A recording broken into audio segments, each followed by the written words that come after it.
History of Eastern Europe, 4-in-1, Russia, Ukraine, Poland and Hungary, written by A.J.Kingston, narrated by A.I. Madison. Introduction. Welcome to the History of Eastern Europe book bundle, which takes you on a journey through the complex and fascinating history of Russia, Ukraine, Poland and Hungary.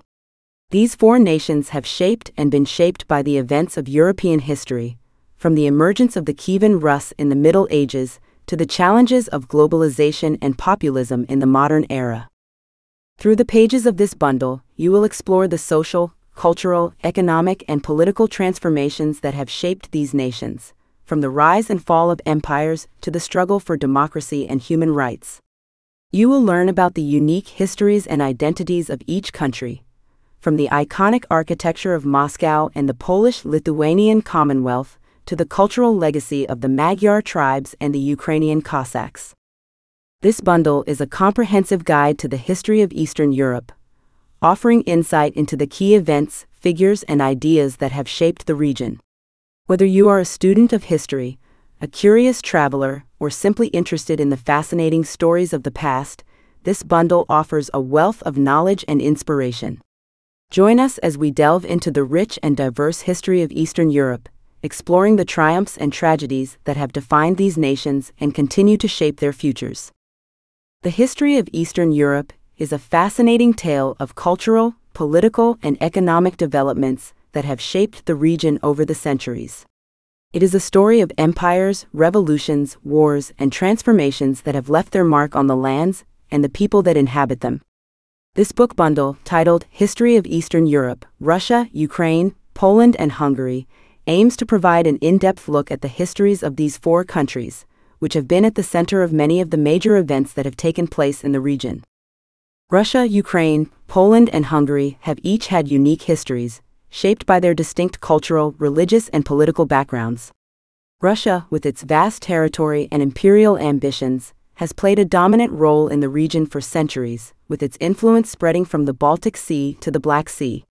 Ukraine, situated at the crossroads of Europe and Asia, has been shaped by its location and the shifting tides of empires, from the Mongol invasion to the Soviet occupation. Poland, once a great European power, has faced numerous challenges throughout its history, including invasions, partitions, and a struggle for independence. Hungary, similarly, has seen its share of invasions and occupations, from the Mongols to the Ottoman Empire, and has emerged as a proud nation with a unique cultural identity. This book bundle begins with an overview of the region's history, from the earliest settlements to the present day, highlighting the key events and developments that have shaped the region. It then delves into the histories of each of the four countries, exploring their origins, the rise and fall of their empires, and the struggles they have faced in modern times. The books cover a range of topics, including the impact of wars and revolutions, the roles of religion and culture, the challenges of economic transformation and integration with the West, and the rise of populist movements and challenges to democratic institutions. Through a combination of historical research and analysis, this book bundle provides a comprehensive and insightful look at the history of Eastern Europe, shedding light on the complex and dynamic forces that have shaped the region. It is an essential resource for anyone seeking to understand the history of Russia, Ukraine, Poland, and Hungary, and the legacies of their rich and fascinating histories. Eastern Europe is a region with a rich and complex history, marked by periods of conflict, conquest, and cultural exchange. The nations of Russia, Ukraine, Poland, and Hungary have all played important roles in shaping the course of European history, from the rise of the Russian Empire to the fall of the Soviet Union, and from the Polish-Lithuanian Commonwealth to the modern European Union. This book bundle offers a comprehensive overview of the history of Eastern Europe, focusing on the key events, figures, and movements that have shaped the region over the centuries. Through a series of in-depth essays, readers will gain a deep understanding of the political, economic, social, and cultural forces that have shaped the region and continue to influence its development today. From the early days of the Kievan Rus to the present day, this book bundle covers the major events and movements that have defined Eastern Europe, including the reigns of powerful monarchs, the rise of powerful empires, the struggles for independence, and the challenges of the post-Soviet era. It also explores the important role that religion, ethnicity, and culture have played in shaping the region's history, as well as the challenges and opportunities presented by globalization, climate change, and other contemporary issues. Whether you are a student of history, a curious traveler, or simply an interested reader, this book bundle provides a fascinating and insightful exploration of Eastern Europe's rich and complex past. It is a must-read for anyone seeking to understand this vibrant and diverse region and its enduring impact on the world.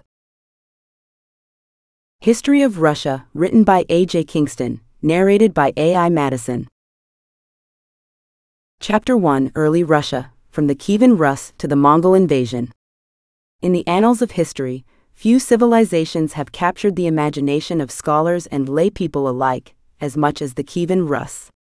Hailing from the vast plains of Eastern Europe, this medieval society played a pivotal role in shaping the geopolitical landscape of the region and beyond. Its origins, society, and religion are shrouded in mystery and intrigue, a subject of fascination for historians and anthropologists for centuries. The Kievan Rus emerged from the confluence of various Slavic and Finno-Ugric tribes that inhabited the region in the 9th century. According to legend, the tribe of Rus was founded by three brothers, Kiyshek and Korev, who ventured out from their homeland in the east in search of new lands to settle. They eventually arrived at the banks of the Dnieper River, where they established a fortified settlement that would later become the city of Kiev. From these humble beginnings, the Kievan Rus would grow into a powerful state that spanned much of Eastern Europe, encompassing present-day Russia, Ukraine, Belarus, and parts of Poland and the Baltic states.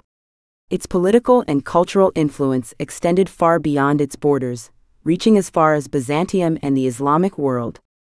At the heart of Kievan Rus society was a complex system of social hierarchies and relationships that was heavily influenced by both Slavic and Nordic traditions.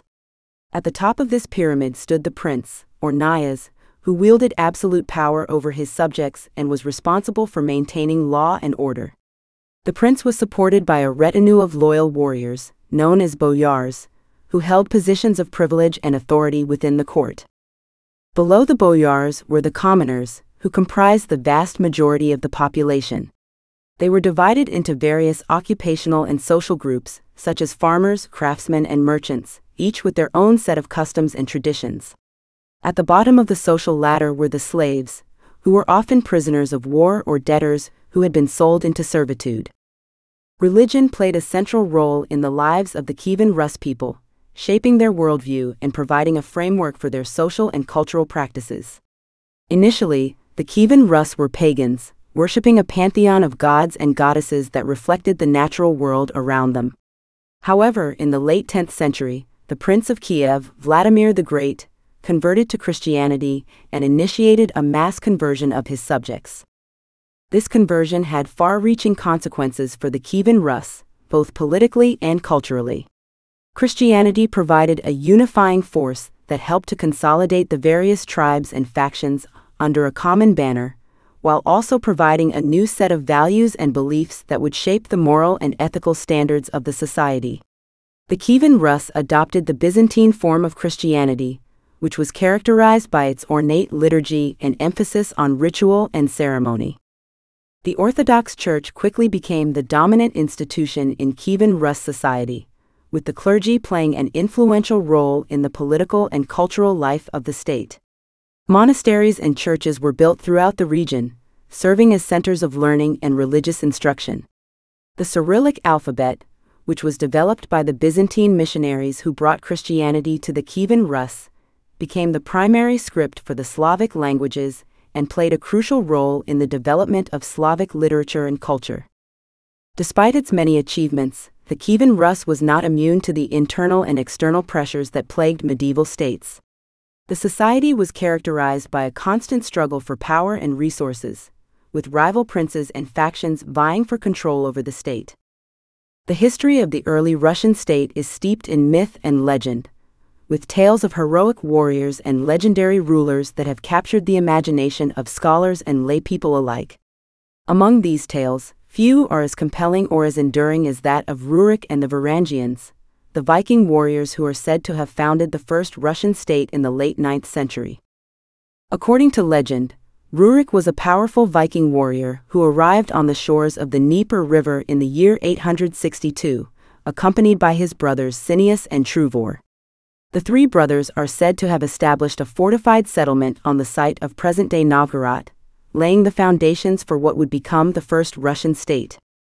The Varangians, as the Vikings were known in the East, had a long history of trading and raiding along the rivers of Eastern Europe and the Baltic Sea. They were feared for their ferocity and their skill in battle, and were renowned for their seafaring prowess and their ability to navigate the treacherous waters of the north. The arrival of Rurik and his brothers in the East marked the beginning of a new era in Russian history. They brought with them a new set of values and beliefs, as well as a sophisticated military and political culture that would shape the future of the state. At the heart of this culture was the institution of the Knyaz, or prince, who wielded absolute power over his subjects and was responsible for maintaining law and order. The Knyaz was supported by a retinue of loyal warriors, known as the Druzhina, who were bound to him by a complex system of patronage and loyalty. The Varangians also brought with them a new set of religious beliefs, rooted in the pagan traditions of their homelands. These beliefs were centered around a pantheon of gods and goddesses who were associated with the natural world and who were believed to exert a powerful influence over human affairs. Over time, however, these pagan beliefs gave way to a new faith, Christianity, which was introduced to the region by Byzantine missionaries in the 10th century. Christianity provided a unifying force that helped to consolidate the various tribes and factions under a common banner, while also providing a new set of values and beliefs that would shape the moral and ethical standards of the society. The Varangians played a crucial role in the development of the early Russian state, both as warriors and as rulers. They brought with them a new set of military tactics and strategies, as well as a deep understanding of the natural world and its rhythms. They also introduced a new set of administrative practices and systems, such as the system of tribute and taxation, which helped to ensure the stability and prosperity of the state. Despite their many achievements, however, the Varangians were not immune to the internal and external pressures that plagued medieval states. The society was characterized by a constant struggle for power and resources, with rival princes and factions vying for control over the state. The Mongol invasion of the 13th century dealt a devastating blow to the Varangians and their successors, plunging the region into a long period of political and cultural upheaval. Today, the legacy of Rurik and the Varangians lives on in the many legends and myths that surround their exploits. Their influence can be seen in the language, culture, and traditions of modern Russia, as well as in the enduring fascination that their story continues to inspire. Their legacy is a testament to the enduring power of human ingenuity and resilience, and a reminder of the vital role that cultural exchange and innovation have played in shaping the course of human history. The Golden Age of Kiev, which lasted from the late 10th to the early 12th century, was a period of great prosperity and cultural flourishing in the Kievan Rus. It was a time of tremendous artistic and architectural achievement, as well as of unprecedented international trade and commerce. At the heart of this flourishing culture was the city of Kiev, which was the political and cultural capital of the Kievan Rus. The city was a bustling metropolis with a population of over 50,000 people, and was characterized by its ornate architecture, vibrant markets, and bustling streets. One of the most notable achievements of the Golden Age of Kiev was its art and architecture. The period saw the construction of numerous magnificent churches and monasteries, many of which still stand today as iconic landmarks of the city. These buildings were characterized by their ornate frescoes, intricate mosaics, and towering domes, which were adorned with gold leaf and other precious materials. The Cathedral of St. Sophia, which was built in the 11th century, was one of the most impressive examples of this architectural style. The cathedral featured 5 domes, each of which was covered in gold leaf and adorned with intricate frescoes depicting scenes from the Bible and the lives of the saints. The interior of the cathedral was equally impressive, with towering columns, elaborate mosaics, and an array of precious artworks and relics. In addition to its architectural achievements, the Golden Age of Kiev was also a time of great artistic flourishing. The period saw the development of a vibrant tradition of icon painting, which produced some of the most beautiful and technically sophisticated artworks of the medieval world. Icon painters were renowned for their ability to create lifelike images of saints and other religious figures, which were characterized by their rich colors, intricate details, and profound spiritual power. The Golden Age of Kiev was also a time of unprecedented international trade and commerce. The city was situated at the crossroads of several major trade routes, which connected the region to the markets of Byzantium, the Islamic world, and Western Europe. These trade connections brought a wealth of exotic goods and materials to the city, including silks, spices, precious metals, and rare woods. The prosperity of Kiev was also fueled by its position as a center of agriculture and manufacturing. The fertile lands surrounding the city were ideal for farming, and the region was known for its production of grain, honey, and other agricultural products. Kiev was also home to a thriving textile industry, which produced fine silks and linens that were prized throughout Europe. The Golden Age of Kiev was not without its challenges, however. The period was characterized by a constant struggle for power and influence among rival princes and factions, which often led to political instability and violence. In addition, the region was frequently subject to invasion and raiding by nomadic tribes from the east, which threatened the security and prosperity of the state. Despite these challenges, however, the Golden Age of Kiev remains one of the most fascinating and inspiring periods of medieval history. It was a time of great achievement and creativity, characterized by a deep appreciation for the beauty and richness of the world around us. It was a time when art, architecture, and international trade flourished, and when the people of Kiev reached new heights of prosperity and cultural excellence. Today, the legacy of the Golden Age of Kiev lives on in the many beautiful works of art and architecture that still grace the city, as well as in the enduring spirit of innovation and creativity that it represents. The Mongol invasion of the 13th century stands as one of the most cataclysmic events in the history of Eastern Europe. It was a period of great violence and upheaval, characterized by the conquest and subjugation of the Russian principalities by the armies of Genghis Khan and his successors. The invasion began in the year 1237, when a vast horde of Mongol warriors, led by the fearsome general Subutai, descended upon the region from the east. The Mongols were renowned for their ferocity and their military prowess, and they quickly swept aside the disorganized and ill-prepared armies of the Russian princes. The Mongol invasion was marked by a series of devastating battles and sieges, as the Mongols laid waste to the cities and towns of the region. The cities of Kiev and Novgorod, which had once been centers of culture and civilization, were reduced to ruins, their populations slaughtered or enslaved. The Mongol armies were ruthless in their conquest, sparing no one and leaving a trail of destruction and devastation in their wake. They were known for their use of terror tactics, such as the impalement of prisoners of war and the slaughter of civilians, which helped to intimidate and subdue their opponents. The conquest of the Russian principalities was not simply an act of conquest, but also a process of subjugation and assimilation. The Mongols imposed a system of tribute and taxation on their subjects, which helped to ensure their compliance and obedience. They also established a system of governance that was designed to maintain their control over the region, appointing local officials and governors who were loyal to the Mongol rulers. Despite the brutal nature of the Mongol conquest, however, it also had significant cultural and political implications for the region.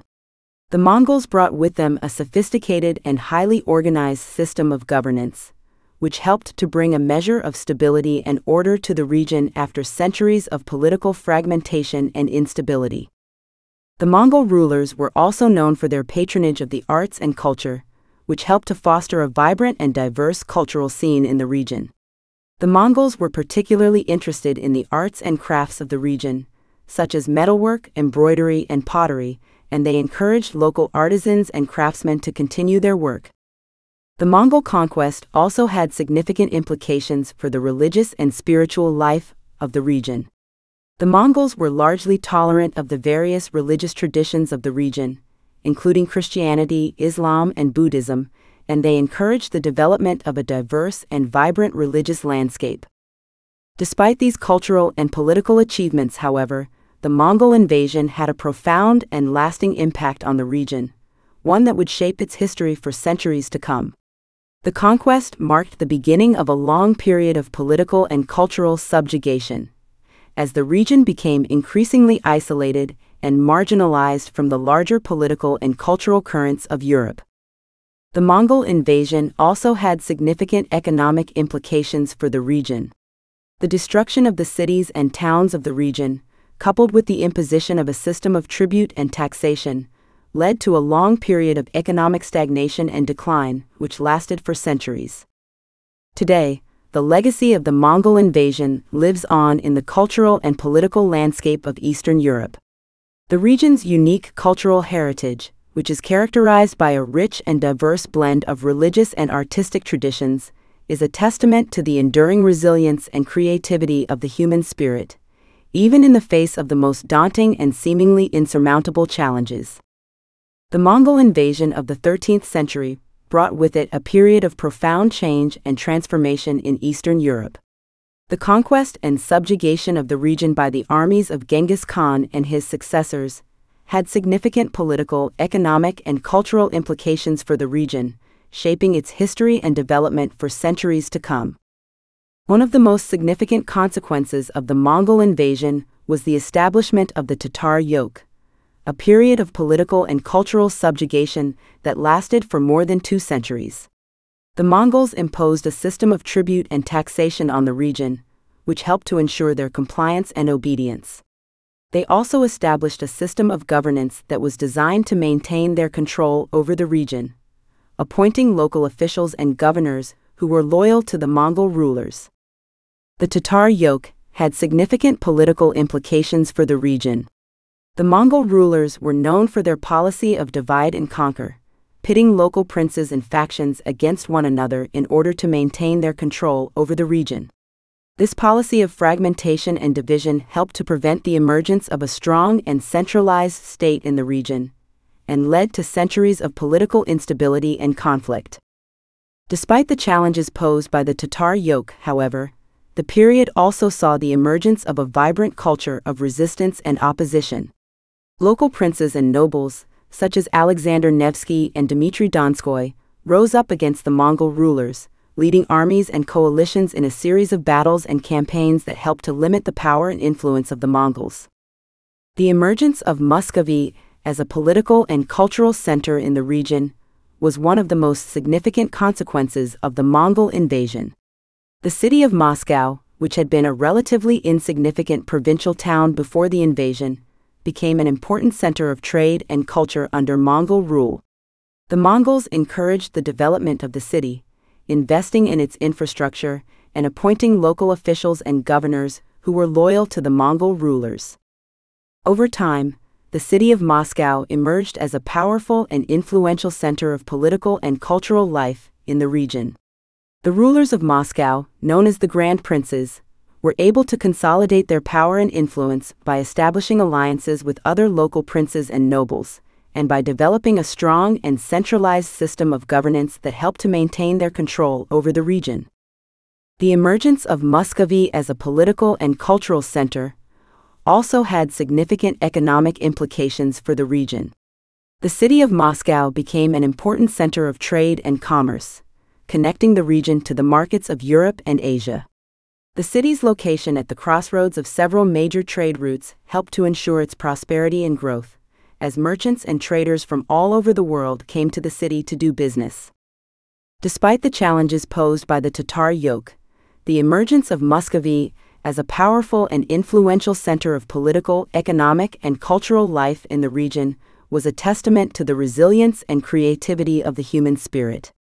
It was a period of profound change and transformation, marked by the emergence of new political and cultural institutions, the development of vibrant cultural traditions and artistic achievements, and the rise of new centers of economic and commercial activity.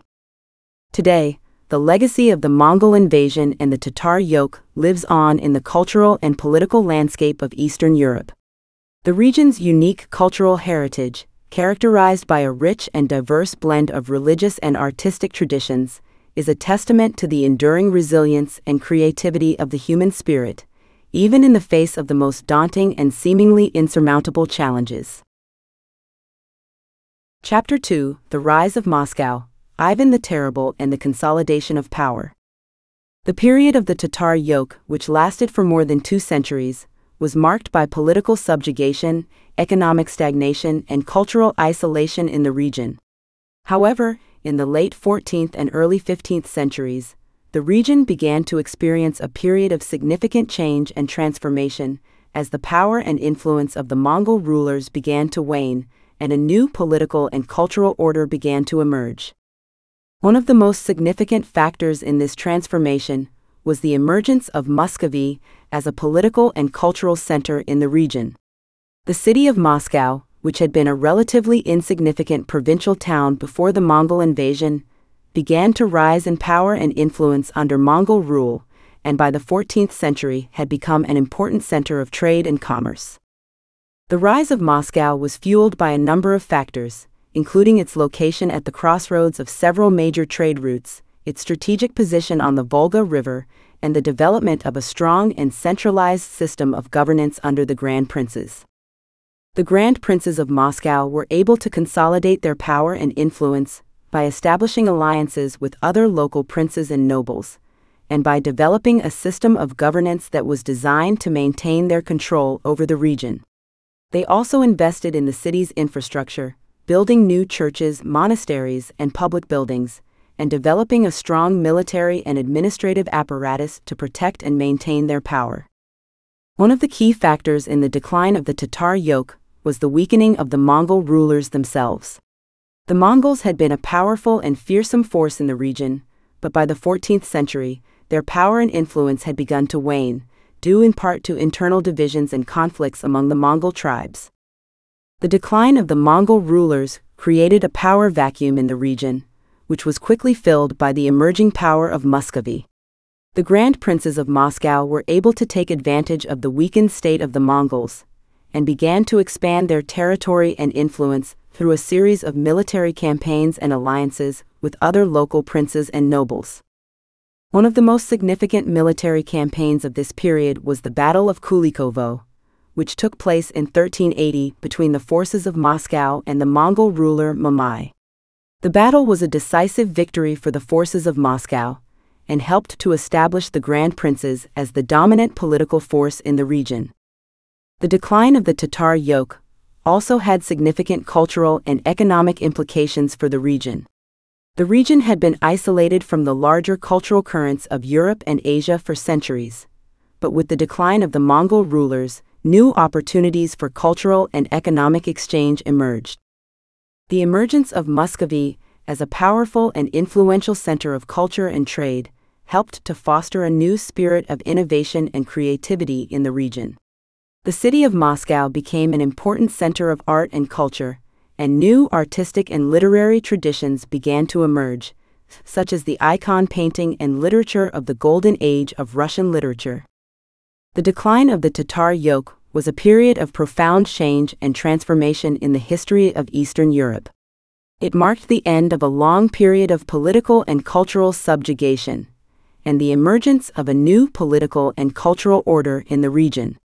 The rise of Moscow as a powerful and influential center of culture and trade was a testament to the resilience and creativity of the human spirit, and a reminder of the enduring power of cultural exchange and innovation to shape the course of history. The reign of Ivan III, also known as Ivan the Great, was a period of significant change and transformation in the history of Russia. Ivan was one of the most powerful and influential rulers of his time, and his reign marked the beginning of a new era in Russian history. One of the most significant achievements of Ivan III was the unification of the Russian principalities. For centuries, the region had been divided into a patchwork of small and independent principalities, each with its own ruler and political system. Ivan was able to unite these principalities under his own rule, establishing a strong and centralized system of governance that helped to maintain stability and order in the region. The unification of the Russian principalities was not an easy task. Ivan faced significant opposition from local princes and nobles, many of whom were resistant to the idea of submitting to his authority. However, Ivan was a skilled diplomat and military commander, and he was able to use a combination of alliances, negotiations, and military campaigns to consolidate his power and establish his authority over the region. One of the most notable campaigns of Ivan's reign was the conquest of the city of Novgorod. Novgorod had been one of the most important and influential cities in the region, and had long been a center of trade, commerce, and culture. However, its power and influence had waned in the years leading up to Ivan's reign, and the city had become increasingly disorganized and weak. Ivan saw an opportunity to expand his territory and consolidate his power by taking control of Novgorod. He launched a campaign against the city in 1471, besieging it for several months before finally capturing it and establishing his own officials and governors in the city. The conquest of Novgorod was a significant achievement for Ivan and helped to establish his authority over the region. However, it also had significant cultural and economic implications for the city and the region as a whole. Novgorod had been a center of art, culture, and trade for centuries, and its fall marked the end of a long period of cultural and economic prosperity. Despite the challenges posed by the conquest of Novgorod and the unification of the principalities, Ivan III was able to establish a strong and stable system of governance in the region. He established a strong bureaucracy, with officials and governors appointed by the central government, and a system of taxation and tribute that helped to maintain the authority and power of the central government. Ivan III was also known for his patronage of the arts and culture. He encouraged the development of new artistic and literary traditions, and sponsored the construction of several important cultural landmarks, such as the Cathedral of the Assumption in Moscow and the Ivan the Great Bell Tower. The reign of Ivan III was a period of significant change and transformation in the history of Russia. It marked the beginning of a new era of political and cultural unity, and established the foundations of a strong and centralized system of governance that would shape the course of Russian history for centuries to come. The conquest of Novgorod was a significant achievement, but also a reminder of the enduring costs of political and military conquest.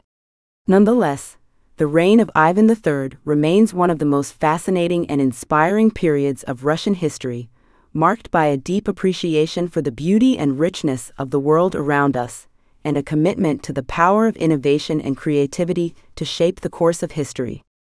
The reign of Ivan IV, also known as Ivan the Terrible, was one of the most tumultuous and violent periods in the history of Russia. Ivan was a complex and enigmatic figure, known for his extreme acts of violence and cruelty, as well as his deep commitment to the advancement and prosperity of his country. The early years of Ivan's reign were marked by significant political and social upheaval. Ivan was only a child when he ascended to the throne, and his early years were marked by a struggle for power and influence among the various factions and groups at court.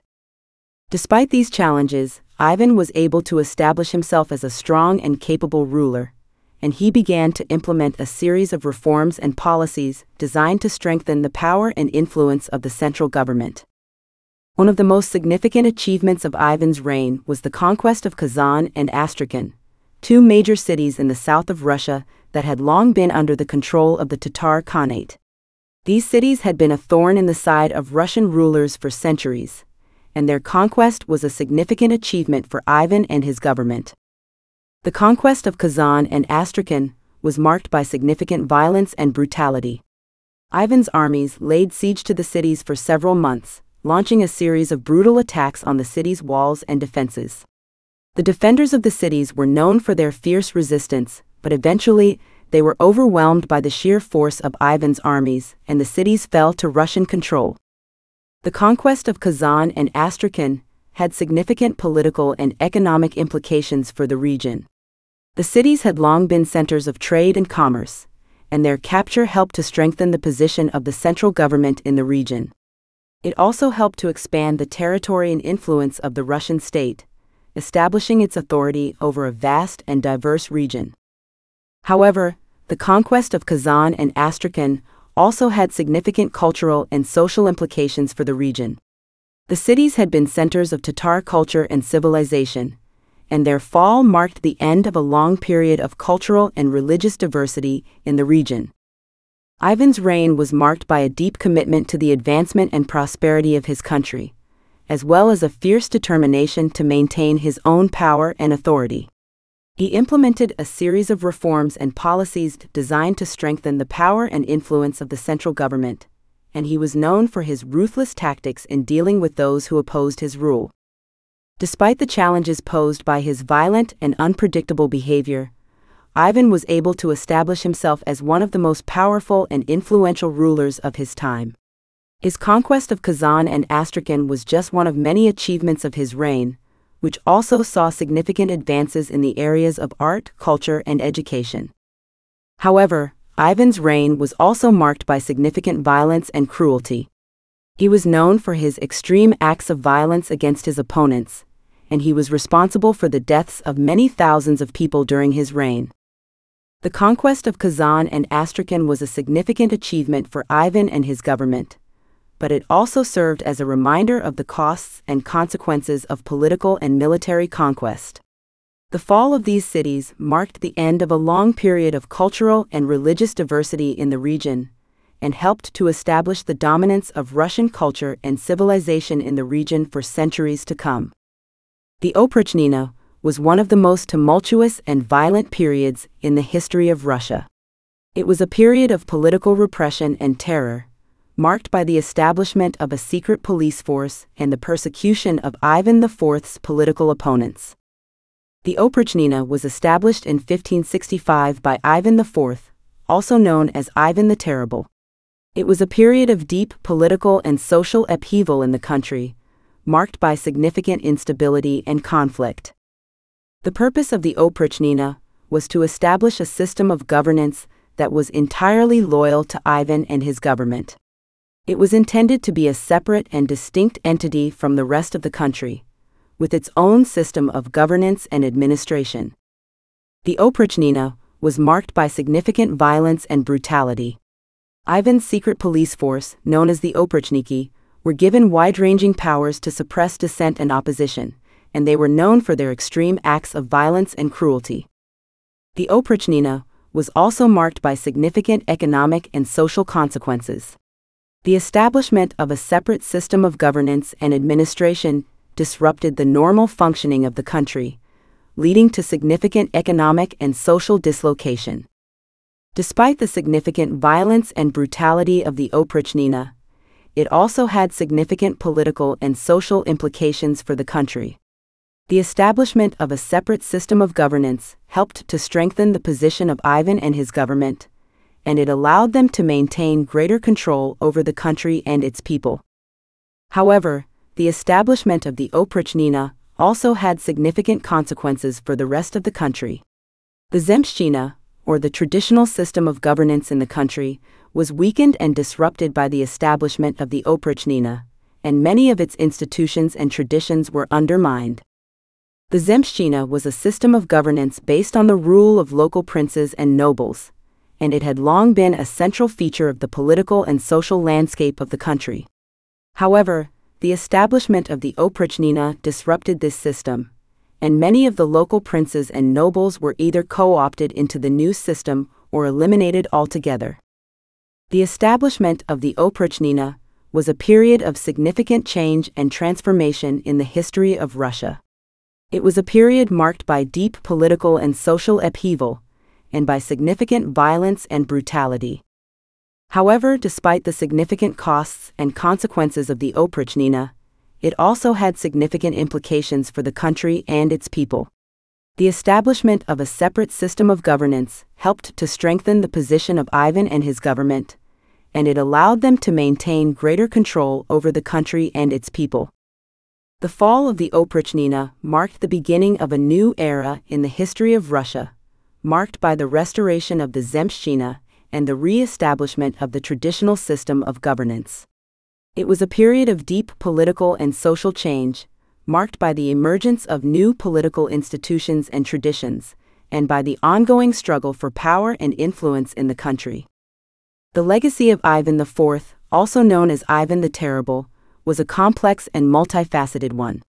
Ivan had been one of the most powerful and influential rulers of his time, but his reign was also marked by significant violence, repression, and political instability. One of the most significant legacies of Ivan's reign was the period of political and social upheaval known as the Time of Troubles. This period, which lasted from 1598 to 1613, was marked by significant instability and conflict, as various factions and groups vied for power and influence in the country. The Time of Troubles was caused in part by the weakening of the central government under Ivan and his successors. The Zemshchina, or the traditional system of governance in the country, had been disrupted by the establishment of the Oprichnina, and many of its institutions and traditions had been undermined. This weakening of the central government allowed various factions and groups to vie for power and influence in the country, leading to significant political and social instability. The country was also facing significant economic and military challenges, including a series of devastating famines and the threat of invasion by neighboring powers. The Time of Troubles came to an end with the ascendancy of the Romanovs, a powerful and influential family that had long been involved in the politics and governance of the country. The Romanovs were able to establish themselves as the dominant political force in the country, and they worked to restore stability and order to the region. The ascendancy of the Romanovs was marked by a series of significant political and social reforms. They worked to strengthen the power and influence of the central government, and to restore the institutions and traditions of the Zemshchina. One of the most significant reforms of this period was the establishment of the Council of State, a powerful body that was responsible for advising the Tsar and for overseeing the governance of the country. The Council of State helped to establish a system of governance that was more stable and effective than the one that had existed during the Time of Troubles. The ascendancy of the Romanovs was also marked by significant cultural and artistic achievements. The period saw the emergence of new artistic and literary traditions, including the establishment of the first Russian theater and the development of new forms of literature and poetry. Despite the significant achievements of the Romanovs, the legacy of Ivan IV continued to cast a long shadow over the country. The violence and repression of his reign had left deep scars on the country, and his legacy was a reminder of the enduring costs and consequences of political and military conquest. The reign of Ivan IV was a period of profound change and transformation in the history of Russia. It marked the beginning of a new era of political and cultural unity, and established the foundations of a strong and centralized system of governance that would shape the course of Russian history for centuries to come. However, Ivan's reign was also marked by significant violence and repression, and his legacy was a reminder of the costs and consequences of political and military conquest. The Time of Troubles and the ascendancy of the Romanovs were a testament to the resilience and creativity of the human spirit, and a reminder of the enduring power of innovation and creativity to shape the course of history. Chapter 3: Imperial Russia, the Reign of the Romanovs and the Expansion of the Empire. The accession of the Romanovs to the Russian throne in 1613 was a significant turning point in the history of Russia. The Romanov dynasty would go on to rule Russia for over 300 years, transforming the country into a powerful and influential world power. The establishment of the Romanov dynasty began with the election of Michael Romanov as Tsar in 1613.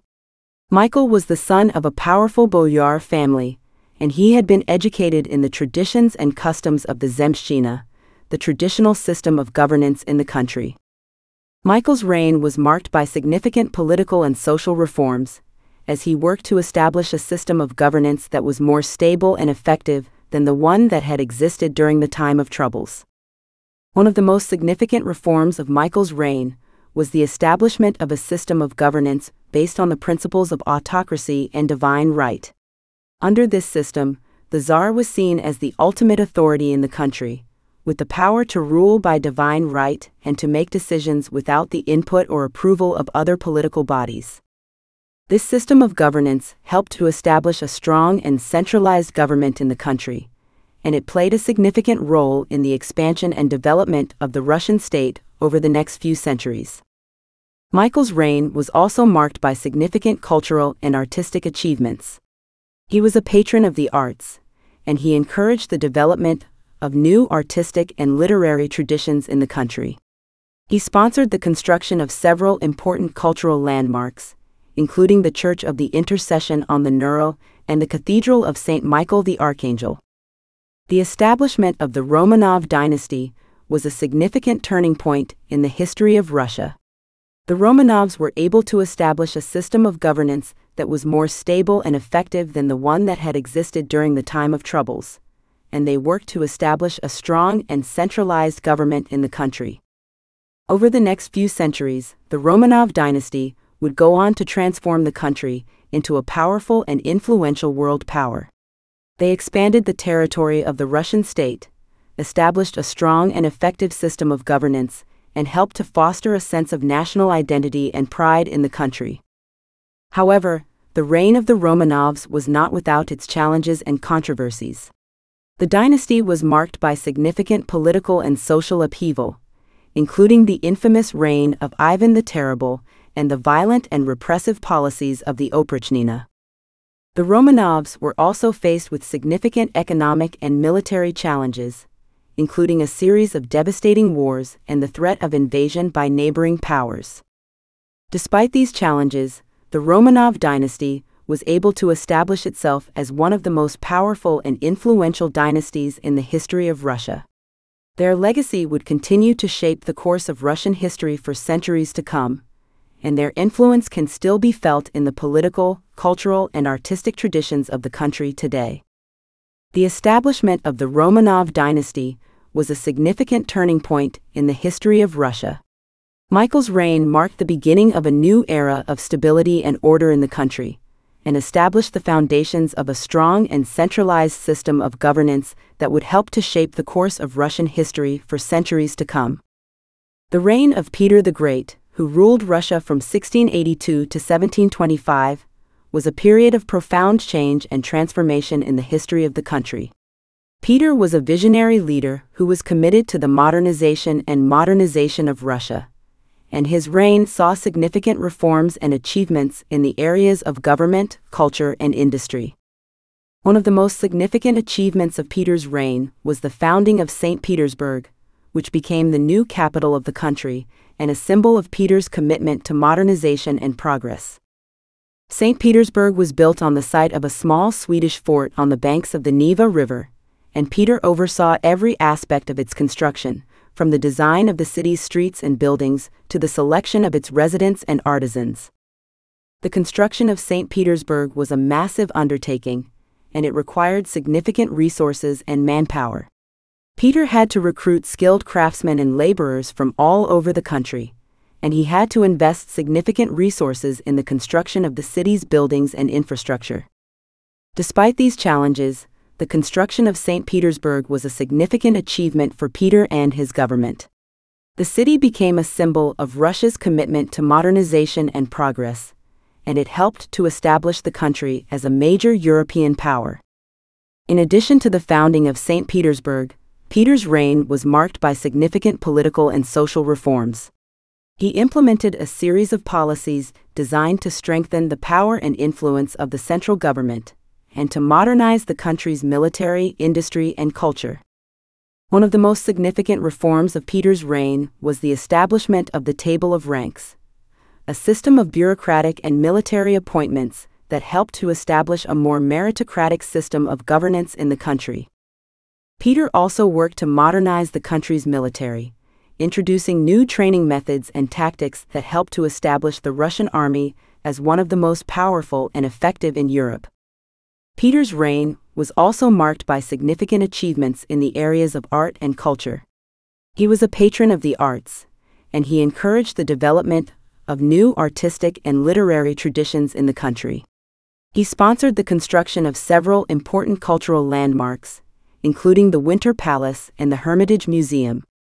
Despite the significant achievements of Peter's reign, his legacy was not without controversy. He was known for his authoritarian and sometimes violent methods, and his reign was marked by significant political and social upheaval. However, Peter's commitment to modernization and progress helped to establish Russia as a major European power, and his legacy can still be felt in the political, cultural, and artistic traditions of the country today. The founding of St. Petersburg was a significant achievement for Peter and his government, and it helped to establish Russia as a major European power. The city became a symbol of Russia's commitment to modernization and progress, and it helped to shape the course of Russian history for centuries to come. The reign of Catherine the Great, who ruled Russia from 1762 to 1796, was a period of significant achievements and controversies in the history of the country. Catherine was a highly intelligent and educated ruler who was deeply influenced by the ideas of the Enlightenment, and her reign saw significant reforms and achievements in the areas of government, culture, and industry. One of the most significant achievements of Catherine's reign was the territorial expansion of Russia, which saw the acquisition of new territories in the Ukraine, Crimea, and the Caucasus. These territories helped to establish Russia as a major European power and gave the country access to important natural resources and trade routes. Catherine was also committed to the modernization of the country's political and social systems, and her reign saw significant reforms in the areas of education, culture, and industry. She worked to establish a more meritocratic system of government, and she encouraged the development of new artistic and literary traditions in the country. One of the most significant cultural achievements of Catherine's reign was the establishment of the Hermitage Museum, which became one of the largest and most important art museums in the world. Catherine was a patron of the arts, and she encouraged the development of new artistic and literary traditions in the country. Despite the significant achievements of Catherine's reign, her legacy was not without controversy. She was known for her authoritarian methods and her willingness to use violence and repression to achieve her goals. Her reign was marked by significant political and social upheaval, and her policies often led to significant resistance and opposition. One of the most controversial policies of Catherine's reign was the partition of Poland, which saw the division of Poland between Russia, Prussia, and Austria. The partition of Poland was a significant event in European history, and it helped to establish Russia as a major player in European politics. The partition of Poland was also a highly controversial policy, and it was opposed by many in Russia and abroad. Many saw the partition as a violation of Poland's sovereignty and a violation of the principles of international law. Despite these controversies, Catherine's reign was a period of significant achievements and transformation in the history of Russia. Her commitment to the ideals of the Enlightenment helped to establish Russia as a major European power, and her policies helped to modernize the country's political, social, and cultural systems.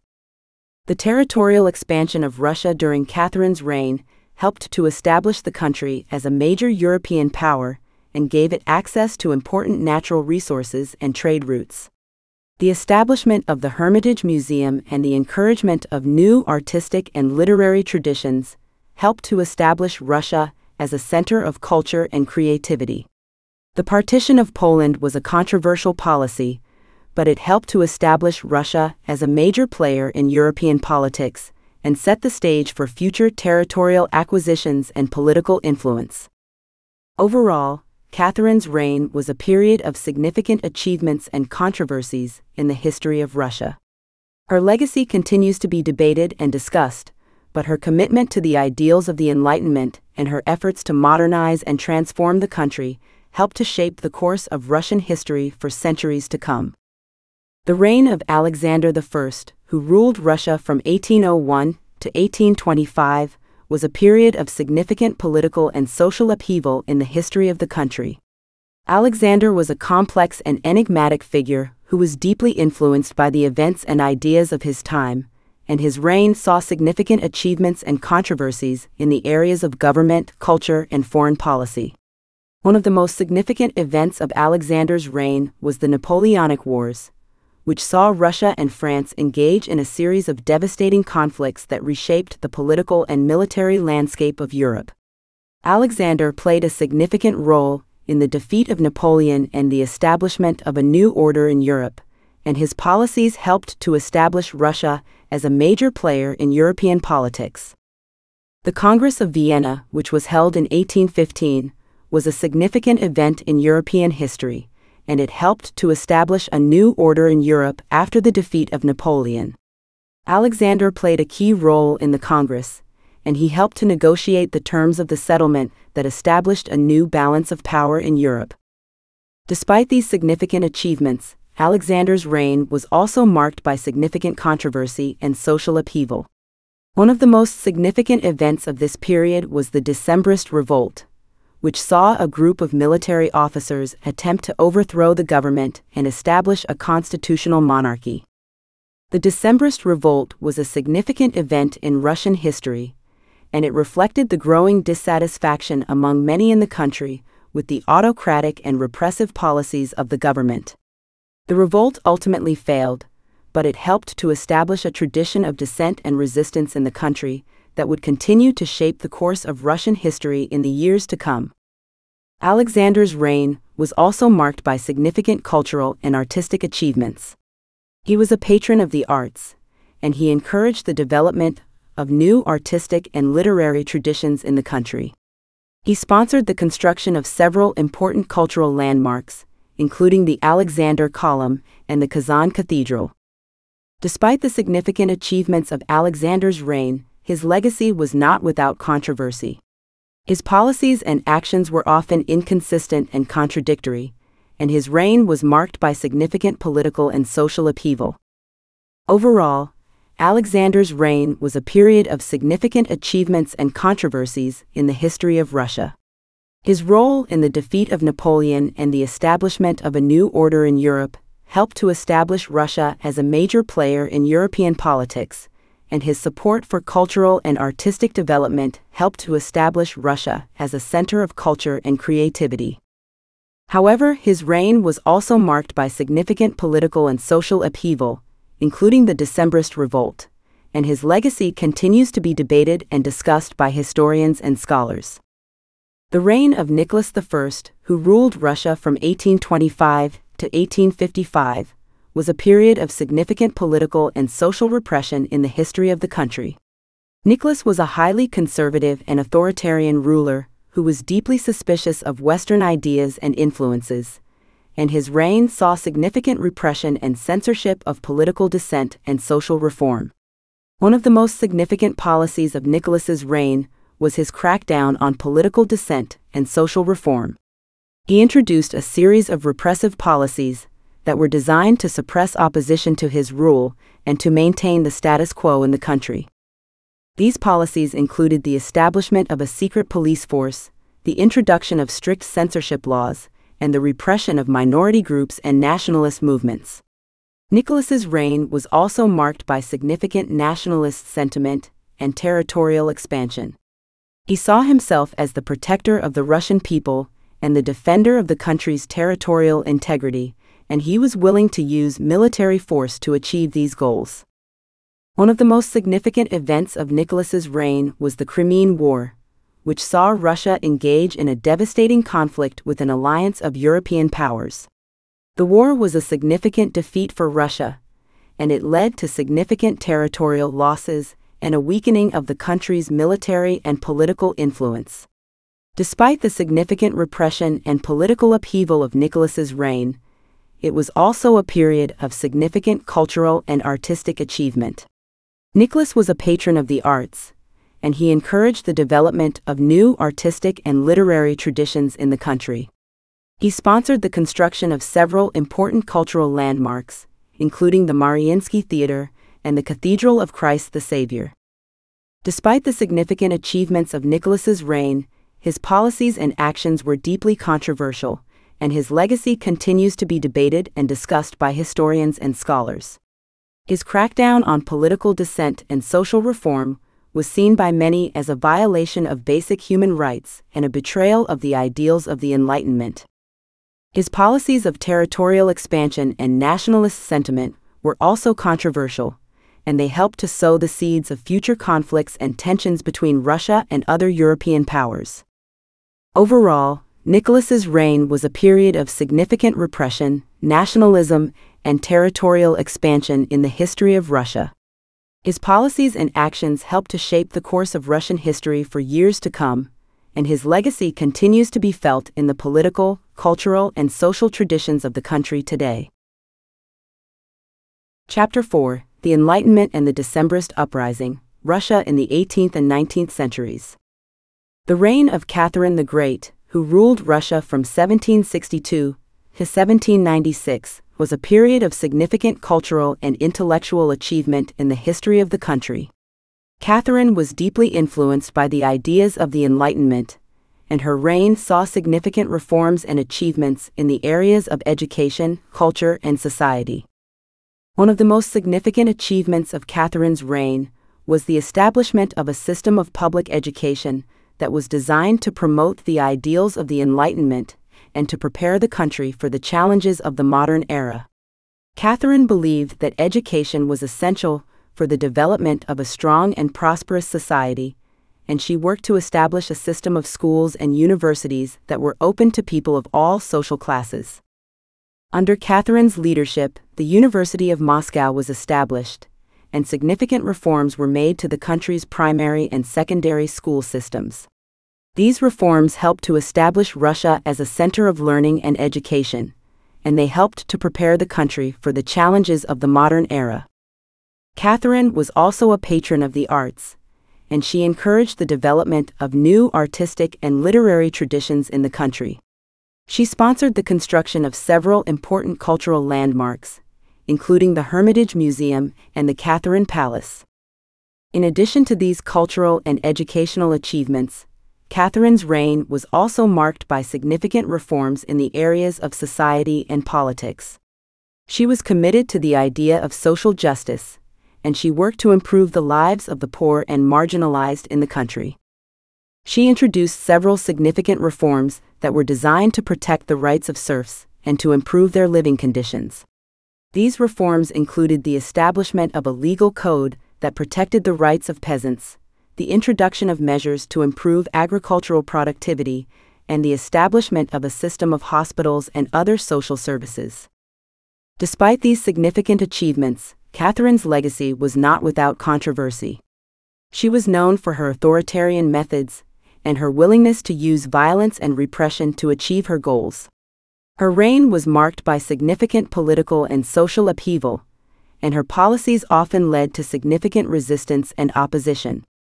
Overall, Catherine's reign was a period of significant cultural, educational, and social transformation in the history of Russia. Her commitment to the ideals of the Enlightenment helped to establish Russia as a center of learning and education, and her policies helped to improve the lives of the poor and marginalized in the country. Despite the controversies of her reign, Catherine's legacy continues to be felt in the political, cultural, and social traditions of the country today. Her commitment to social justice and her support for education and the arts helped to establish Russia as a major player in European politics and culture, and her reign helped to shape the course of Russian history for centuries to come. The reign of Alexander I, who ruled Russia from 1801 to 1825, was a period of significant political and military reform in the history of the country. Alexander was a highly intelligent and educated ruler who was deeply influenced by the ideas of the Enlightenment, and his reign saw significant reforms and achievements in the areas of government, military, and society. One of the most significant achievements of Alexander's reign was the establishment of a centralized bureaucratic system of government that was designed to promote efficiency and to streamline the administration of the country. Alexander believed that a strong and efficient government was essential for the development of a prosperous and successful society, and he worked to establish a system of government that was based on merit and efficiency. Under Alexander's leadership, the government was reorganized into a series of departments and ministries that were responsible for specific areas of administration. This helped to promote efficiency and accountability in the government, and it helped to reduce corruption and waste. In addition to these bureaucratic reforms, Alexander also implemented significant reforms in the military that were designed to modernize and strengthen the country's military capabilities. He introduced new training methods, new weapons, and new tactics that helped to make the Russian military a more effective fighting force. Alexander's military reforms were designed to make the military more responsive to the needs of the country and to improve its ability to defend against external threats. They helped to establish Russia as a major military power in Europe and helped to lay the foundation for the country's military success in the years to come. Despite these significant achievements, Alexander's reign was also marked by significant controversy and social upheaval. He was deeply suspicious of Western ideas and influences, and he was committed to maintaining the status quo in the country. His policies and actions were often inconsistent and contradictory, and his reign was marked by significant political and social upheaval. The Decembrist Revolt of 1825 was a significant event in this period, reflecting the growing dissatisfaction among many in the country with the autocratic and repressive policies of the government. Despite the controversies of his reign, Alexander's legacy continues to be felt in the political, cultural, and social traditions of the country today. His commitment to bureaucratic efficiency and military modernization helped to establish Russia as a major European power, and his reign helped to shape the course of Russian history for years to come. Overall, Alexander's reign was a period of significant political and military reform in the history of Russia. His commitment to modernization and efficiency helped to establish Russia as a major player in European politics and military affairs, and his legacy continues to be debated and discussed by historians and scholars.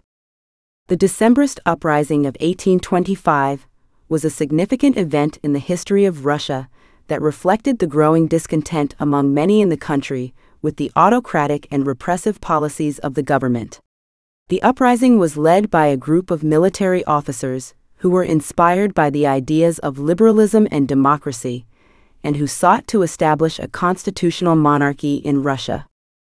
The Decembrist uprising was a significant challenge to the authority of the government, and it reflected the growing demand for political reform and greater representation in the country. The uprising was sparked by the death of Alexander I in 1825, which led to a succession crisis and a power struggle between various factions within the government. The Decembrists saw the succession crisis as an opportunity to press for political reform, and they began to organize a rebellion that would overthrow the government and establish a constitutional monarchy in its place. The rebels were inspired by the ideas of the Enlightenment, and they believed that a constitutional monarchy would provide greater political representation and protection for the rights of the people. Despite their noble ideals, the Decembrists were ultimately defeated by the government, and many of them were executed or exiled to Siberia. The rebellion failed to achieve its goals, but it helped to establish a tradition of dissent and resistance in the country that would continue to shape the course of Russian history in the years to come. The Decembrist uprising was significant in several ways. It reflected the growing demand for political reform and greater representation in the country, and it helped to establish a tradition of political dissent and resistance in the country that would continue to shape the course of Russian history in the years to come. The uprising also reflected the growing influence of liberalism and the ideas of the Enlightenment in Russia, and it helped to establish a tradition of political thought and activism that would continue to inspire future generations of political reformers in the country. Despite the failure of the Decembrist uprising, the ideals and principles of the rebels continued to inspire political reformers and activists in Russia for years to come. The legacy of the Decembrists can be seen in the various political and social movements that emerged in the country in the 19th and 20th centuries, and their struggle for political representation and freedom continues to inspire political activists and reformers in the country today. Overall, the Decembrist uprising was a significant event in the history of Russia that reflected the growing demand for political reform and greater representation in the country. The rebellion helped to establish a tradition of political dissent and resistance in the country, and it helped to inspire future generations of political reformers and activists in the country. The reign of Nicholas I, who ruled Russia from 1825 to 1855, was a period of significant political and social repression in the history of the country. Nicholas was a highly conservative and authoritarian ruler who was deeply suspicious of Western ideas and influences, and his reign saw significant repression and censorship of political dissent and social reform. Nicholas was a strong advocate of autocracy and orthodoxy, and he believed that the role of the government was to maintain order and stability in the country at all costs. He introduced a series of repressive policies that were designed to suppress opposition to his rule and to maintain the status quo in the country. One of the most significant policies of Nicholas's reign was his crackdown on political dissent and social reform. He introduced strict censorship laws that were designed to prevent the spread of Western ideas and influences in the country, and he established a secret police force that was responsible for spying on and suppressing political opposition. Under Nicholas's rule, the government became a surveillance state that was deeply involved in the lives of its citizens. The secret police were given wide-ranging powers to monitor and control the activities of individuals and groups in the country, and they were known for their brutality and their willingness to use violence to achieve their goals. Nicholas's reign was also marked by significant repression of minority groups and nationalist movements. He was deeply suspicious of any movement that threatened the unity and stability of the country, and he was willing to use military force to suppress these movements. Nicholas's policies of repression and surveillance had a significant impact on the political and social landscape of the country. They helped to stifle political dissent and social reform, and they helped to maintain the power of the autocratic government in the face of growing opposition. Despite the significant repression and political upheaval of Nicholas's reign, it was also a period of significant cultural and artistic achievement. Nicholas was a patron of the arts, and he encouraged the development of new artistic and literary traditions in the country. He sponsored the construction of several important cultural landmarks, including the Mariinsky Theater and the Cathedral of Christ the Savior. Despite the significant achievements of Nicholas's reign, his policies and actions were deeply controversial, and his legacy continues to be debated and discussed by historians and scholars. His crackdown on political dissent and social reform was seen by many as a violation of basic human rights and a betrayal of the ideals of the Enlightenment. His policies of repression and surveillance were also controversial, and they helped to sow the seeds of future conflicts and tensions between Russia and other European powers. Overall, Nicholas's reign was a period of significant repression, nationalism, and orthodoxy in the history of Russia. His policies and actions helped to shape the course of Russian history for years to come, and his legacy continues to be felt in the political, cultural, and social traditions of the country today. The reign of Alexander II, who ruled Russia from 1855 to 1881, was a period of significant political and social reform in the history of the country. Alexander was a highly progressive and reform-minded ruler who was deeply committed to modernizing and liberalizing the country. One of the most significant achievements of Alexander's reign was the abolition of serfdom in 1861. Serfdom had been a central feature of Russian society for centuries, and the abolition of this system was a major step forward in the development of a modern and free society in the country. Under Alexander's leadership, the government also implemented significant reforms in the areas of law and justice. The judicial system was reorganized to promote fairness and efficiency, and new laws were introduced that protected the rights of individuals and promoted social justice. Alexander was also committed to the development of industry and the modernization of the economy. He introduced a series of reforms that were designed to promote industrialization and to make the country more competitive in the global economy. These reforms included the construction of railroads and other infrastructure, the introduction of new technologies and manufacturing techniques, and the establishment of a modern banking system. Despite the significant achievements of Alexander's reign, his policies and actions were controversial, and his legacy continues to be debated and discussed by historians and scholars. He was criticized by some for not going far enough in his reforms, and for failing to address the fundamental problems of poverty, inequality, and political repression in the country. His policies were also criticized by some for being too liberal and progressive, and for threatening the traditional social and political order of the country. Despite these controversies, the legacy of Alexander's reign continues to be felt in the political, cultural, and social traditions of the country today. His commitment to social justice, industrialization, and modernization helped to establish Russia as a major European power, and his reign helped to shape the course of Russian history for years to come.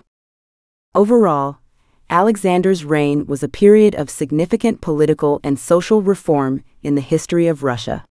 His reforms helped to establish a modern and free society in the country, and they helped to promote economic growth and industrialization. Despite the controversies of his reign, his legacy continues to be felt in the political, cultural, and social traditions of the country today. Chapter 5: Revolution and Civil War, the Fall of the Romanov Dynasty and the Rise of the Bolsheviks. The First World War, which began in 1914, was a significant event in the history of Russia. Russia's entry into the war was marked by significant military defeats, domestic unrest, and political upheaval that would eventually lead to the collapse of the Tsarist regime. Russia's decision to enter the war was motivated by a desire to protect its interests and to defend the rights of Slavic peoples in the Balkans. However, the war quickly turned into a quagmire for the Russian army, and the country suffered significant military defeats in the early years of the conflict. Russia's military setbacks were compounded by domestic unrest and political turmoil. The country was deeply divided along ethnic, religious, and political lines, and the government was seen by many as corrupt and ineffective. The war put a significant strain on the Russian economy, and food shortages and inflation led to widespread social unrest and protests. The government's attempts to suppress these protests only led to further violence and unrest, and the country was soon engulfed in a full-scale revolution. The February Revolution of 1917, which saw the overthrow of the Tsarist regime, was a significant turning point in the history of Russia. The revolution was driven by a wide range of social and political factors, including the war, economic hardship, and political corruption. The provisional government that was established after the revolution was initially seen as a significant step forward for the country, and it introduced a range of reforms and initiatives that were designed to promote social justice and political reform. However, the provisional government was ultimately unable to address the fundamental problems facing the country, and it was soon replaced by the Bolsheviks, who were led by Vladimir Lenin. The Bolshevik Revolution of 1917 was a significant event in the history of Russia. It was driven by a desire to establish a socialist state and to promote the rights of workers and peasants. The Bolsheviks were able to gain popular support by promising to end the war and to address the fundamental problems of poverty and inequality in the country. The Bolsheviks were successful in establishing a socialist state in Russia, and they introduced a range of reforms and initiatives that were designed to promote social justice and political reform. However, their policies and actions were controversial, and they were criticized by many for being too radical and for threatening the traditional social and political order of the country. Overall, the First World War was a significant event in the history of Russia. It led to significant military defeats, domestic unrest, and political upheaval that would eventually lead to the collapse of the Tsarist regime and the establishment of a socialist state in the country. The war also had a significant impact on the political, cultural, and social traditions of the country, and its legacy continues to be felt in the political, cultural, and social traditions of Russia today. The February Revolution of 1917 was a significant event in the history of Russia that marked the beginning of the end for the Tsarist regime. The revolution was sparked by a wide range of social and political factors, including the war, economic hardship, and political corruption. The February Revolution began in Petrograd, the capital city of Russia, in late February 1917.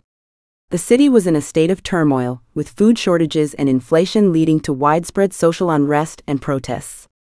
The Tsarist regime was seen by many as corrupt and ineffective, and there was a growing sense of frustration and anger towards the government.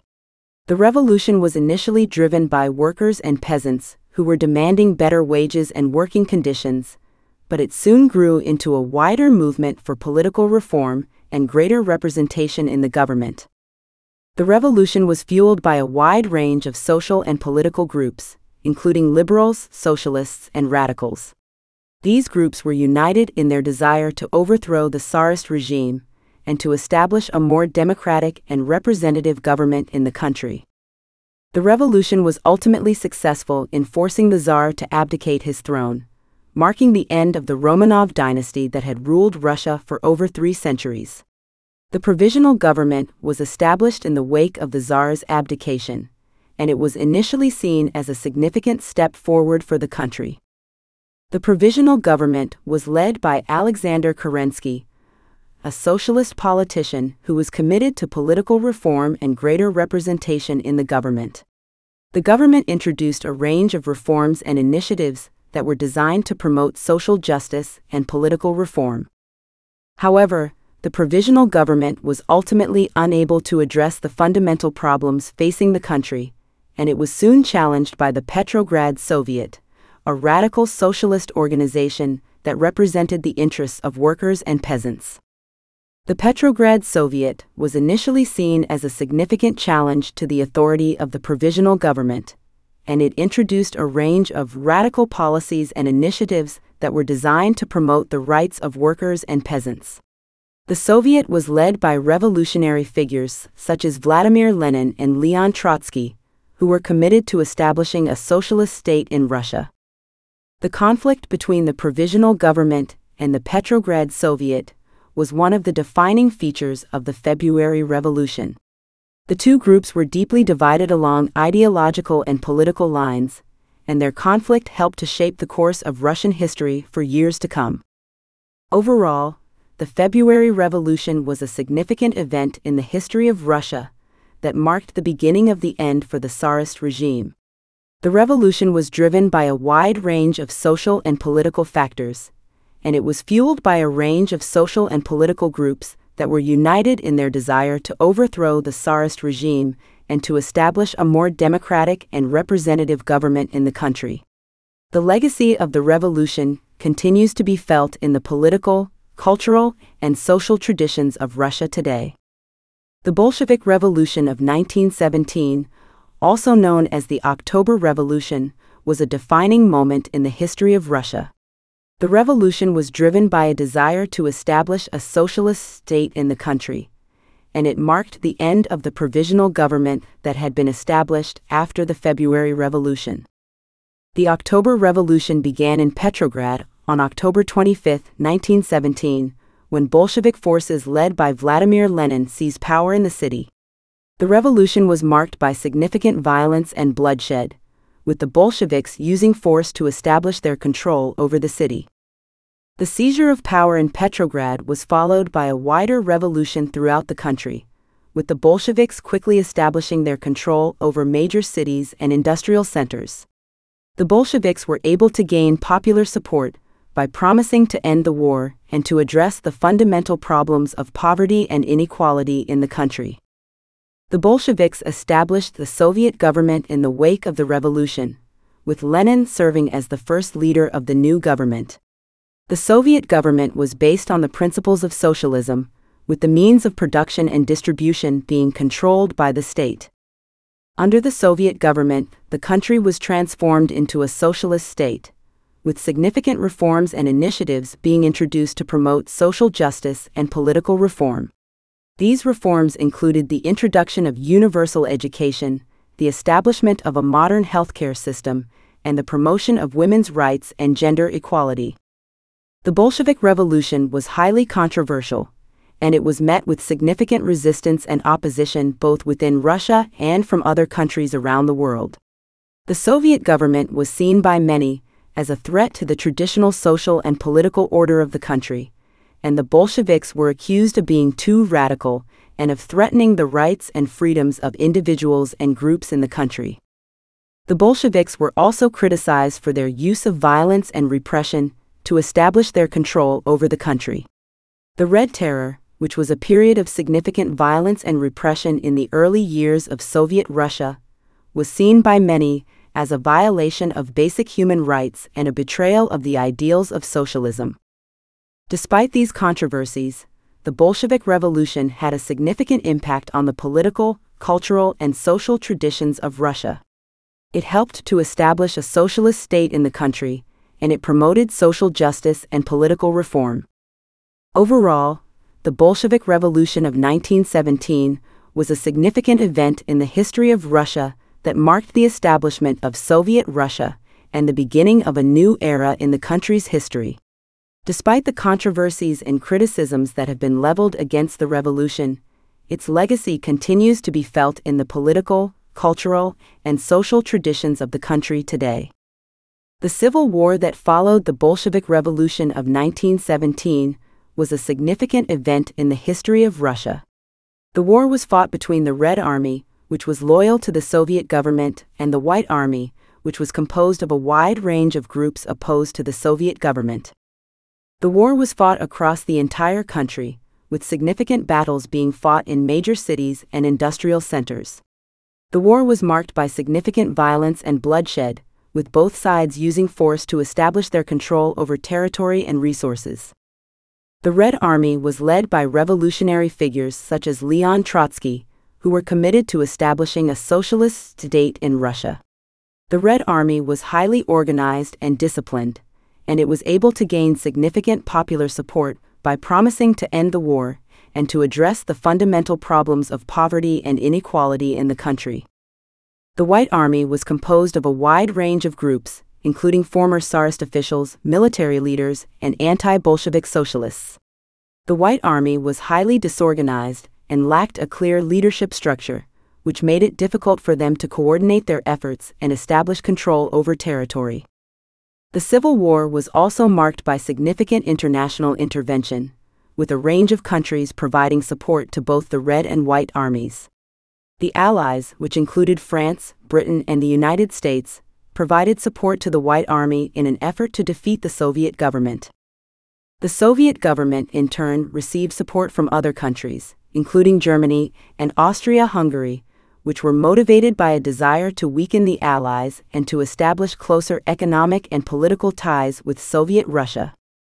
The international intervention in the Civil War was highly controversial, and it contributed to the significant loss of life and destruction that was seen during the conflict.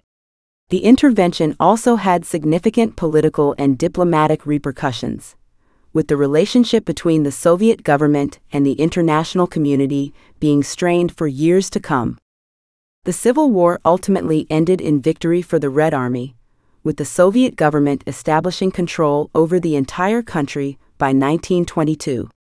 The war was a significant event in the history of Russia, and it helped to shape the course of the country's history for years to come. The war also had a significant impact on the political, cultural, and social traditions of the country, and its legacy continues to be felt in the political, cultural, and social traditions of Russia today.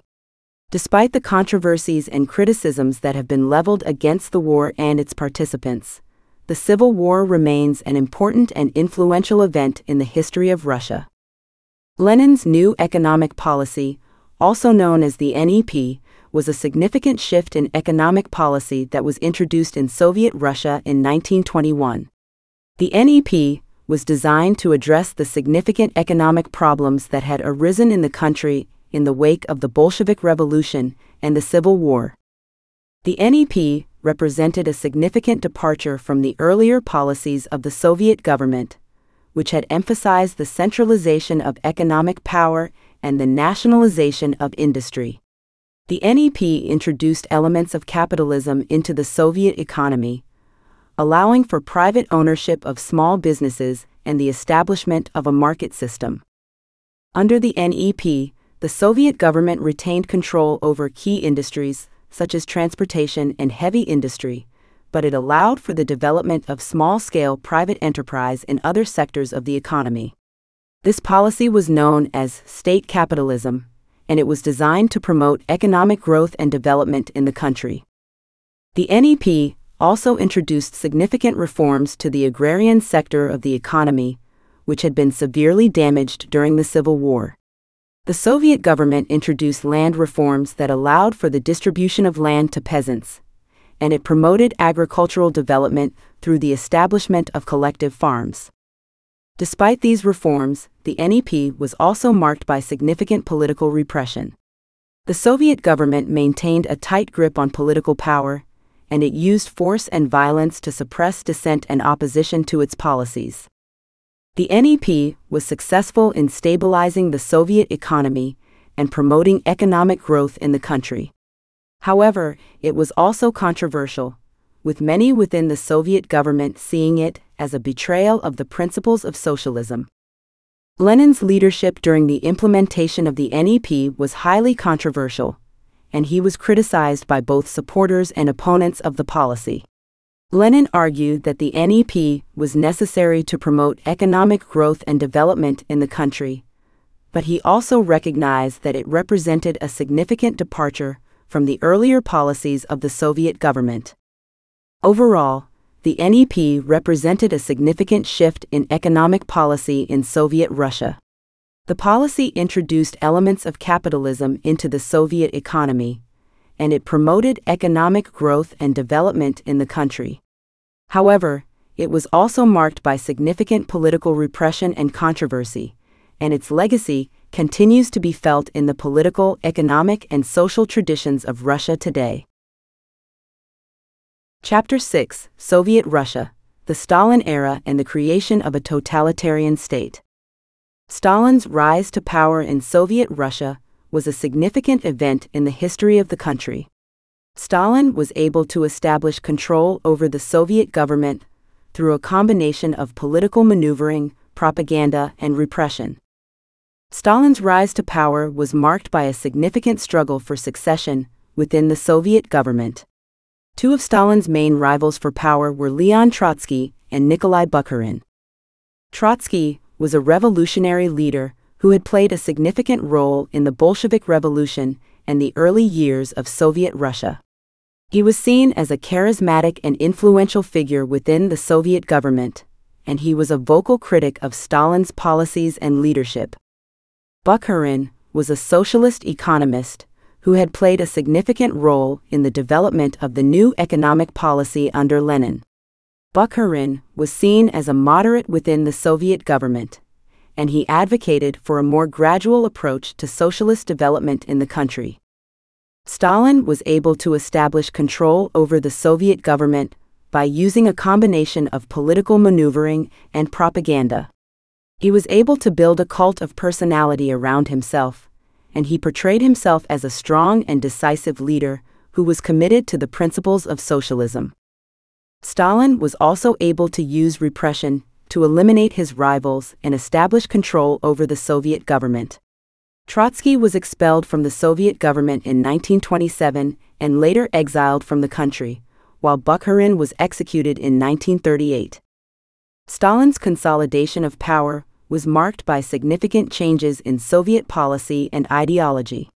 He introduced a policy of forced industrialization that was designed to rapidly modernize the Soviet economy, and he promoted a highly centralized system of government that emphasized his own leadership. Stalin's leadership was highly controversial, and his policies were criticized by many within the Soviet government and by the international community. However, Stalin was able to maintain control over the Soviet government until his death in 1953. The legacy of Stalin's rule continues to be felt in the political, cultural, and social traditions of Russia today. The period of Stalin's rule was marked by significant repression and violence, but it was also a period of significant social and economic development in the country. Overall, Stalin's rise to power in Soviet Russia was a significant event in the history of the country. His consolidation of power was marked by significant changes in Soviet policy and ideology, and it helped to shape the course of Soviet history for years to come. The first five-year plan in Soviet Russia which was introduced in 1928, was a significant effort to rapidly modernize and industrialize the country. The plan was designed to transform the Soviet economy from an agrarian-based system to an industrial-based one, and it was marked by significant changes in Soviet policy and ideology. The first five-year plan was led by Joseph Stalin, who had risen to power in the Soviet government in the late 1920s. Stalin was committed to the principles of socialism, and he saw industrialization as a key element in the establishment of a socialist state in Russia. The plan introduced significant changes to the Soviet economy, including the collectivization of agriculture, the establishment of state-owned enterprises, and the promotion of heavy industry. These changes were designed to promote economic growth and development in the country, and they were seen as essential for the establishment of a modern, industrialized state. The collectivization of agriculture was a key component of the first five-year plan. The Soviet government encouraged the consolidation of small-scale peasant farms into larger state-owned collective farms. This policy was intended to increase agricultural productivity and to promote the development of a modern, industrialized agricultural sector. The first five-year plan was also marked by significant repression and violence. The Soviet government used force and violence to suppress opposition to its policies, and it launched a campaign of political repression known as the Great Purge. The Great Purge was a period of significant violence and repression that lasted from 1936 to 1938. The Soviet government used the Great Purge to eliminate perceived enemies of the state, including political opponents, intellectuals, and members of the military. The Great Purge was marked by show trials, in which the accused were forced to confess to crimes they had not committed. Many of those accused were sentenced to death or to long prison terms, and the purges had a significant impact on the Soviet government and society. The first five-year plan was successful in promoting economic growth and development in the country. The plan helped to establish a modern, industrialized state in Russia, and it transformed the Soviet economy from an agrarian-based system to an industrial-based one. However, the plan was also controversial, with many within the Soviet government and society seeing it as a betrayal of the principles of socialism. The collectivization of agriculture was particularly controversial, and it led to significant resistance and opposition from the peasantry. The Great Purge was also highly controversial, and it was seen by many as a violation of basic human rights and a betrayal of the principles of justice and fairness. Overall, the first five-year plan represented a significant period of transformation and change in Soviet Russia. The plan helped to establish a modern, industrialized state in the country, but it was also marked by significant repression and violence. The legacy of the plan continues to be felt in the political, economic, and social traditions of Russia today. The Cultural Revolution in Soviet Russia, which began in the late 1920s, was a significant period of artistic censorship, suppression of dissent, and the promotion of socialist realism. The Cultural Revolution was designed to promote the principles of socialism and to eliminate what the Soviet government saw as decadent and bourgeois elements in art and culture. The Cultural Revolution was led by the Soviet government, and it was marked by significant changes in Soviet policy and ideology. The Soviet government established a system of artistic censorship, which was designed to ensure that all art and culture promoted the principles of socialism. The Soviet government also promoted the idea of socialist realism, which was a style of art that emphasized the positive aspects of Soviet society and the achievements of socialism. Socialist realism was intended to promote the principles of socialism and to inspire the masses to support the Soviet government. The Cultural Revolution was also marked by significant repression and violence. The Soviet government used force and violence to suppress opposition to its policies, and it launched a campaign of political repression against artists, writers, and intellectuals. Many artists and writers were forced to conform to the principles of socialist realism, and those who refused to comply were often subjected to harassment, imprisonment, or even execution. The Cultural Revolution had a significant impact on the cultural traditions of Russia, and it helped to establish a new socialist vision of art and culture. Despite its controversial legacy, the Cultural Revolution was successful in promoting the principles of socialism and in establishing a new vision of art and culture in Soviet Russia. The revolution helped to eliminate what the Soviet government saw as decadent and bourgeois elements in art and culture, and it helped to promote the principles of socialism and the achievements of the Soviet state. However, the Cultural Revolution was also marked by significant controversy and opposition. Many within the Soviet government and society saw it as a betrayal of the principles of freedom of expression and artistic creativity, and it led to significant resistance and opposition from artists, writers, and intellectuals. Overall, the Cultural Revolution in Soviet Russia represented a significant period of transformation and change in the cultural traditions of the country. The revolution helped to establish a new, socialist vision of art and culture, but it was also marked by significant repression and violence. The legacy of the Cultural Revolution continues to be felt in the political, cultural, and social traditions of Russia today. The Great Patriotic War, which began in 1941 with Hitler's invasion of the Soviet Union, was a significant event in the history of Soviet Russia. The war lasted for 4 years, and it had a significant impact on the Soviet government and society. The Soviet Union was caught off guard by Hitler's invasion, and the initial months of the war were marked by significant losses and setbacks for the Soviet military. However, under the leadership of Joseph Stalin, the Soviet government was able to rally the population and mount a successful defense against the Nazi forces. Stalin played a key role in the Soviet victory in the Great Patriotic War. He was able to mobilize the population and the military to resist the Nazi invasion, and he was able to maintain the morale of the Soviet people in the face of significant losses and setbacks. The Soviet victory in the Great Patriotic War was marked by significant sacrifice and loss. Millions of Soviet citizens lost their lives in the war, and the country was left devastated by the conflict. The Soviet victory in the Great Patriotic War was also marked by significant changes in Soviet policy and ideology. The war helped to establish the Soviet Union as a major world power, and it helped to promote the principles of socialism and the achievements of the Soviet state.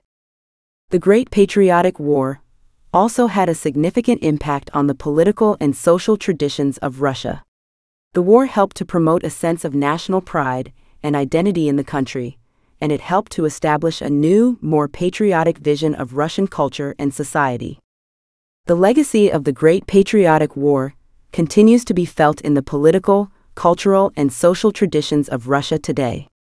The war helped to establish the Soviet Union as a major world power, and it helped to promote the principles of socialism and the achievements of the Soviet state. However, the war was also marked by significant controversy and opposition. Many within the Soviet government and society saw it as a betrayal of the principles of freedom and democracy, and it led to significant resistance and opposition from those who opposed the Soviet regime. Overall, the Great Patriotic War in Soviet Russia represented a significant period of transformation and change in the political, cultural, and social traditions of the country. The war helped to establish the Soviet Union as a major world power, and it helped to promote the principles of socialism and the achievements of the Soviet state. However, the war was also marked by significant sacrifice and loss, and it had a significant impact on the political and social traditions of Russia. The legacy of Joseph Stalin, who led the Soviet Union from the 1920s until his death in 1953, was marked by significant repression, violence, and political control. Stalin's legacy had a significant impact on Soviet society, and it helped to establish the Soviet Union as a major world power. However, Stalin's legacy was also marked by significant controversy and opposition. Many within the Soviet government and society saw Stalin's policies as a betrayal of the principles of freedom and democracy, and they sought to promote a new vision of Soviet society that was more open and democratic. One of the key elements of this new vision was the policy of de-Stalinization, which was introduced by Stalin's successor, Nikita Khrushchev. De-Stalinization was designed to eliminate the most repressive and violent aspects of Stalin's legacy, and to promote a new vision of Soviet society that was more open and democratic. The policy of de-Stalinization was marked by significant changes in Soviet policy and ideology. The Soviet government introduced a new emphasis on economic growth and development, and it sought to promote a more open and democratic society. The policy of de-Stalinization was also marked by significant opposition and resistance. Many within the Soviet government and society saw the policy as a betrayal of the principles of socialism, and they sought to resist the changes that were being introduced. Despite these challenges, the policy of de-Stalinization had a significant impact on Soviet society. It helped to establish a new vision of Soviet society that was more open and democratic, and it helped to promote economic growth and development in the country. However, the policy of de-Stalinization also had its limits. The Soviet government remained committed to the principles of socialism, and it sought to maintain control over the political and social institutions of the country. This led to significant challenges and opposition, particularly from those who sought greater political and social freedoms. The Khrushchev thaw, which was a period of relative openness and freedom in Soviet society, was ultimately limited by the constraints of Soviet policy and ideology. Overall, Stalin's legacy had a significant impact on Soviet society, and it helped to establish the Soviet Union as a major world power.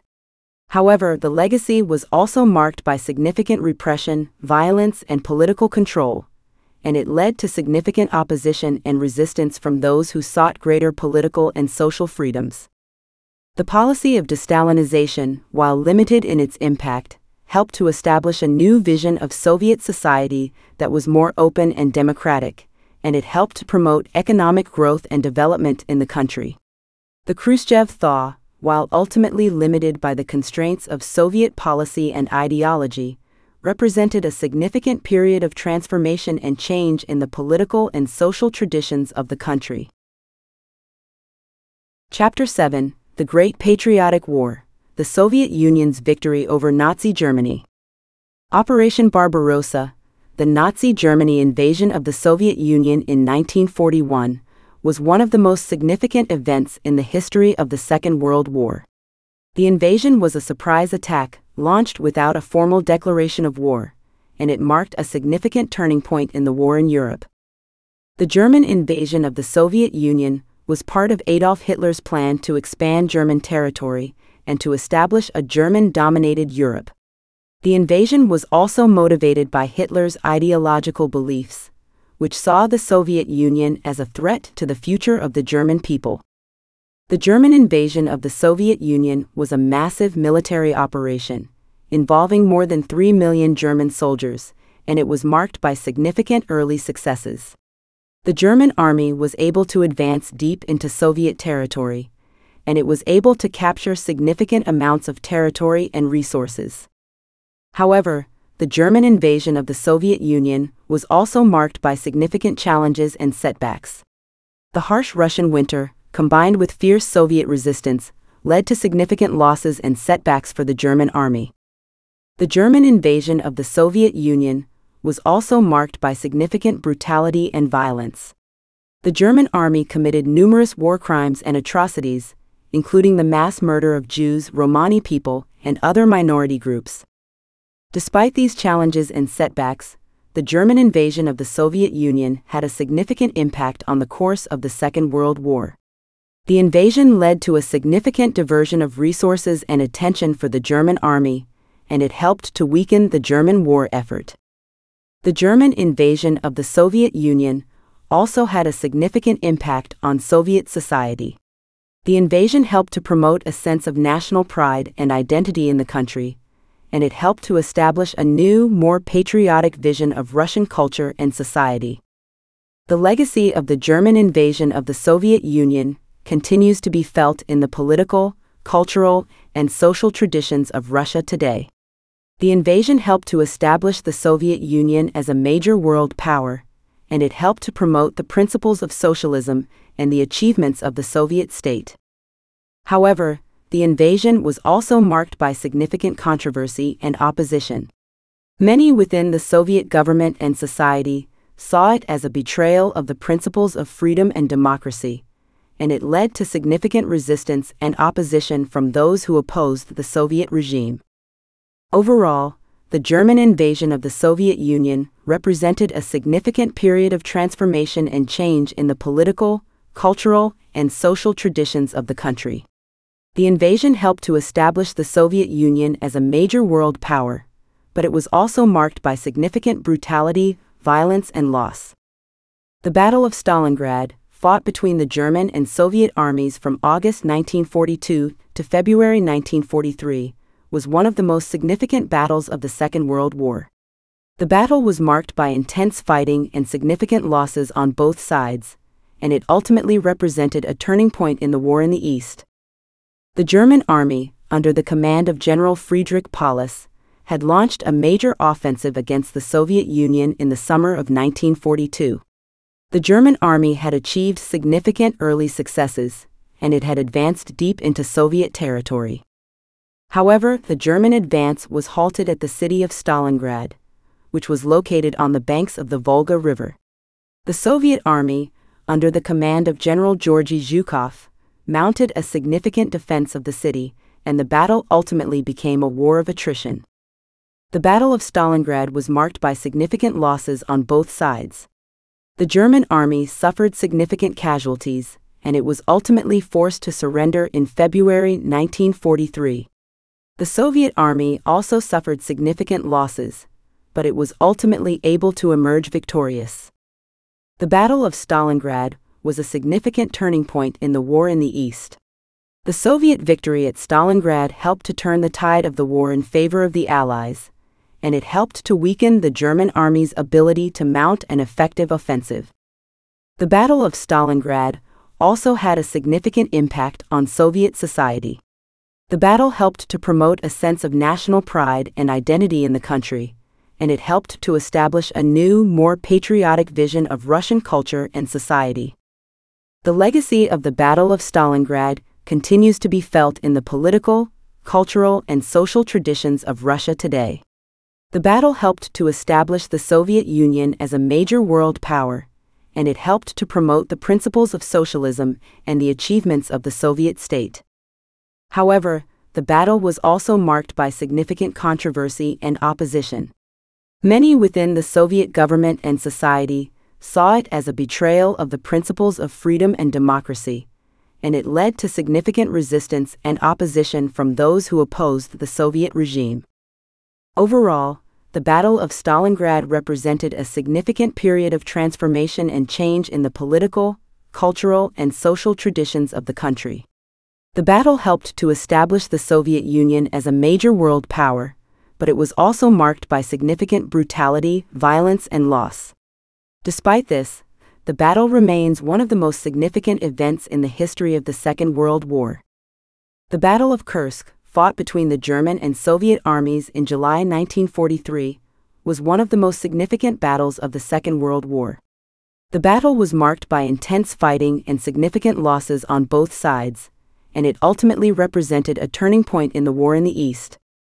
The German army, under the command of Field Marshal Erich von Manstein, had launched a major offensive against the Soviet Union in the summer of 1943.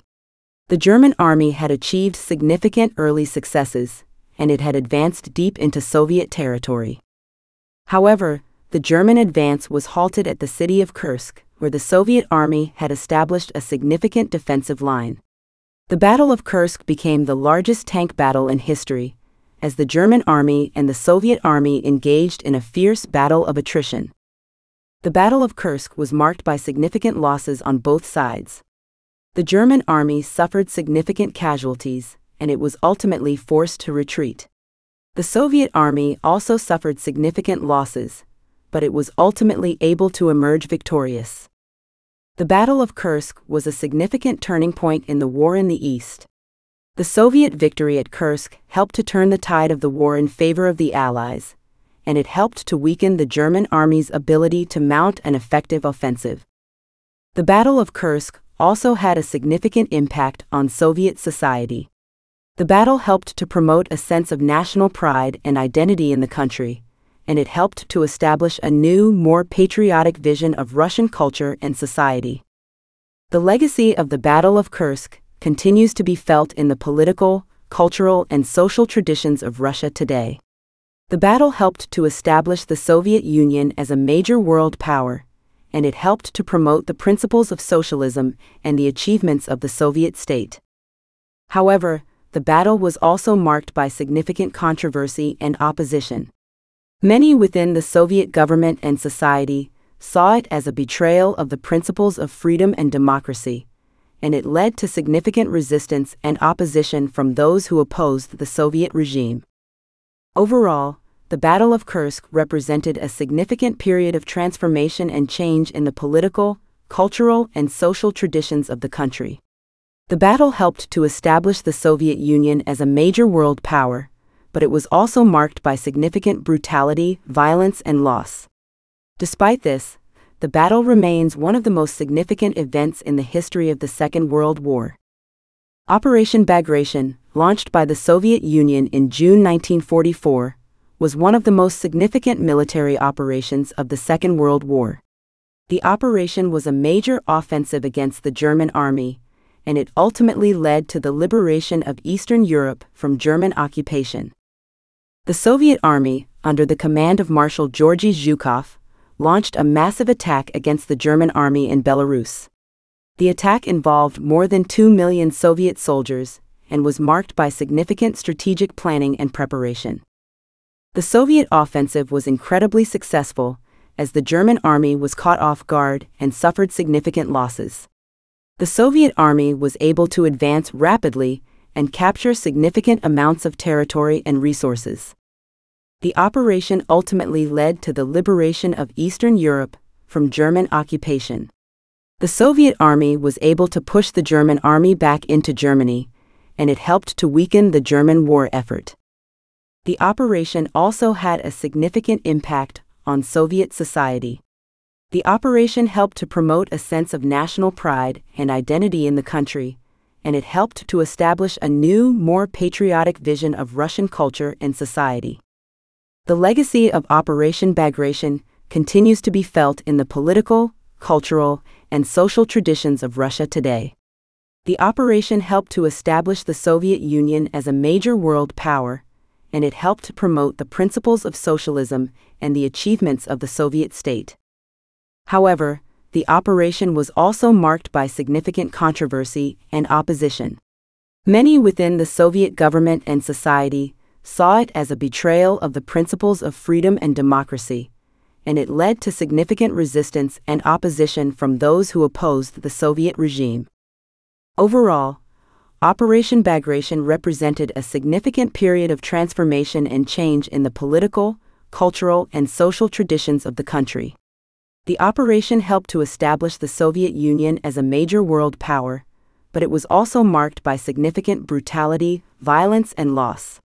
Despite this, the operation remains one of the most significant events in the history of the Second World War. The Battle of Berlin, fought in April and May of 1945, marked the final major battle of the Second World War in Europe. The battle was the culmination of years of conflict between Germany and the Allies, and it ultimately resulted in the fall of Hitler's Germany. The Soviet army, under the command of Marshal Georgy Zhukov, launched a major offensive against Berlin in April of 1945. The German army, under the command of Adolf Hitler, mounted a fierce defense of the city, but it was ultimately unable to withstand the overwhelming force of the Soviet army. The battle was marked by significant losses on both sides. The German army suffered significant casualties, and it was ultimately forced to surrender in May of 1945.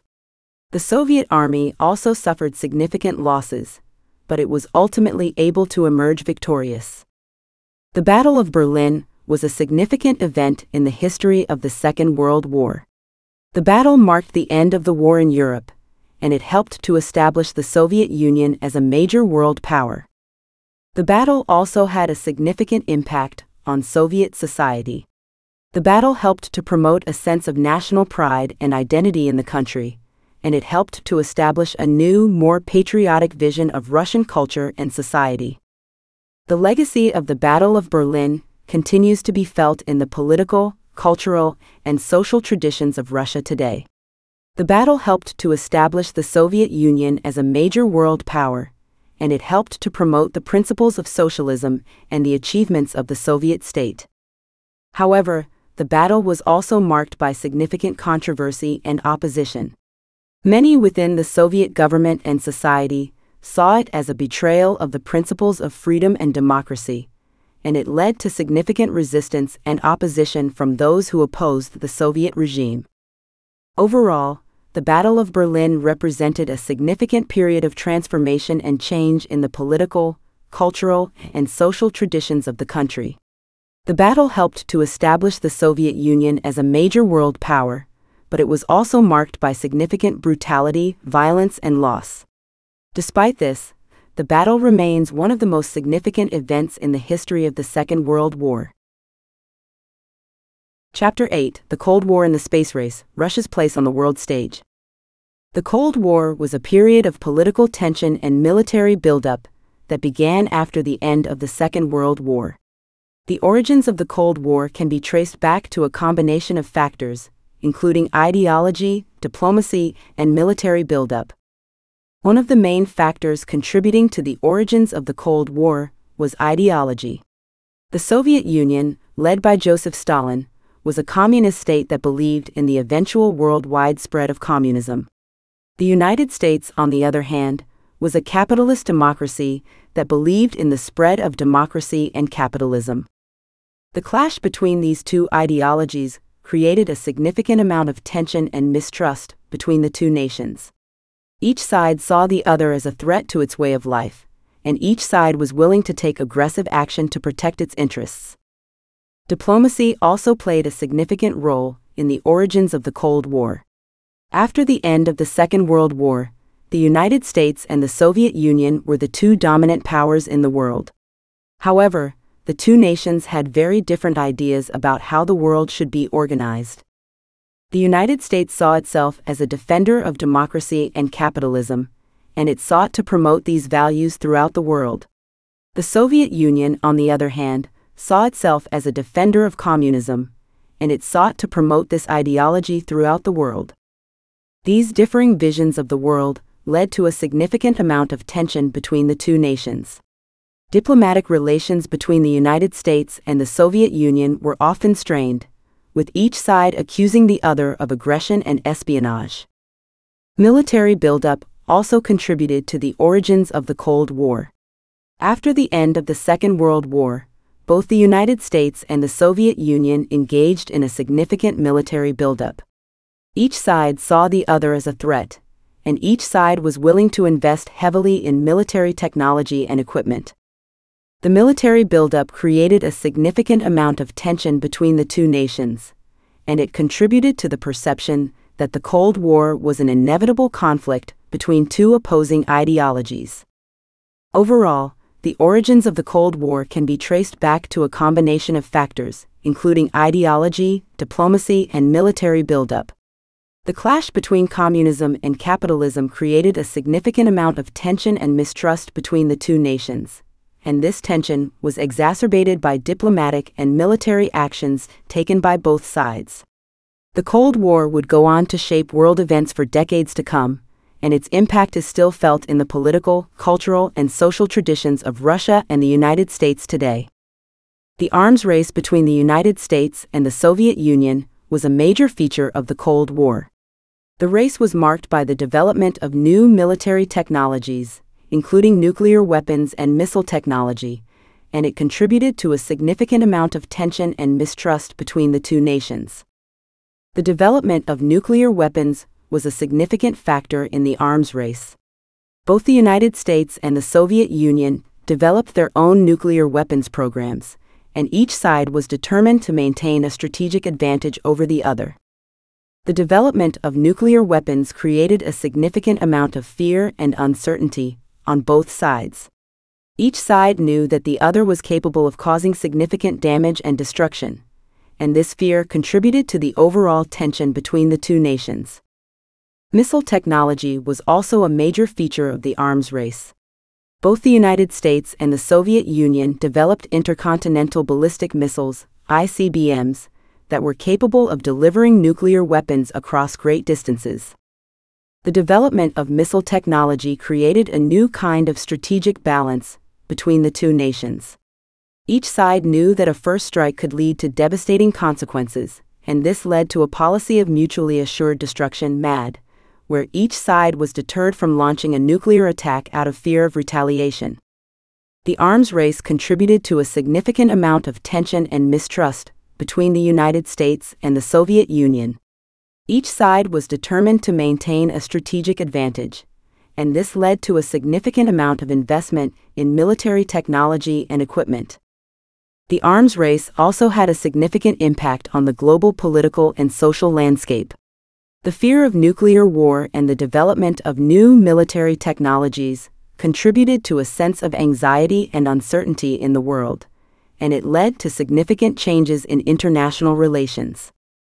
Overall, the arms race was a significant feature of the Cold War. The development of nuclear weapons and missile technology contributed to a significant amount of tension and mistrust between the United States and the Soviet Union, and it shaped the political and social landscape of the world for decades to come. The legacy of the arms race is still felt in the political, cultural, and social traditions of the United States and Russia today. The space race was a significant feature of the Cold War between the United States and the Soviet Union. The race was marked by a series of landmark achievements, including the launch of Sputnik, the first human spaceflight by Yuri Gagarin, and the race to the moon. The launch of Sputnik, the first artificial satellite by the Soviet Union in 1957, was a significant milestone in the space race. The launch shocked the United States, which had previously assumed that it was the leader in scientific and technological advancement. The launch of Sputnik sparked a sense of urgency in the United States, and it led to a significant increase in investment in science and technology. The United States launched its own satellite, Explorer 1, in 1958, and this marked the beginning of a new phase in the space race. The next major milestone in the space race was the first human spaceflight by Yuri Gagarin in 1961. Gagarin's flight was a significant achievement for the Soviet Union, and it further cemented the nation's reputation as a leader in scientific and technological advancement. The United States responded with its own human spaceflight program, and in 1969, the United States successfully landed astronauts on the moon. The moon landing was a significant achievement for the United States, and it marked the end of the space race. The space race had a significant impact on the global political and social landscape. The race contributed to a sense of national pride and identity in both the United States and the Soviet Union, and it helped to establish the two nations as leaders in scientific and technological advancement. The space race also had a significant impact on the scientific community. The race led to significant investment in science and technology, and it helped to promote new innovations and discoveries in a variety of fields. Overall, the space race was a significant feature of the Cold War between the United States and the Soviet Union. The race contributed to a sense of national pride and identity, and it helped to establish the two nations as leaders in scientific and technological advancement. The legacy of the space race is still felt in the political, cultural, and social traditions of the United States and Russia today. The Cuban Missile Crisis was a significant event in the Cold War between the United States and the Soviet Union. The crisis was marked by a series of tense diplomatic negotiations, military posturing, and the threat of nuclear war. The crisis began in October 1962, when the United States discovered that the Soviet Union was building missile bases in Cuba. The missiles had the potential to reach major cities in the United States, and this led to a sense of urgency and concern in the United States. President John F. Kennedy responded to the crisis with a series of diplomatic and military measures. He established a naval blockade around Cuba, and he demanded that the Soviet Union remove the missiles from the island. Soviet Premier Nikita Khrushchev responded to Kennedy's demands with a series of diplomatic maneuvers. He denied that the missiles were intended to threaten the United States, and he argued that the Soviet Union had the right to protect its interests in Cuba. The crisis reached its peak when the United States discovered that Soviet ships were approaching the naval blockade.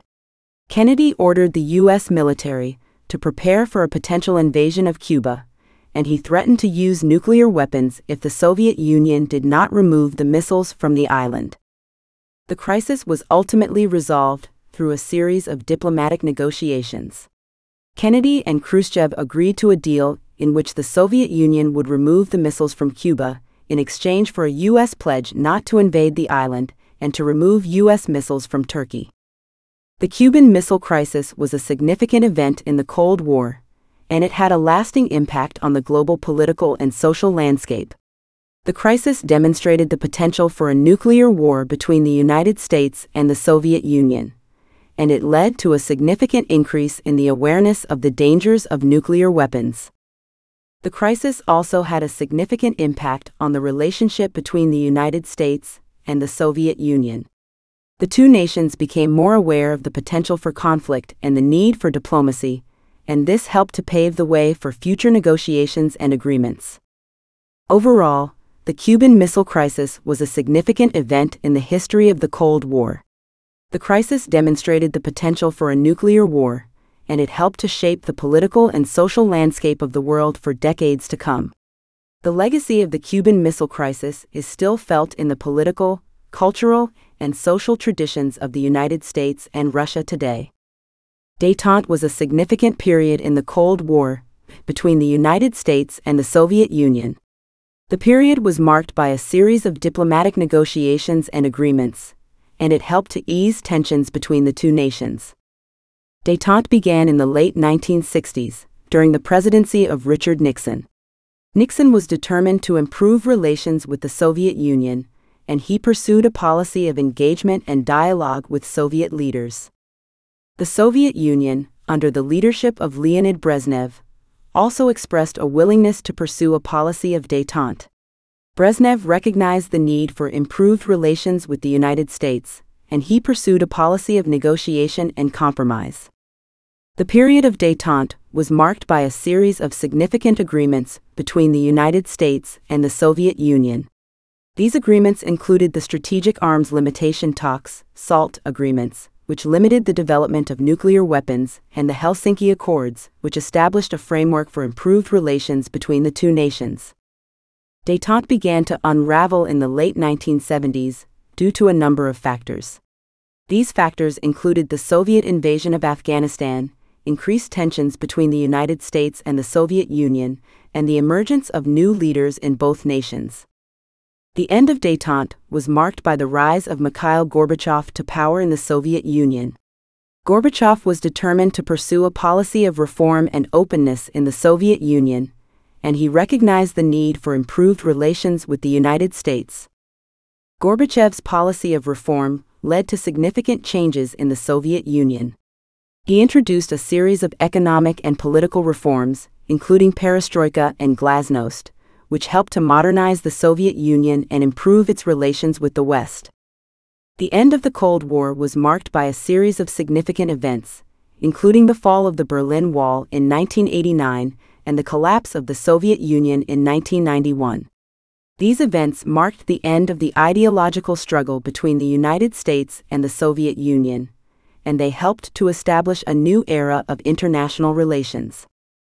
Overall, the period of détente was a significant period in the Cold War.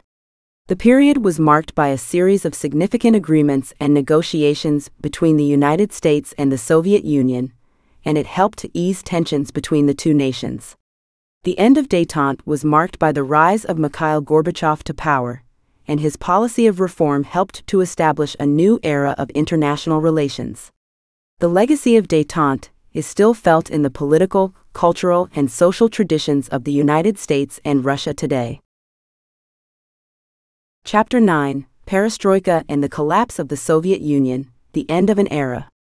Mikhail Gorbachev became the leader of the Soviet Union in 1985, and he immediately set about implementing a series of sweeping reforms. Gorbachev recognized the need for significant changes in the Soviet Union, both economically and politically, and he introduced a series of policies that would come to be known as perestroika and glasnost. Perestroika was Gorbachev's policy of economic reform. The policy aimed to modernize the Soviet economy and make it more efficient and productive. Gorbachev introduced a series of measures aimed at decentralizing the Soviet economy, increasing competition, and promoting entrepreneurship. Gorbachev also introduced a policy of glasnost, or openness. This policy aimed to promote transparency and accountability in the Soviet government, and to encourage public participation in the political process. Gorbachev hoped that glasnost would help to root out corruption and bureaucracy in the Soviet government, and to increase public support for his reforms. Gorbachev's reform agenda was not limited to economic and political reforms. He also introduced a series of social and cultural reforms aimed at promoting individual freedoms and liberties. These reforms included the legalization of private property, the promotion of freedom of speech and expression, and the expansion of cultural exchanges with the West. The reforms introduced by Gorbachev were met with a mixed response from the Soviet people. Some welcomed the changes and saw them as an opportunity to improve their lives and increase their freedoms. Others were wary of the reforms and feared that they would lead to instability and a loss of traditional Soviet values. The reform agenda introduced by Gorbachev also faced significant resistance from within the Soviet government. Many members of the Soviet leadership saw the reforms as a threat to their power and influence, and they were reluctant to embrace the changes. Despite these challenges, Gorbachev continued to pursue his reform agenda. He recognized the need for significant changes in the Soviet Union, and he was committed to seeing his policies through to fruition. The reforms introduced by Gorbachev had a significant impact on the Soviet Union and on the world stage. The policies of perestroika and glasnost helped to modernize the Soviet economy and increase public participation in the political process. They also helped to improve relations between the Soviet Union and the West, and paved the way for the end of the Cold War. However, the reforms also had unintended consequences. The decentralization of the Soviet economy led to significant economic challenges, and the increased freedoms introduced by glasnost led to a wave of social and political unrest. Ultimately, the reforms introduced by Gorbachev were not enough to save the Soviet Union. The economic challenges facing the country, combined with social and political unrest, led to the collapse of the Soviet Union in 1991. Despite this, Gorbachev's reform agenda had a lasting impact on the Soviet Union and on the world stage. The policies of perestroika and glasnost helped to usher in a new era of political and economic openness in the Soviet Union, and paved the way for a new era of international relations. The legacy of Gorbachev's reform agenda is still felt in the political, cultural, and social traditions of Russia today. The Baltic republics of Estonia, Latvia, and Lithuania were part of the Soviet Union for over 5 decades. However, the Baltic people never forgot their national identities and aspirations for independence. Throughout the Soviet era, the Baltic peoples faced significant challenges to their national identities. The Soviet government sought to suppress nationalistic movements, and the Baltic peoples faced discrimination and persecution for their beliefs. Despite these challenges, the Baltic peoples continued to fight for their independence. Nationalist movements emerged in the Baltic republics in the 1980s, and they gained momentum in the wake of Gorbachev's policy of glasnost. In 1988, the Estonian Popular Front, a nationalist organization, held a mass rally in Tallinn, demanding independence for Estonia. This event marked the beginning of a new era in the Baltic independence movement. Similar rallies and protests were held throughout the Baltic republics in the years that followed. The nationalist movements gained support from a wide range of people, including intellectuals, students, and ordinary citizens. The Soviet government responded to the growing independence movement with a mixture of repression and conciliation.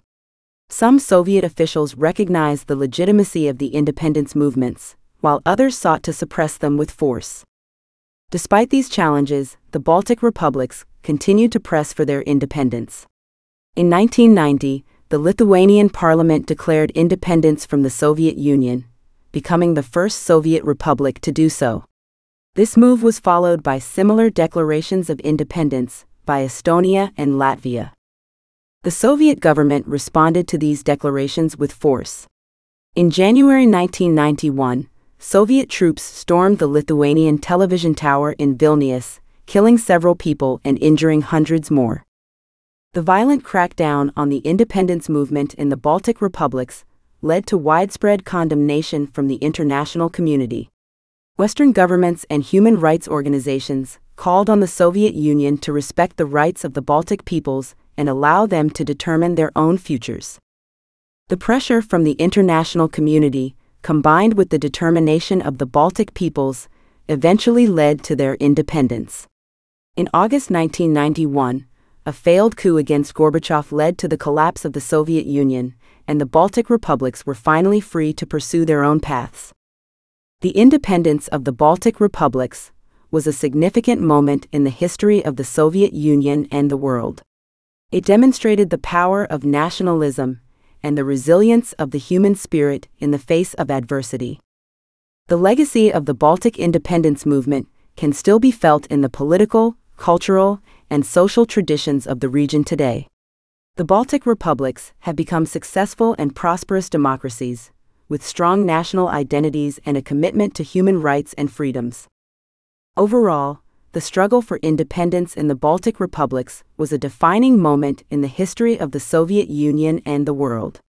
It demonstrated the power of the human spirit and the importance of freedom and self-determination in shaping the course of history. In August 1991, a group of hardliners in the Soviet government attempted to stage a coup against President Mikhail Gorbachev. The coup, known as the August coup, was an attempt to roll back the reforms introduced by Gorbachev and to preserve the Soviet system. The coup was led by a group of high-ranking officials, including Gennady Yanayev, the vice president of the Soviet Union, and defense minister Dmitry Yazov. The coup leaders claimed that Gorbachev was ill and unable to govern, and they declared a state of emergency and suspended civil liberties. The coup was met with widespread resistance from the Soviet people, who took to the streets in mass protests. The coup leaders were unable to establish control over the country, and their attempt to seize power ultimately failed. The failure of the August coup marked a significant turning point in the history of the Soviet Union. It demonstrated the power of popular resistance and the determination of the Soviet people to defend their hard-won freedoms. The August coup also marked the beginning of the end for the Soviet Union. The coup exposed the deep divisions within the Soviet government, and it led to a wave of resignations and defections from the Communist Party. In the aftermath of the coup, Gorbachev was weakened and his authority was greatly diminished. However, he remained committed to his reform agenda, and he continued to push for greater political and economic liberalization in the Soviet Union. The events of the August coup also led to the emergence of new political leaders in the Soviet Union. Boris Yeltsin, the president of the Russian Federation, emerged as a powerful voice for reform and democracy, and he played a key role in the collapse of the Soviet Union. Yeltsin and other reformers recognized the need for significant changes in the Soviet system, and they were determined to push through reforms in the face of opposition from hardliners within the government. The collapse of the Soviet Union was a complex and multifaceted process, but the August coup marked a critical moment in this process. The failure of the coup exposed the weaknesses of the Soviet system and demonstrated the power of popular resistance and democratic ideals. The legacy of the August coup can still be felt in the political, cultural, and social traditions of Russia and the former Soviet republics today. The events of August 1991 demonstrated the power of the human spirit and the importance of freedom and democracy in shaping the course of history. The collapse of the Soviet Union in 1991 led to a period of economic turmoil and instability in Russia. The new government faced significant challenges as it sought to reform the economy and create a stable and prosperous future for the Russian people. In the early years of the post-Soviet period, Russia experienced rampant inflation and severe shortages of basic goods.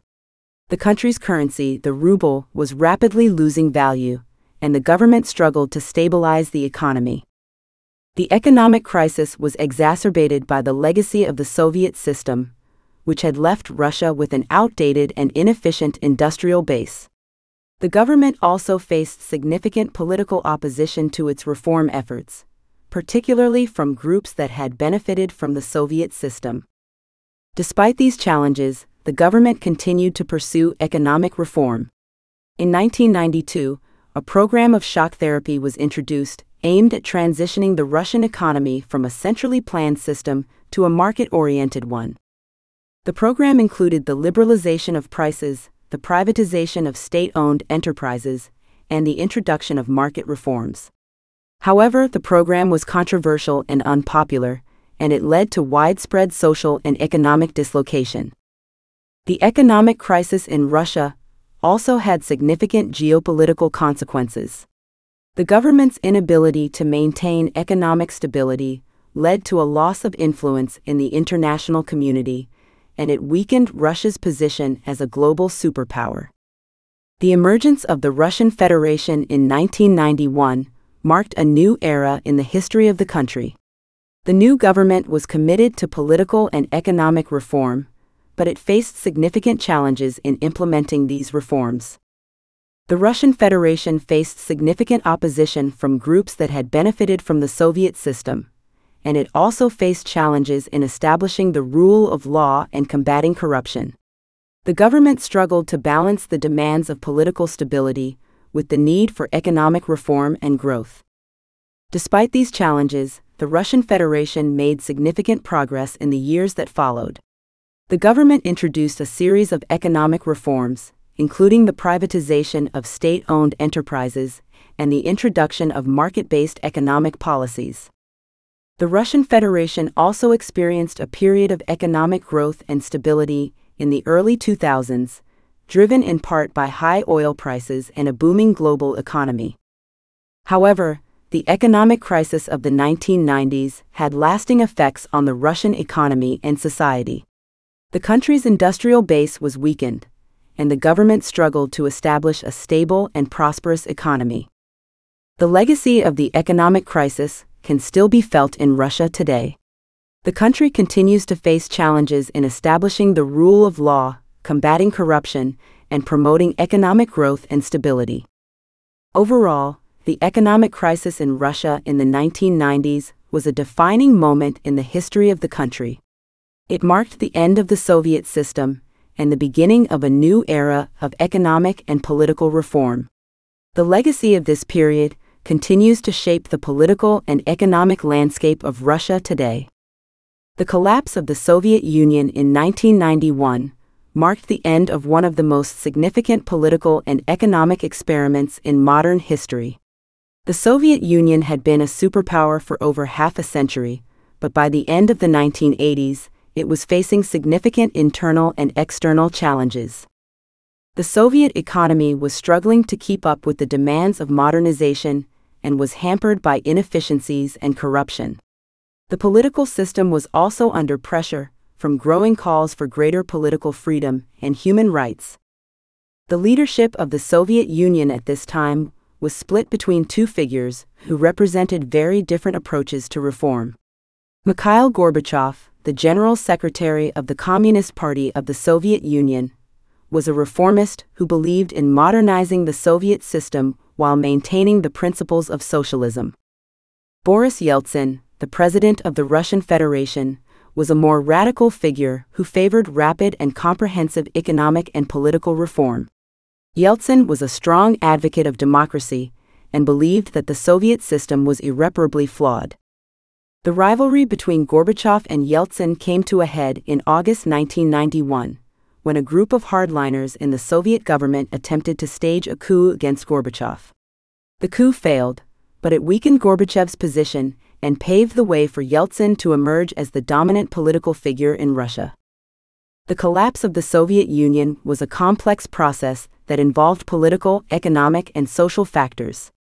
The Soviet system had been in decline for many years, and its demise was ultimately the result of a combination of internal decay and external pressures.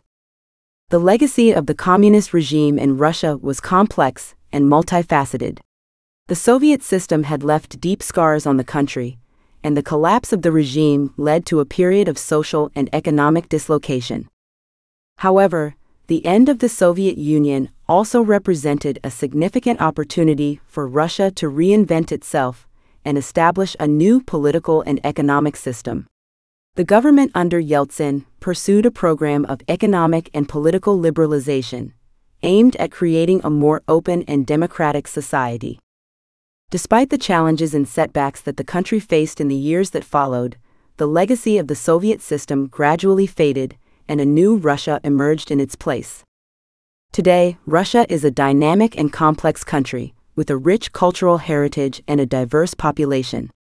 The legacy of the Soviet regime can still be felt in many aspects of Russian society, but the country has moved beyond the constraints of the past and is forging a new path forward. Overall, the collapse of the Soviet Union marked the end of an era in world history and the beginning of a new chapter in the story of Russia. The legacy of the communist regime will continue to shape the country for many years to come, but the end of the Soviet system also represented a moment of great opportunity for the country to embrace change and to chart a new course for the future. Chapter 10: Contemporary Russia, Putin's Russia and the Challenges of the 21st Century. The Putin era in Russia began in 2000, with the election of Vladimir Putin as president. Putin came to power at a time when Russia was struggling to find its place in the post-Soviet world. The country had experienced a period of political and economic turbulence in the 1990s, and many Russians were disillusioned with the reforms of that era. Putin promised to restore stability and order to Russia, and he quickly set about consolidating his authority. One of his first moves as president was to centralize power in the Kremlin, reducing the autonomy of Russia's regions and strengthening the authority of the federal government. Putin also pursued a policy of reasserting the power of the state in the Russian economy. He nationalized several key industries, including oil and gas, and consolidated state control over major media outlets. Putin's approach to governance was characterized by a mix of authoritarianism and pragmatism. He cracked down on dissent and limited political opposition, but he also pursued policies aimed at improving the standard of living for ordinary Russians. One of Putin's most significant achievements in the early years of his presidency was the restoration of stability to the Russian economy. Under his leadership, Russia experienced a period of sustained economic growth, fueled by high oil prices and increasing foreign investment. However, Putin's rule has also been marked by a number of controversial and divisive policies. He has cracked down on civil society and political opposition, and he has been accused of limiting press freedom and violating human rights. Putin's foreign policy has also been the subject of intense scrutiny and criticism. He has pursued an aggressive policy towards Russia's neighbors, including the annexation of Crimea in 2014 and support for separatist rebels in eastern Ukraine. Putin's reassertion of Russian power on the international stage has also led to tensions with the West. Russia has been accused of interfering in the 2016 U.S. presidential election and of involvement in the poisoning of a former Russian spy in the UK. Despite these controversies, Putin remains a popular figure in Russia. His authoritarian style of governance has appealed to many Russians who value stability and order over political freedom and individual rights. As Putin enters his third decade in power, the future of Russia remains uncertain. The country faces significant economic and social challenges, including an aging population and an over-reliance on natural resources.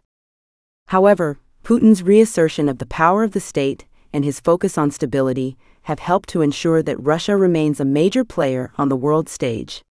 The Putin era has been characterized by a mix of authoritarianism and pragmatism, and it remains to be seen how this approach will shape Russia's future. In 2014, Russia annexed Crimea, a peninsula in the Black Sea region that had been part of Ukraine since the breakup of the Soviet Union in 1991. The annexation of Crimea was a significant event in the ongoing conflict between Russia and Ukraine, and it marked a dramatic shift in Russia's geopolitical ambitions. The annexation of Crimea was the culmination of a long-standing dispute between Russia and Ukraine over the status of the peninsula. Crimea has a significant ethnic Russian population, and many Russians view the region as an important part of their national identity. Ukraine, however, has long asserted its sovereignty over the region, and tensions between the two countries have simmered for decades. The situation came to a head in 2014, when pro-Russian protesters took control of government buildings in Crimea and called for a referendum on the region's future. The referendum was held in March of that year, and the results showed overwhelming support for annexation by Russia. The annexation of Crimea was widely condemned by the international community, with many countries imposing economic sanctions on Russia in response. The annexation also sparked a wider conflict in eastern Ukraine, where pro-Russian separatists seized control of several regions and declared independence. The annexation of Crimea was a clear demonstration of Putin's geopolitical ambitions. Putin has long sought to reassert Russia's influence on the world stage, and the annexation of Crimea was seen as a way of demonstrating Russia's strength and power. The annexation was also a clear challenge to the West, particularly the United States and Europe. Russia's annexation of Crimea was seen as a direct challenge to the post-World War II order, which has been based on the principles of territorial integrity and the inviolability of borders. The conflict in Ukraine that followed the annexation of Crimea has been marked by violence and instability. The Ukrainian government has been engaged in a long and difficult struggle to regain control over the separatist regions in the east of the country, while Russia has been accused of supporting the separatists with weapons and personnel. The conflict in Ukraine has also had wider geopolitical implications. The annexation of Crimea has led to tensions between Russia and the West, with many countries imposing economic sanctions on Russia in response. The conflict has also raised concerns about the security of Europe, with many countries worried about the potential for further Russian aggression. The annexation of Crimea was a significant event in the ongoing conflict between Russia and Ukraine, and it marked a dramatic shift in Russia's geopolitical ambitions. The conflict in Ukraine remains unresolved, and tensions between Russia and the West remain high. The annexation of Crimea was also a reminder of the complex historical and cultural ties that exist between Russia and Ukraine. The two countries share a long and intertwined history, and the conflict in Ukraine has been shaped by a complex set of factors, including language, religion, and ethnicity. The annexation of Crimea was a bold move by Putin, one that demonstrated his determination to reassert Russia's influence on the world stage. The conflict in Ukraine that followed the annexation has been marked by violence and instability, and it remains one of the most significant geopolitical challenges facing the world today. The Syrian civil war has been one of the most significant conflicts of the 21st century, and Russia's role in the conflict has been a subject of great interest and debate. The war has been marked by brutal violence, displacement, and humanitarian crises, and it has drawn in a wide range of regional and global actors. Russia's involvement in the conflict began in 2015, when it intervened on behalf of the Syrian government, led by President Bashar al-Assad. Russia's intervention marked a significant shift in the balance of power in the conflict, and it has had a profound impact on the trajectory of the war. Russia's intervention in Syria has been driven by a range of factors, including a desire to project power in the Middle East, a concern about the spread of Islamist extremism, and a desire to counter Western influence in the region. Russia has also been motivated by a desire to protect its strategic interests in the region, including its naval base in Tartus and its support for the Assad regime. Russia's intervention in Syria has been controversial, with many countries accusing Russia of propping up a brutal regime and perpetuating the conflict. Russia has countered these accusations by arguing that it is helping to stabilize the situation in Syria and protect the country from terrorism. Russia's intervention in Syria has had a significant impact on the conflict. Russia's military support has helped the Syrian government regain control of key areas, including the city of Aleppo. Russia has also been involved in diplomatic efforts to end the conflict, including the Astana peace process and the Sochi Congress. Russia's involvement in the conflict has also had wider geopolitical implications.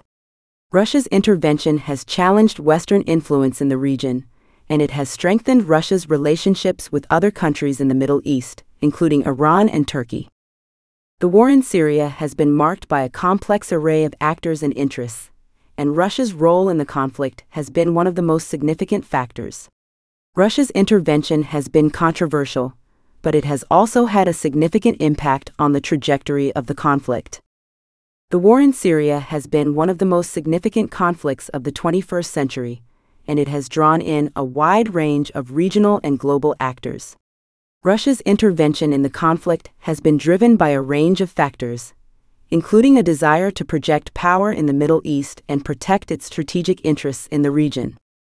The war in Syria has also had wider geopolitical implications, with Russia's intervention challenging Western influence in the region and strengthening Russia's relationships with other countries in the Middle East. The conflict in Syria remains unresolved, and the situation on the ground remains volatile and unpredictable. The war in Syria is a reminder of the complex and often violent dynamics that shape the Middle East. The conflict has been marked by brutal violence and displacement, and it has had a profound impact on the people of Syria and the wider region. As the conflict continues, the role of Russia and other global actors will remain a key factor in the future of the region. The Russian economy has faced a range of challenges in recent years, including economic sanctions, low oil prices, and a need for structural reforms. These challenges have had significant impacts on the country's economy and have raised questions about the future trajectory of the Russian economy. One of the most significant challenges facing the Russian economy has been economic sanctions imposed by Western countries.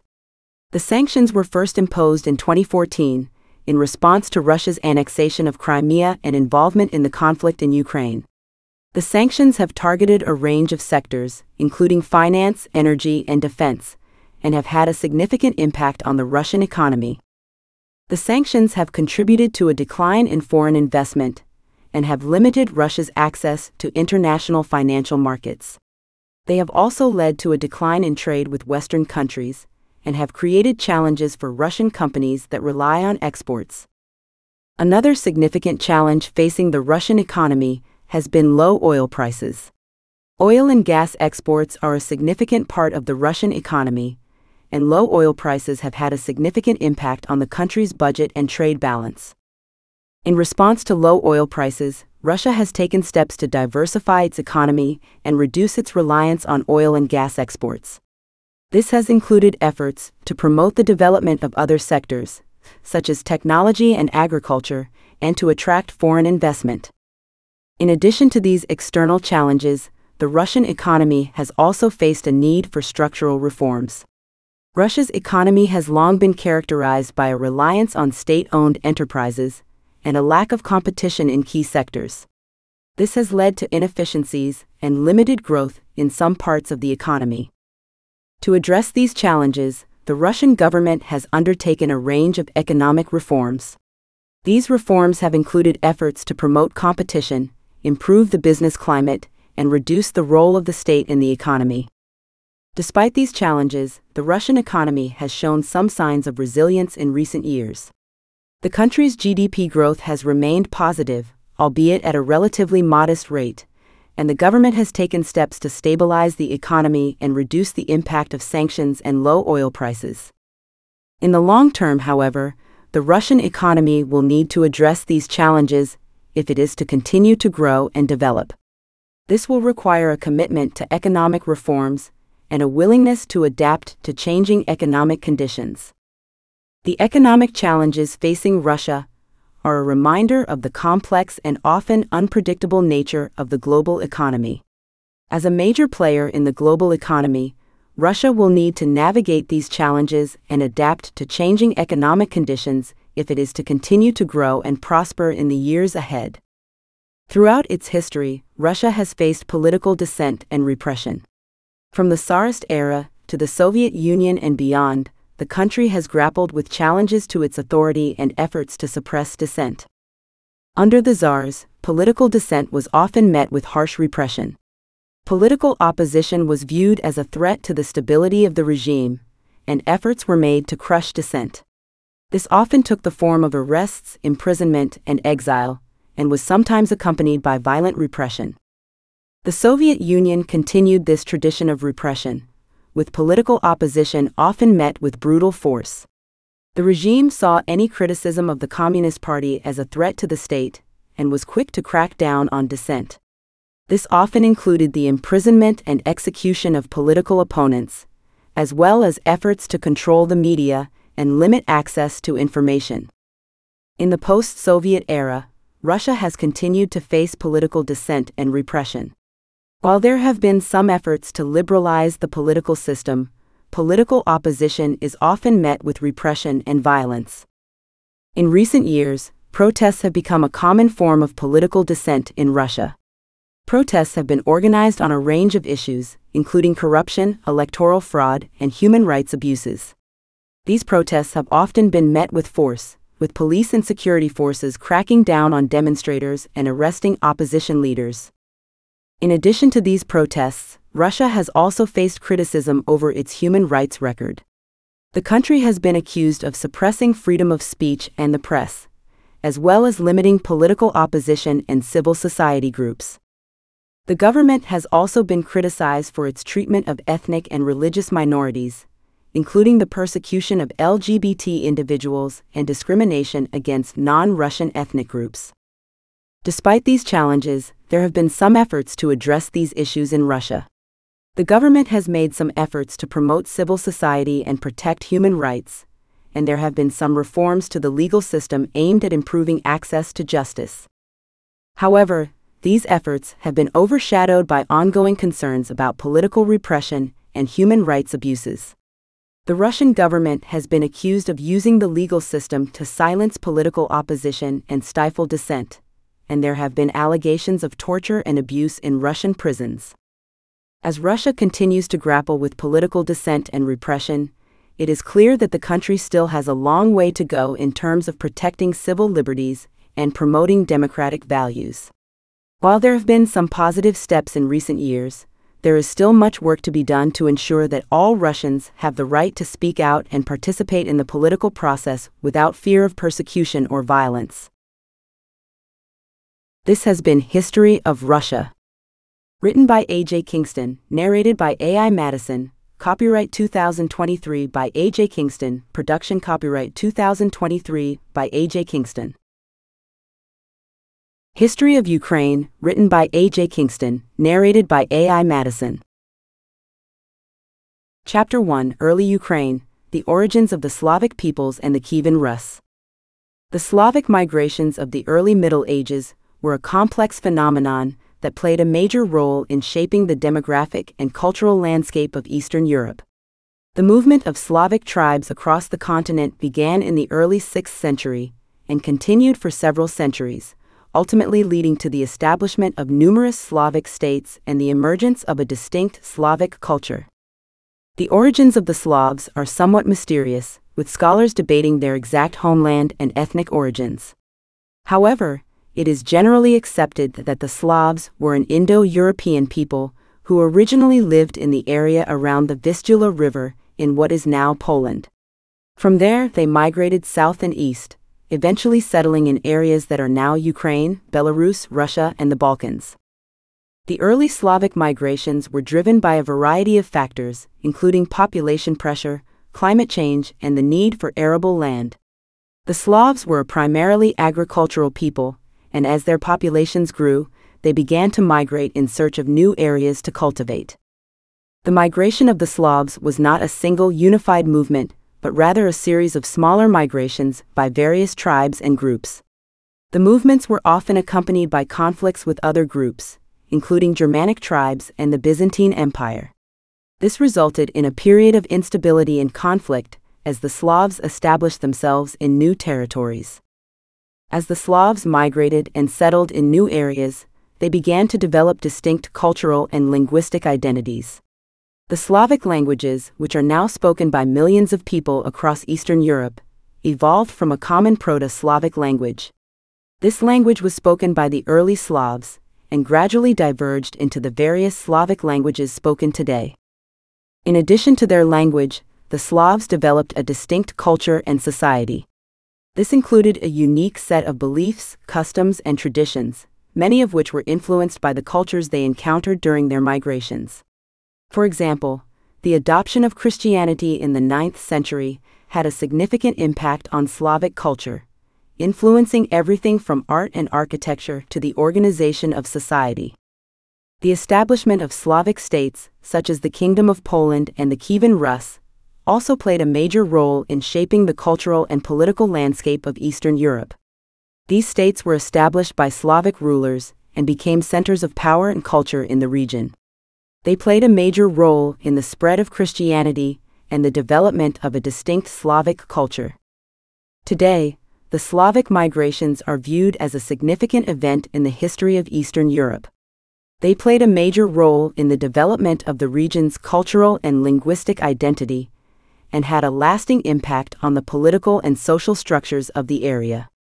The Slavic migrations also represent a period of significant change and turmoil, as various groups competed for land and resources in a rapidly changing world. In summary, the Slavic migrations were a complex and multifaceted phenomenon that had a significant impact on the history of Eastern Europe.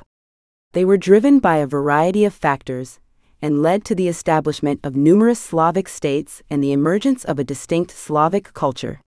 Today, the legacy of the Slavic migrations can still be seen in the cultural, linguistic, and political landscape of the region. In the early centuries of the Christian era, the vast and varied regions of Eastern Europe were inhabited by a multitude of tribes and peoples, each with their own distinct cultures and languages. Among these were the Antes and the Sclaveni, two groups that would play a crucial role in the formation of the Kievan Rus, one of the earliest and most influential states of the medieval Slavic world. The Antes were a people who lived in the region that is now Ukraine and Belarus, and were first mentioned in written records in the 2nd century AD. They were known for their skill in agriculture, and their land was said to be so fertile that it could support 2 crops a year. The Antes had a complex social structure, with a ruling elite that controlled the land and a large population of farmers and artisans. They were also known for their strong military tradition, and were able to resist the invasions of numerous foreign powers. The Sclaveni, on the other hand, were a more nomadic people who lived to the south and east of the Antes, in the Balkans and the Carpathian Mountains. They were known for their horse riding skills and their fierce warrior culture. The Sclaveni were also known for their raids on the Roman Empire, and their activities played a role in the eventual collapse of Roman power in the region. Over time, the Antes and the Sclaveni began to interact with each other, and these interactions would eventually lead to the formation of the Kievan Rus. In the 6th century AD, the Sclaveni began to expand into the lands of the Antes, and the two groups began to mix and intermarry. This resulted in the formation of a new culture and a new identity, one that would eventually give rise to the Kievan Rus. One of the key figures in the formation of the Kievan Rus was the legendary figure of Rurik, a Varangian warrior who is said to have come to the region in the late 9th century. Rurik was able to establish a power base in the region, and his descendants went on to rule the Kievan Rus for centuries. The Rus rulers were able to establish a strong central government, which was able to unite the various Slavic tribes under a single banner. The Kievan Rus was a powerful state that dominated much of Eastern Europe for several centuries. It was known for its strong military tradition, its complex social structure, and its flourishing art and culture. The Kievan Rus was also a center of Christianity, and played a major role in the spread of the religion throughout the region. Despite its power and influence, the Kievan Rus was eventually weakened by a series of internal conflicts and external pressures. In the 13th century, the state was invaded and subjugated by the Mongols, and it never fully recovered from this devastating blow. However, the legacy of the Kievan Rus lived on, and it played a key role in the formation of the modern states of Ukraine, Belarus, and Russia. In summary, the Antes and the Sklaveni were two groups that played a crucial role in the formation of the Kievan Rus, one of the most influential states of the medieval Slavic world. Their interactions and intermarriage led to the formation of a new culture and identity, which eventually gave rise to the Kievan Rus. Although the Kievan Rus was eventually weakened and subjugated, its legacy lived on and played a key role in the formation of the modern states of Eastern Europe. In the early medieval period, the region of Eastern Europe was home to a diverse array of tribes and peoples, each with their own distinct cultures and traditions. Among these were the East Slavs, a group of tribes that inhabited the region that is now Russia, Ukraine, and Belarus. These tribes were eventually united under the banner of the Kievan Rus, the first East Slavic state, which emerged in the late 9th century and went on to become one of the most powerful and influential states of the medieval world. The origins of the Kievan Rus are shrouded in legend and myth, but the most widely accepted account attributes its formation to the arrival of a group of Varangian warriors, led by the legendary figure of Rurik in the late 9th century. Rurik was able to establish a power base in the region, and his descendants went on to rule the Kievan Rus for centuries. Under the rule of the Rus princes, the Kievan Rus was able to establish a strong central government, which was able to unite the various Slavic tribes under a single banner. The Rus princes were able to maintain their power through a complex system of alliances and marriages, which allowed them to expand their influence and secure their borders. One of the key figures in the expansion of the Kievan Rus was Prince Vladimir I, who ruled from 980 to 1015. Under his rule, the Kievan Rus underwent a period of expansion and consolidation, with Vladimir annexing territories in the north and east, and consolidating his control over the Slavic tribes in the south and west. Vladimir was also responsible for the conversion of the Kievan Rus to Christianity, which played a major role in the spread of the religion throughout the region. The Kievan Rus was a powerful state that dominated much of Eastern Europe for several centuries. It was known for its strong military tradition, its complex social structure, and its flourishing art and culture. The Kievan Rus was also a center of Christianity, and played a major role in the spread of the religion throughout the region. Despite its power and influence, the Kievan Rus was eventually weakened by a series of internal conflicts and external pressures. In the 13th century, the state was invaded and subjugated by the Mongols, and it never fully recovered from this devastating blow. However, the legacy of the Kievan Rus lived on, and it played a key role in the formation of the modern states of Ukraine, Belarus, and Russia. The Kievan Rus was a state that was characterized by its complex social structure, which was marked by a rigid hierarchy and a strong aristocracy. The Rus princes were the rulers of the state, and they were supported by a large population of serfs and peasants, who were responsible for the production of food and goods. Despite this social structure, the Kievan Rus was a state that was marked by a vibrant and diverse culture, which was expressed in its art, literature, and architecture. The Kievan Rus was known for its intricate and ornate church architecture, which was characterized by its use of bright colors and intricate patterns. The Kievan Rus was also known for its literature, which included works such as the Primary Chronicle, a history of the Kievan Rus written in the 12th century. The Kievan Rus was also a state that was marked by its military prowess, which was characterized by its use of cavalry and siege warfare. The Rus princes were able to maintain their power through a complex system of alliances and marriages, which allowed them to expand their influence and secure their borders. During the Golden Age of Kiev, which spanned from the 10th to the 12th centuries, the city emerged as a major center of international trade and diplomacy, attracting merchants, ambassadors, and scholars from across the known world. Kiev was situated at the crossroads of several important trade routes, including the trade route known as the Varangian Way, which connected the Baltic Sea to the Black Sea and beyond. The Varangian Way was one of the most important trade routes of the medieval world, and it was used by merchants and traders from Scandinavia, Russia, the Byzantine Empire, and the Islamic world. The trade route was named after the Varangians, a group of Norse warriors who had settled in the region and who played a major role in the development of the Kievan Rus. Kiev's location at the crossroads of the Varangian Way made it an important center of trade and commerce. Merchants from across Europe and Asia came to Kiev to trade in furs, honey, wax, and slaves, among other goods. The city was also a center of craftsmanship and manufacturing, with skilled artisans producing goods such as textiles, jewelry, and metalwork. Kiev was also a center of diplomacy and cultural exchange. The Rus princes maintained diplomatic relations with neighboring states, and the city was home to numerous foreign embassies and diplomatic missions. Ambassadors and envoys from Byzantium, the Islamic world, and Central Asia came to Kiev to negotiate trade agreements, form alliances, and exchange knowledge and ideas. The Golden Age of Kiev was characterized by a rich and diverse cultural scene, with artists, writers, and scholars flourishing in the city. Kiev was home to several important centers of learning, including the Kiev-Pechersk Lavra, a monastery that housed a vast library and served as a center of scholarship and research. Kiev's role as a center of international trade and diplomacy was also reflected in its architecture and urban planning.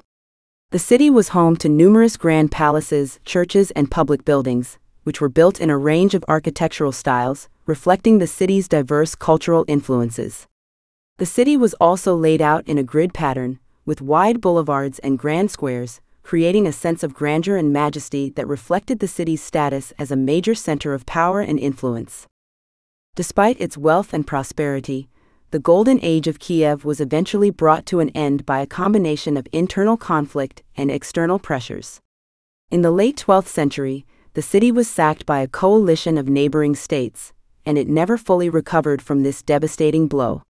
However, the legacy of the Golden Age of Kiev lived on, and it played a key role in the development of the modern states of Ukraine, Belarus, and Russia. In summary, the Golden Age of Kiev was a time of great wealth, prosperity, and cultural achievement. The city emerged as a major center of international trade and diplomacy, attracting merchants, ambassadors, and scholars from across the known world. Kiev's location at the crossroads of the Varangian Way made it an important center of trade and commerce, while its grand architecture and urban planning reflected its status as a major center of power and influence. Although the Golden Age of Kiev was eventually brought to an end, its legacy lived on, shaping the course of Eastern European history for centuries to come. In the early history of Ukraine, culture and society were shaped by a diverse range of influences, including Slavic, Varangian, and Byzantine cultures. These influences gave rise to a rich and distinctive culture, characterized by a unique blend of artistic styles, religious traditions, and educational practices. Art and architecture played a central role in early Ukrainian culture. One of the most notable examples of early Ukrainian architecture is the St. Sophia Cathedral in Kiev. Built in the 11th century, the cathedral is an outstanding example of Byzantine-influenced architecture, with its domed roof, intricate mosaics, and richly decorated interior. The cathedral became an important symbol of the power and influence of the Kievan Rus, and it remains an important cultural landmark to this day. In addition to its grand architectural achievements, early Ukrainian culture was also marked by a rich tradition of art and craftsmanship. Skilled artisans produced a wide range of beautiful and intricate objects, including pottery, textiles, metalwork, and wood carvings. Many of these objects were decorated with intricate patterns and designs, reflecting the influence of both Slavic and Byzantine art. Religion played an important role in early Ukrainian society, and the Orthodox Christian faith was a major influence on both art and architecture. The Orthodox Church played a key role in the development of Ukrainian culture, and many of the country's most important religious buildings were constructed during this time. These buildings were often decorated with intricate religious symbols and iconography, which reflected the deep spiritual significance of the Orthodox faith. Education was also an important aspect of early Ukrainian society, and many of the country's most important centers of learning were established during this time. The Kiev-Pechersk Lavra, for example, was not only a center of religious scholarship, but also housed a vast library and served as a center of scientific and philosophical inquiry. Other important centers of learning included the Chernihiv Collegium and the Ostrog Academy, which played a key role in the development of early Ukrainian culture and society. Despite these cultural achievements, early Ukrainian society was also marked by significant social and political challenges. The region was subject to frequent invasions and conflicts, and many of its cities and towns were destroyed or sacked during this time. The Mongol invasions of the 13th century, for example, had a significant impact on the region, leading to the destruction of many important cultural and religious sites. In summary, early Ukrainian culture was marked by a rich and diverse range of influences, which gave rise to a unique blend of artistic styles, religious traditions, and educational practices. Art and architecture played a central role in this culture, with grand religious buildings, such as the St. Sophia Cathedral, serving as important symbols of power and influence. Religion also played an important role in early Ukrainian society, shaping both art and architecture, while education was key to the development of a vibrant and intellectually rich culture. Despite the many challenges faced by early Ukrainian society, its cultural legacy has continued to shape the region's identity to this day. Chapter 2: The Cossacks, the Rise and Decline of Ukraine's Warrior Society. The Cossacks are a unique and storied group in Eastern European history, renowned for their military prowess and distinctive way of life. The origins of the Cossacks can be traced back to the 15th and 16th centuries, when a number of ethnic groups living in the region began to form military organizations to protect themselves against Tatar and Ottoman incursions. The term Cossack is derived from the Turkic word Kazakh, which means free man or adventurer. The first Cossacks were primarily made up of Ruthenians, Ukrainians, and other Slavic groups, who banded together to form a loose confederation of military units known as the Zaporozhian Host. The Zaporozhian Host was initially formed in response to the threat posed by the Crimean Tatars, who regularly raided the lands of the Ruthenians and Ukrainians. The Cossacks developed a reputation as fierce warriors, known for their ability to fight on horseback and their skill with weapons such as the saber and the musket. As the Cossacks gained in power and influence, they began to expand their territory through conquest and colonization. In the mid-16th century, they established a stronghold on the island of Khortytsia, which became the center of their military and political activities. From there, they expanded into the steppes of southern Ukraine, where they founded a number of settlements and fortifications. In addition to their military activities, the Cossacks also developed a unique way of life that set them apart from the rest of Eastern European society. They were known for their love of freedom and independence, and their society was characterized by a democratic ethos that emphasized equality and mutual support. The Cossacks also developed a distinctive cultural identity, which was shaped by their interactions with the various ethnic groups that lived in the region. They spoke a mixture of Ruthenian, Ukrainian, and Turkic languages, and their music and folklore drew on a wide range of influences. Despite their military prowess and their reputation for independence, the Cossacks were ultimately unable to resist the encroachment of larger powers. In the 17th century, they were drawn into a series of wars with the Polish-Lithuanian Commonwealth, which sought to extend its influence over the region. These conflicts culminated in the establishment of the Polish-Lithuanian Commonwealth's control over the Zaporozhian Host, which became known as the Registered Cossacks. This marked the end of the Cossacks' status as an independent military force, although they continued to play a significant role in Eastern European history. In summary, the origins of the Cossacks can be traced back to a complex interplay of ethnic groups, military conquest, and political upheaval. Their rise to power was driven by a combination of their military prowess and their distinctive way of life, which emphasized independence, democracy, and cultural diversity. Although the Cossacks ultimately fell under the control of larger powers, their legacy has continued to shape the identity of Eastern Europe to this day. The Cossacks, a group of semi-autonomous warriors and settlers, emerged as a powerful force in Eastern Europe during the 16th and 17th centuries. Their origins can be traced back to the 14th century when various East Slavic tribes, including the Zaporozhian Cossacks, settled along the Dnieper River and formed a loose confederation. However, it was not until the 16th century that the Cossacks became a cohesive military and political force, which played a significant role in the history of the region. This is known as the Golden Age of the Cossacks, and it saw the emergence of powerful hetmans and the establishment of the Zaporozhian Sich. The Cossacks were renowned for their martial prowess and fighting skills, which made them valuable allies in the wars that raged across Eastern Europe during this time. In particular, the Cossacks formed an alliance with Poland-Lithuania, which allowed them to carve out a semi-autonomous territory known as the Zaporozhian Host. The Cossacks were governed by elected hetmans, who acted as military commanders and political leaders. These hetmans were often charismatic figures who could inspire loyalty and courage in their followers. One of the most famous hetmans of the Golden Age was Bohdan Khmelnytsky, who led a rebellion against Polish rule in Ukraine in the mid-17th century. Khmelnytsky was a charismatic leader who was able to unite the various Cossack groups and other Ukrainian factions in a common cause. He defeated the Poles in several key battles and established a Cossack state that was initially allied with Russia. However, Khmelnytsky's legacy is controversial, as his alliance with Russia ultimately led to Ukraine's subjugation under Russian rule. The Cossacks were not just warriors, however. They were also farmers, traders, and craftsmen who played a significant role in the economic and cultural life of the region. The Zaporozhian Sich, in particular, was a center of commerce, where traders from across Europe came to exchange goods and conduct business.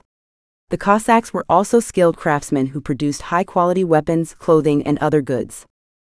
Religion was also an important aspect of Cossack culture, and the Orthodox Church played a central role in their lives.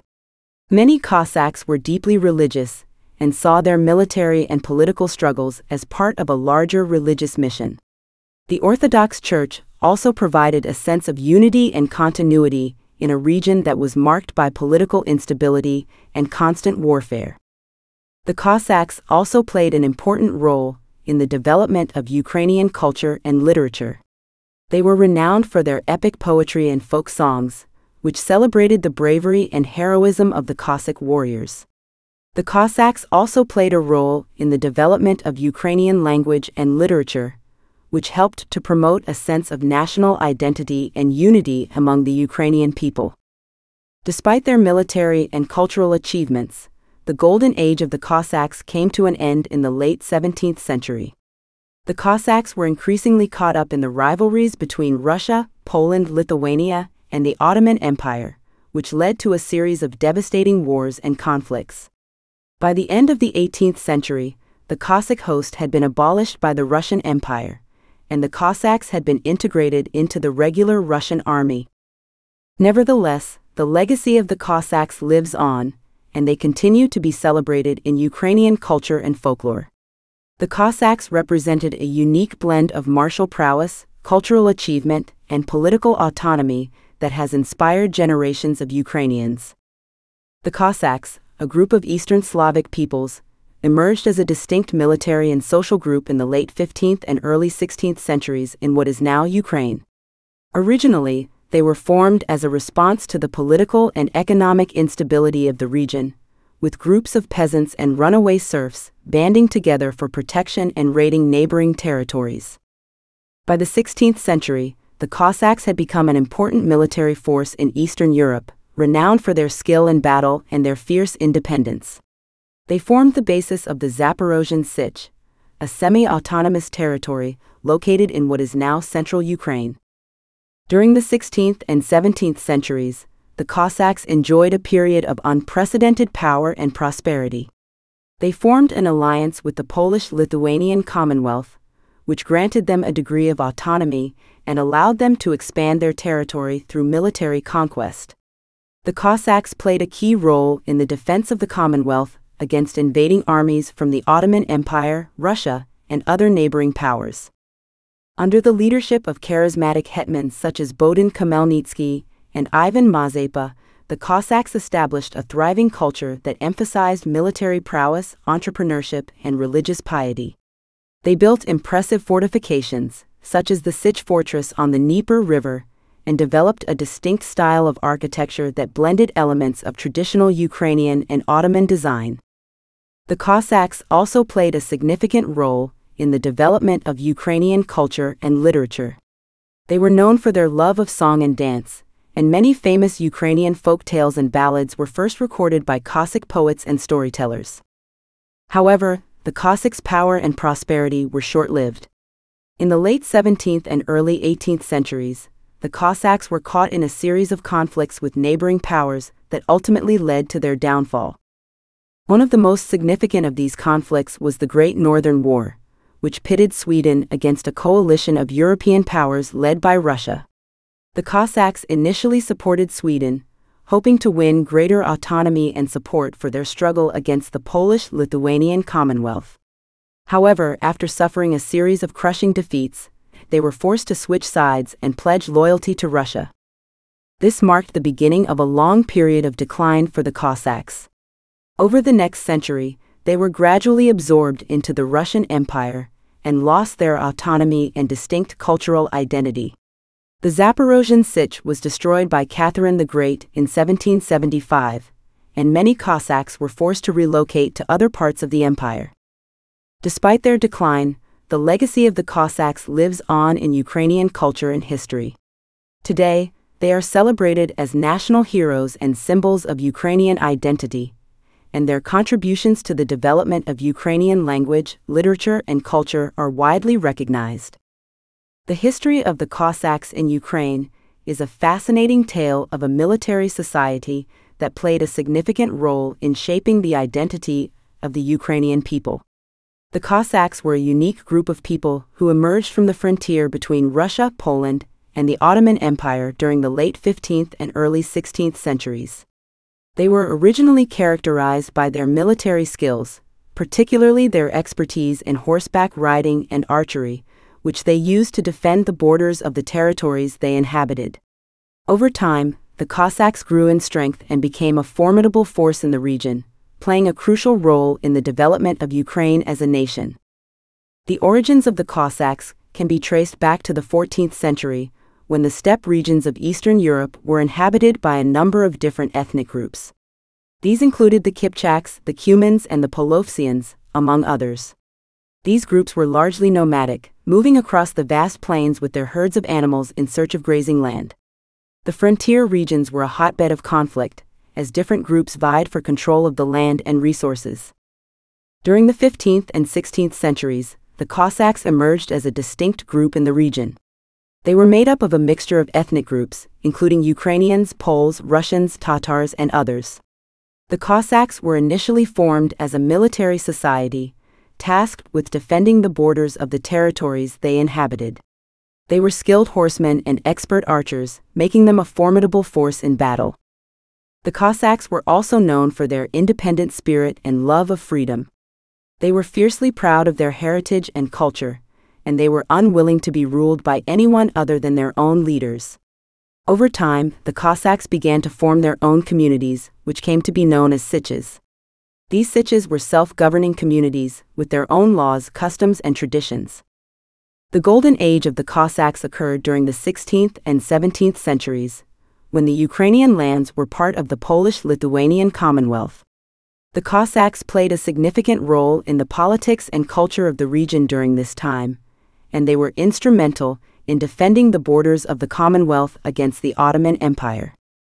The most famous of the Cossack leaders during this time was Bohdan Khmelnytsky, who led a rebellion against the Polish-Lithuanian Commonwealth in the mid-17th century. Khmelnytsky was a charismatic leader, who rallied the Cossacks around him and led them to several stunning victories over the Polish forces.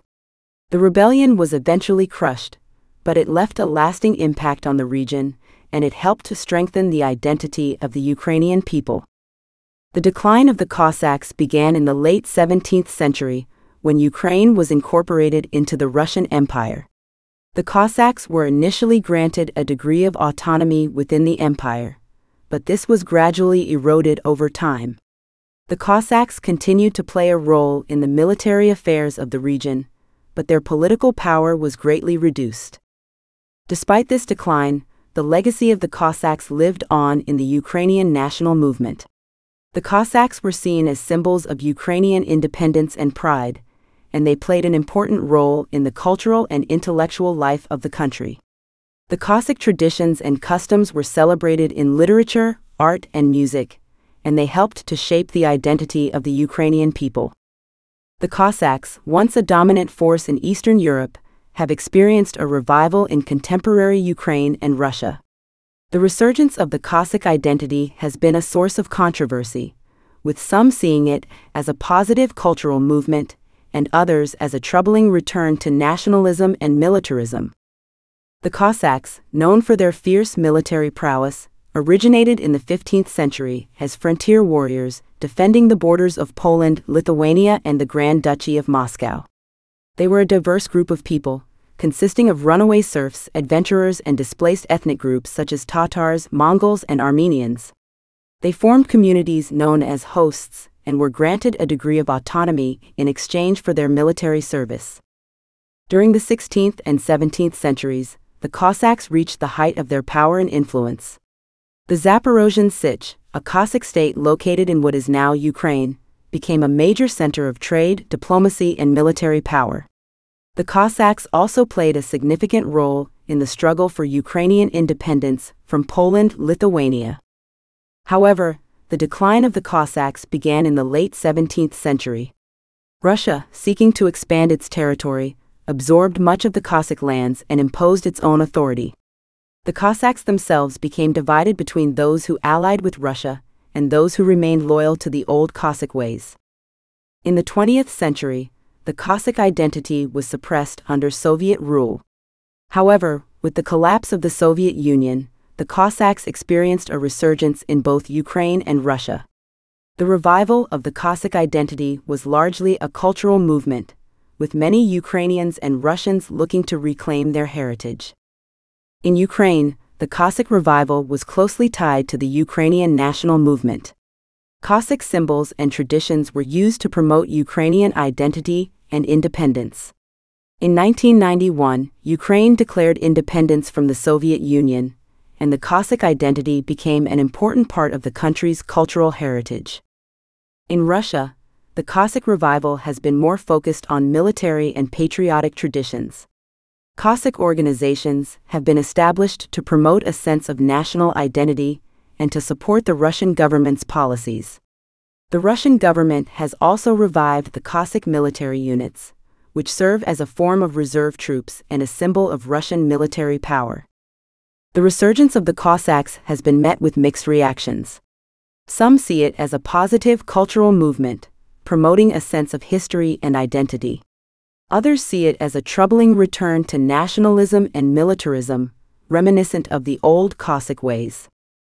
The Cossacks continue to play a role in contemporary Ukraine and Russia, with many Ukrainians and Russians embracing the Cossack identity as part of their cultural heritage. Whether this revival will lead to a greater sense of national unity or further division remains to be seen. However, the Cossacks' rich history and legacy cannot be denied, and their influence on Eastern Europe continues to be felt to this day. Chapter 3: Partition and Nationalism: The Polish-Lithuanian Commonwealth and the Emergence of Ukrainian Identity. The Union of Lublin was a historic event that took place in 1569, bringing together the Kingdom of Poland and the Grand Duchy of Lithuania to form the Polish-Lithuanian Commonwealth. This new state would go on to become one of the most powerful and influential entities in Europe for centuries to come. In this essay, we will explore the events that led to the Union of Lublin, its significance, and its early development. The Kingdom of Poland and the Grand Duchy of Lithuania were two neighboring states that shared a long history of political, economic, and cultural ties. For many years they had engaged in a close relationship, as the Grand Duke of Lithuania was also the King of Poland. However, this union was far from being stable, as it was based on a personal union rather than a political one. Therefore, when the last Jagiellonian king of Poland, Sigismund II Augustus, died in 1572 without any heirs, the future of the two states became uncertain. It was at this point that the nobility of both Poland and Lithuania decided to take matters into their own hands. In December 1568, a Lithuanian delegation led by Prince Mikołaj Radziwiłł traveled to Krakow, the capital of Poland, to negotiate a new union. The negotiations lasted several months and were fraught with difficulties, as both sides had different ideas about the terms of the union. Finally, on July 1, 1569, the Union of Lublin was signed, creating a new state that would be known as the Polish-Lithuanian Commonwealth. The terms of the union were complex, but they essentially meant that the two states would share a common monarch, a common parliament, and a common army. However, they would retain their own laws, customs, and religions. The Union of Lublin was a significant event in the history of Europe, as it created a new state that was unique in many ways. Firstly, it was one of the largest states in Europe, covering an area of over 800,000 square kilometers. Secondly, it was a state that was characterized by a strong sense of political and cultural diversity. There were numerous ethnic groups living within the borders of the Commonwealth, including Poles, Lithuanians, Ukrainians, Jews, and Germans. The new state was also unique in terms of its political system. The Polish-Lithuanian Commonwealth was a constitutional monarchy, meaning that the monarch had limited powers, and most of the power rested with the Sejm, the Parliament of the Commonwealth. The Sejm was composed of two chambers, the Senate and the Chamber of Deputies, and was known for its elaborate and sophisticated procedures. The early years of the Polish-Lithuanian Commonwealth were marked by stability and prosperity. The new state was able to consolidate its power quickly and efficiently, thanks to its strong army and its skilled diplomats. It was also able to expand its borders, as it conquered Livonia in 1579 and parts of Ukraine in the early 17th century. The Commonwealth was also characterized by a strong culture of tolerance and religious freedom. The new state was one of the few in Europe where Jews were allowed to settle and practice their religion freely. The Commonwealth was also known for its religious diversity, as it was home to a significant number of Protestants and Orthodox Christians. However, the stability of the Commonwealth was not to last. The 17th century was a period of upheaval and instability, as the Commonwealth became embroiled in a series of wars and conflicts with its neighbors. The Commonwealth was also plagued by internal tensions, as the nobility and the monarch struggled for power and influence. The Cossack Wars of the 17th century were a series of conflicts that had a profound impact on the history of Eastern Europe. These wars were marked by a complex web of alliances, betrayals, and shifting loyalties, as various states and ethnic groups vied for power and influence in the region. In this essay, we will explore the causes and consequences of the Cossack Wars, focusing on Khmelnytsky's rebellion, the Russo-Polish War, and the creation of the Cossack Hetmanate. The Cossacks were a group of semi-nomadic warriors who lived in the borderlands of Eastern Europe. They were known for their skill in horseback riding, their fierce independence, and their ability to raid neighboring territories. The Cossacks were also deeply religious, with a strong devotion to the Orthodox Church. Over time, they developed a distinct culture and way of life that was different from that of the neighboring states. The Cossack Wars began in 1648, when a Cossack leader named Bohdan Khmelnytsky rebelled against the Polish-Lithuanian Commonwealth. Khmelnytsky was a charismatic and ambitious leader who had long been dissatisfied with the Polish authorities, whom he saw as corrupt and oppressive. He also had a deep sense of loyalty to his fellow Cossacks, whom he saw as the defenders of Orthodox Christianity.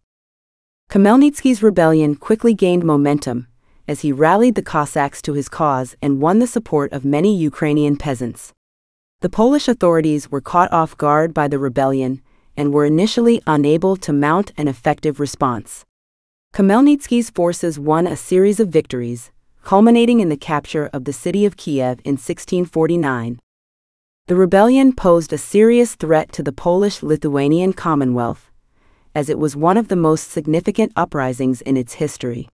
The Polish authorities were forced to negotiate with Khmelnytsky and his allies, and in 1654, they signed the Treaty of Pereyaslav, which recognized the autonomy of the Cossacks and granted them a degree of self-government. However, the Treaty of Pereyaslav was not enough to resolve the underlying tensions between the Cossacks and the Polish authorities. In 1657, the Commonwealth was invaded by a coalition of neighboring states, including Russia, Sweden, and Transylvania. This conflict, known as the Russo-Polish War, was fought over control of the territories that had been ceded to the Cossacks in the Treaty of Pereyaslav.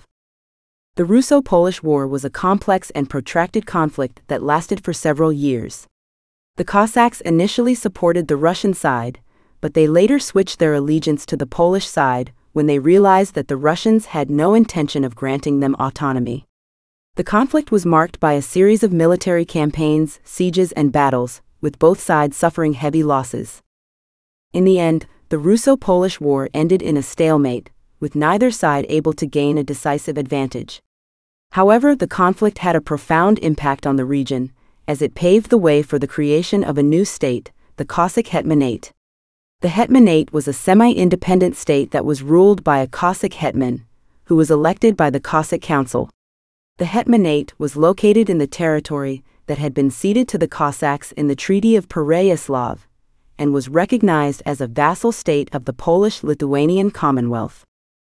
The Great Northern War of the early 18th century was a conflict that had a profound impact on the history of Eastern Europe.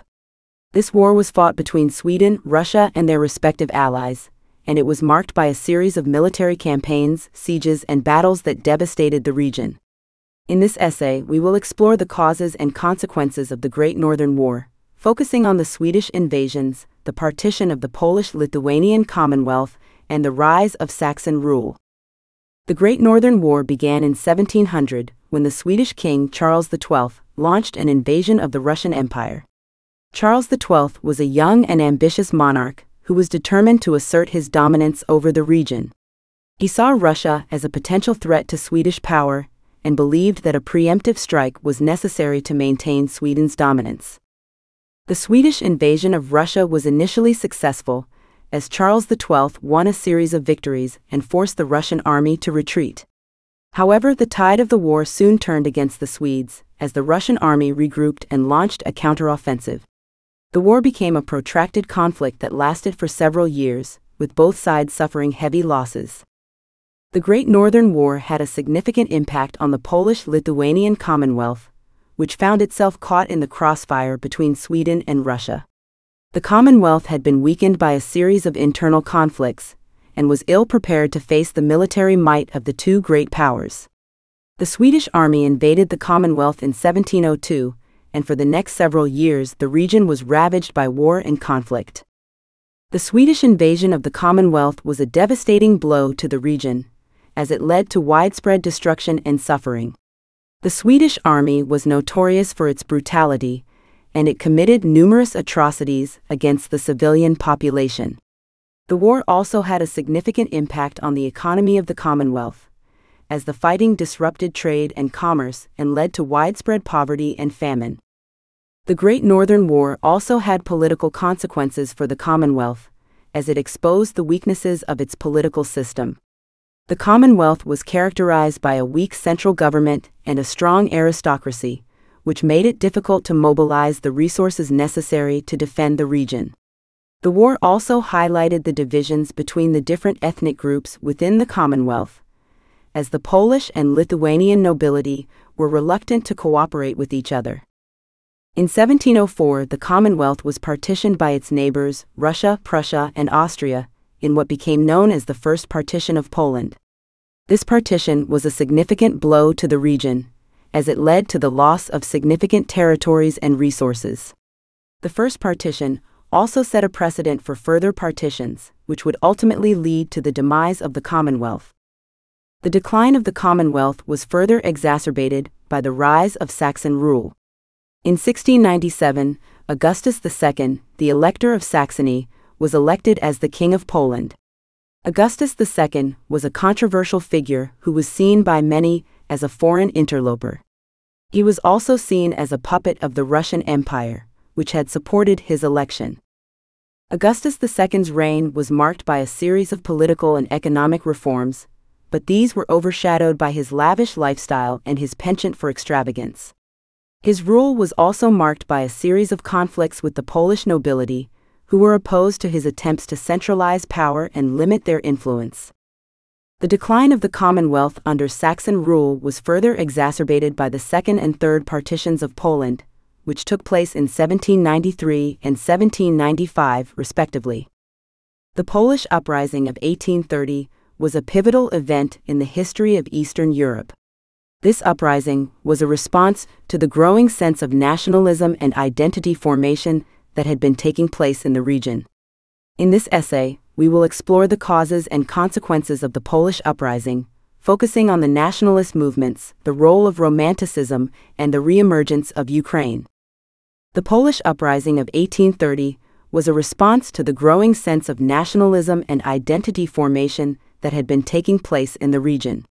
The Polish people had long been subjugated by foreign powers, including Russia, Prussia, and Austria, and they had long struggled to maintain their cultural identity and independence. The growing sense of nationalism in the region was fueled by a number of factors, including the influence of Romanticism, which celebrated the unique cultures and traditions of different nations. The Romantic movement was characterized by a celebration of nature, emotion, and individualism.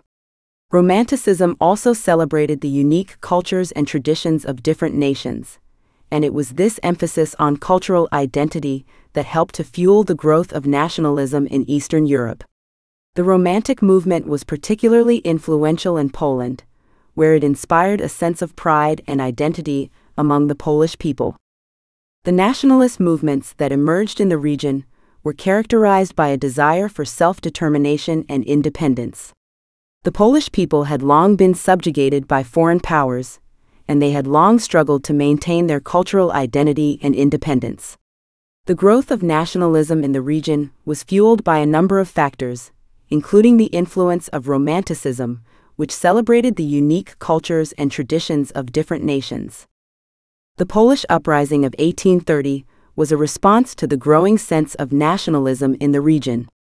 The uprising was led by a group of Polish nationalists who were determined to throw off the yoke of Russian domination.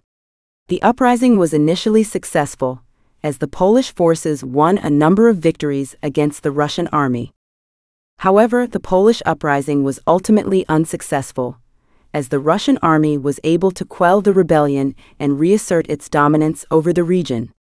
The aftermath of the uprising was marked by a brutal crackdown on the Polish people, as the Russian authorities sought to crush any further expressions of nationalism.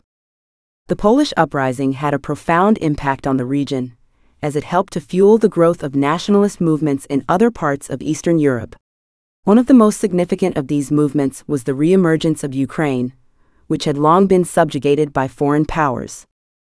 The re-emergence of Ukraine was fueled by a growing sense of nationalism among the Ukrainian people. The Ukrainians had long been subjugated by foreign powers, including Russia, Poland, and Austria, and they had long struggled to maintain their cultural identity and independence. The growth of nationalism in the region was fueled by a number of factors, including the influence of Romanticism, which celebrated the unique cultures and traditions of different nations. The Ukrainian nationalist movement was characterized by a desire for self-determination and independence. The Ukrainian people were determined to throw off the yoke of foreign domination and establish their own independent state. This movement was particularly strong among the Ukrainian peasants, who had long been oppressed by the landowning nobility. The re-emergence of Ukraine was a significant development in the history of Eastern Europe, as it represented a new wave of nationalism and identity formation. The growth of nationalism in the region was fueled by a number of factors, including the influence of Romanticism, which celebrated the unique cultures and traditions of different nations. In summary, the Polish uprising of 1830 was a pivotal event in the history of Eastern Europe. This uprising was a response to the growing sense of nationalism and identity formation that had been taking place in the region. The Russo-Turkish War of the late 19th century was a conflict that had a profound impact on the history of Eastern Europe. This war was fought between the Russian Empire and the Ottoman Empire, and it was marked by a series of military campaigns, sieges, and battles that devastated the region. In this essay, we will explore the causes and consequences of the Russo-Turkish War, focusing on the emergence of Ukrainian nationalism and independence movements.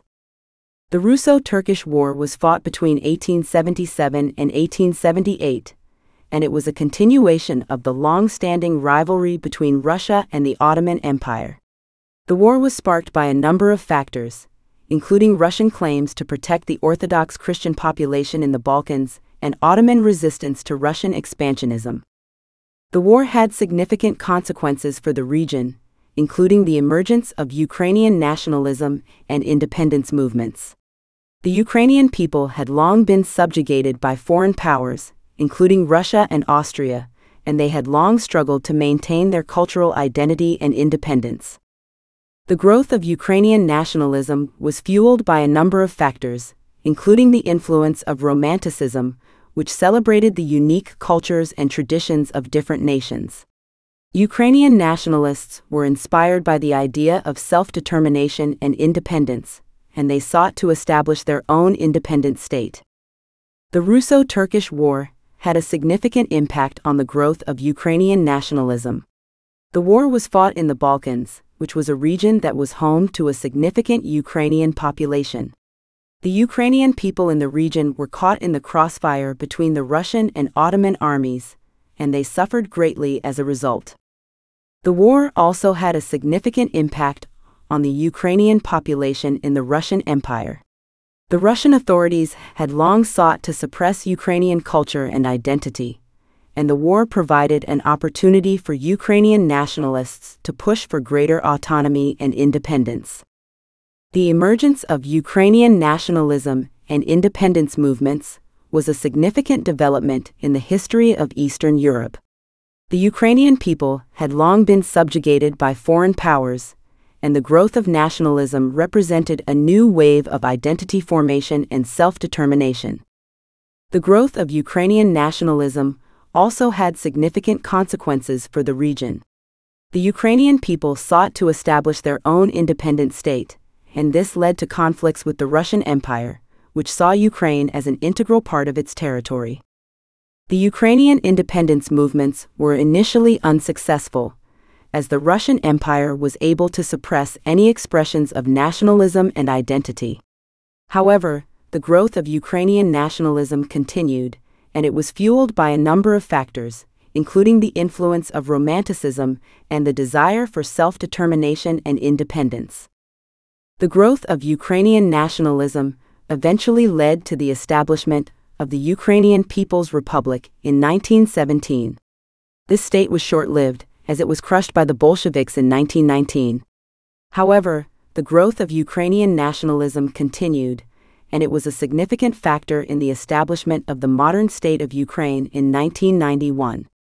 In summary, the Russo-Turkish War of the late 19th century had a significant impact on the history of Eastern Europe. The war led to the emergence of Ukrainian nationalism and independence movements, which represented a new wave of identity formation and self-determination.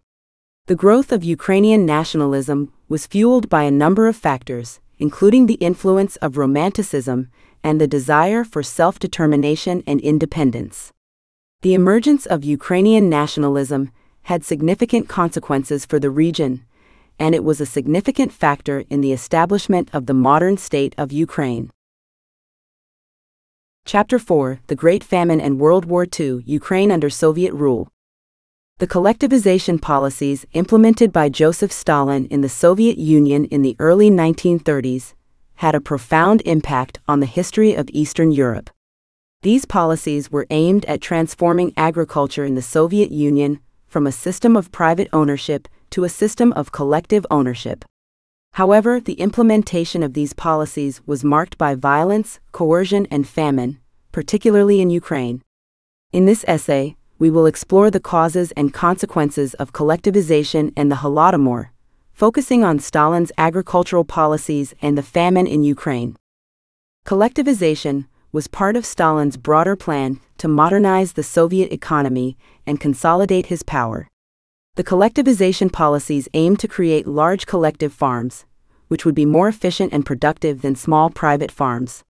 The Soviet government also believed that collectivization would help to eliminate the influence of the kulaks, wealthy peasants who were seen as a threat to Soviet power. The implementation of collectivization was marked by violence, coercion, and resistance from the peasants. The Soviet government used a variety of tactics to force peasants to join collective farms, including confiscating their land and livestock, withholding food and other resources, and using violence and intimidation. Many peasants resisted collectivization, and the Soviet government responded with violence, including executions and deportations. The Holodomor was a famine that occurred in Ukraine in 1932-33, during the height of collectivization. The famine was caused by a combination of factors, including poor weather, mismanagement, and the confiscation of grain by the Soviet government. The famine was exacerbated by the Soviet government's refusal to provide aid to the affected areas and its efforts to suppress information about the famine. The Holodomor had a devastating impact on Ukraine, as millions of people died from starvation and disease. The famine also had significant political consequences, as it highlighted the brutality and inhumanity of the Soviet government's policies. The Ukrainian people were particularly hard hit by the famine, as they were subjected to harsher and more brutal treatment than other groups in the Soviet Union. The Holodomor had significant consequences for the Ukrainian people, as it led to a renewed sense of nationalism and identity formation. The Ukrainian people had long been subjugated by foreign powers, including the Russian Empire and the Soviet Union, and the famine represented a new wave of oppression and suffering. The Ukrainian people sought to establish their own independent state, and this led to conflicts with the Soviet Union, which saw Ukraine as an integral part of its territory. The Holodomor also had significant consequences for the Soviet Union, as it highlighted the flaws and weaknesses of Stalin's policies. The famine represented a failure of Soviet agriculture and a failure of Soviet governance. The Soviet government's response to the famine, which included suppressing information and denying aid to the affected areas, further eroded public trust in the Soviet system. In summary, collectivization and the Holodomor were significant events in the history of Eastern Europe. The implementation of collectivization was marked by violence, coercion, and resistance, and the Holodomor was a devastating famine that had a profound impact on Ukraine. The Holodomor led to a renewed sense of nationalism and identity formation among the Ukrainian people, and highlighted the flaws and weaknesses of Stalin's policies. The legacy of collectivization and the Holodomor continues to be felt in the region today, as it represents a period of great suffering and oppression for the Ukrainian people. Stalin's purges of the late 1930s were a period of political repression and terror that had a profound impact on the history of the Soviet Union and Eastern Europe. The purges were aimed at eliminating perceived enemies of the Soviet government and consolidating Stalin's power.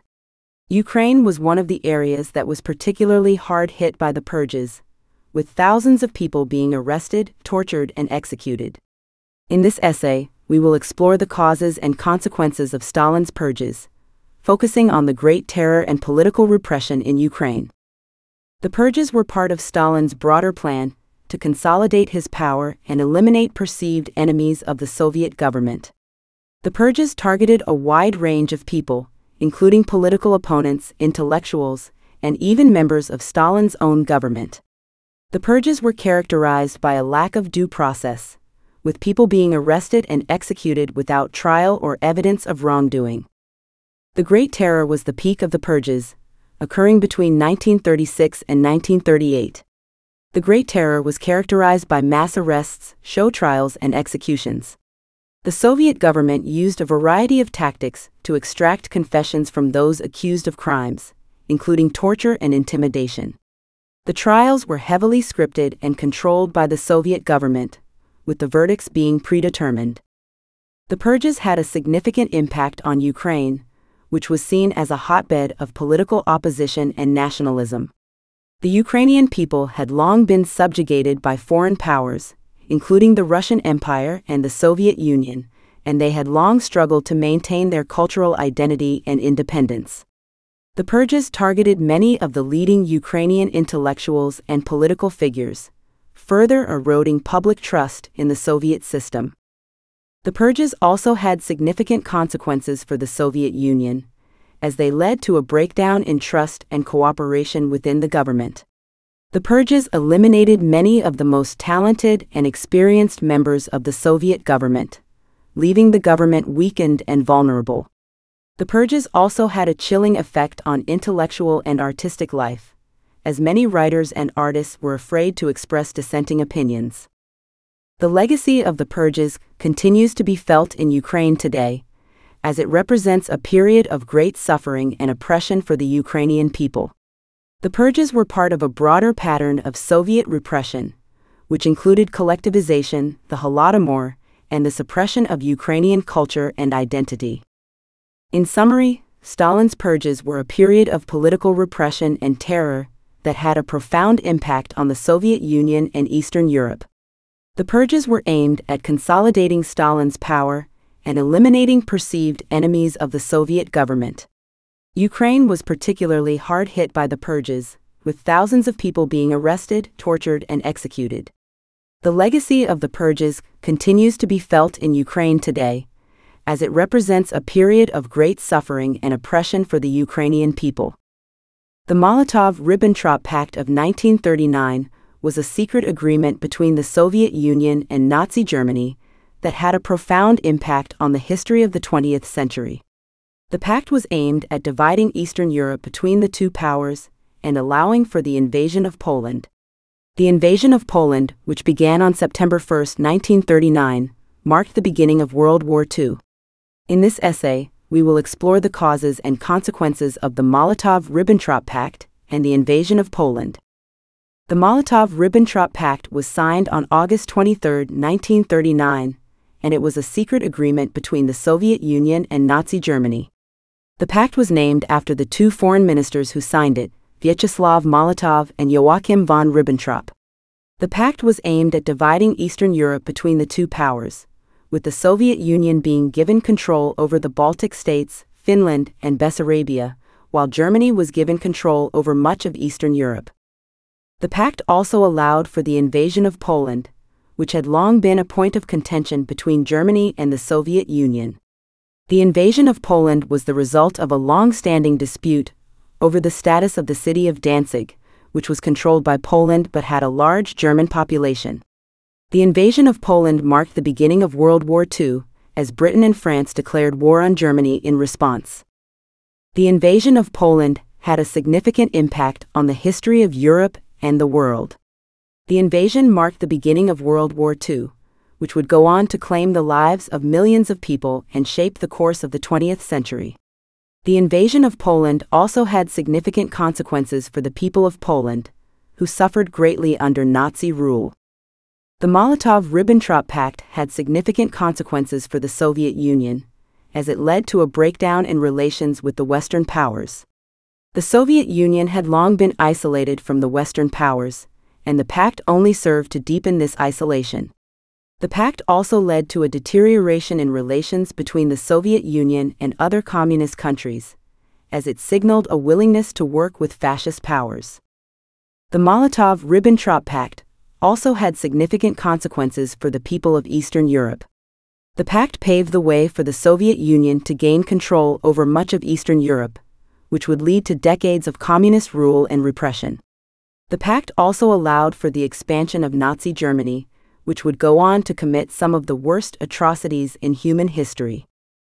In summary, the Molotov-Ribbentrop Pact of 1939 and the invasion of Poland were significant events in the history of Europe and the world. The pact was aimed at dividing Eastern Europe between the Soviet Union and Nazi Germany and allowing for the invasion of Poland. The invasion of Poland marked the beginning of World War II and had significant consequences for the people of Poland and Eastern Europe. The pact also had significant consequences for the Soviet Union and the world, deepening the Soviet Union's isolation and paving the way for the expansion of Nazi Germany. The Nazi occupation of Ukraine during World War II was a period of immense suffering and tragedy for the Ukrainian people. The occupation was marked by violence, repression, and genocide, as the Nazi regime sought to eliminate the Jewish population and subjugate the Ukrainian people. In this essay, we will explore the causes and consequences of the Nazi occupation of Ukraine, focusing on the Holocaust and its impact on Ukrainian society. The Nazi occupation of Ukraine began in 1941, following the invasion of the Soviet Union. The Nazis viewed Ukraine as a key territory, rich in natural resources and agricultural land. The occupation was marked by violence and repression, as the Nazi regime sought to eliminate perceived enemies and establish control over the population. One of the key targets of Nazi violence in Ukraine was the Jewish population. The Nazis viewed Jews as an inferior race and sought to eliminate them from Europe through a policy of genocide. The Holocaust in Ukraine was particularly brutal, as the Nazis targeted entire Jewish communities for extermination. The mass killings were carried out in a variety of ways, including shootings, gas chambers, and mass deportations to concentration camps. The Holocaust had a significant impact on Ukrainian society, as it represented a period of immense suffering and loss. The Jewish population of Ukraine was decimated, with over 1 million people being killed. The Holocaust also had a profound impact on Ukrainian culture and identity, as it represented a period of great shame and tragedy. The Nazi occupation also had significant consequences for the Ukrainian people, who were subjected to brutal repression and violence. The Ukrainian people had long struggled for independence and self-determination, and the occupation represented a new wave of foreign subjugation. The Nazi regime sought to eliminate Ukrainian culture and identity, and many Ukrainian intellectuals and political figures were arrested and executed. The Nazi occupation also had significant economic consequences for Ukraine. The occupation disrupted agricultural production and led to widespread famine and suffering. The Nazi regime also used forced labor and confiscation of resources to support the German war effort, leading to widespread poverty and deprivation. In summary, the Nazi occupation of Ukraine during World War II was a period of immense suffering and tragedy. The occupation was marked by violence, repression, and genocide, particularly against the Jewish population. The Holocaust had a profound impact on Ukrainian society and identity, representing a period of great shame and tragedy. The occupation also had significant consequences for the Ukrainian people, who were subjected to brutal repression and economic deprivation. The legacy of the Nazi occupation continues to be felt in Ukraine today, as it represents a period of great suffering and loss for the Ukrainian people. The liberation of Eastern Europe from Nazi occupation in 1945 was a momentous event in the history of the region. However, the liberation was followed by a period of Soviet occupation and control, which would shape the course of Eastern European history for decades to come. In this essay, we will explore the causes and consequences of the liberation and the Second Soviet occupation, focusing on Soviet control of Eastern Europe.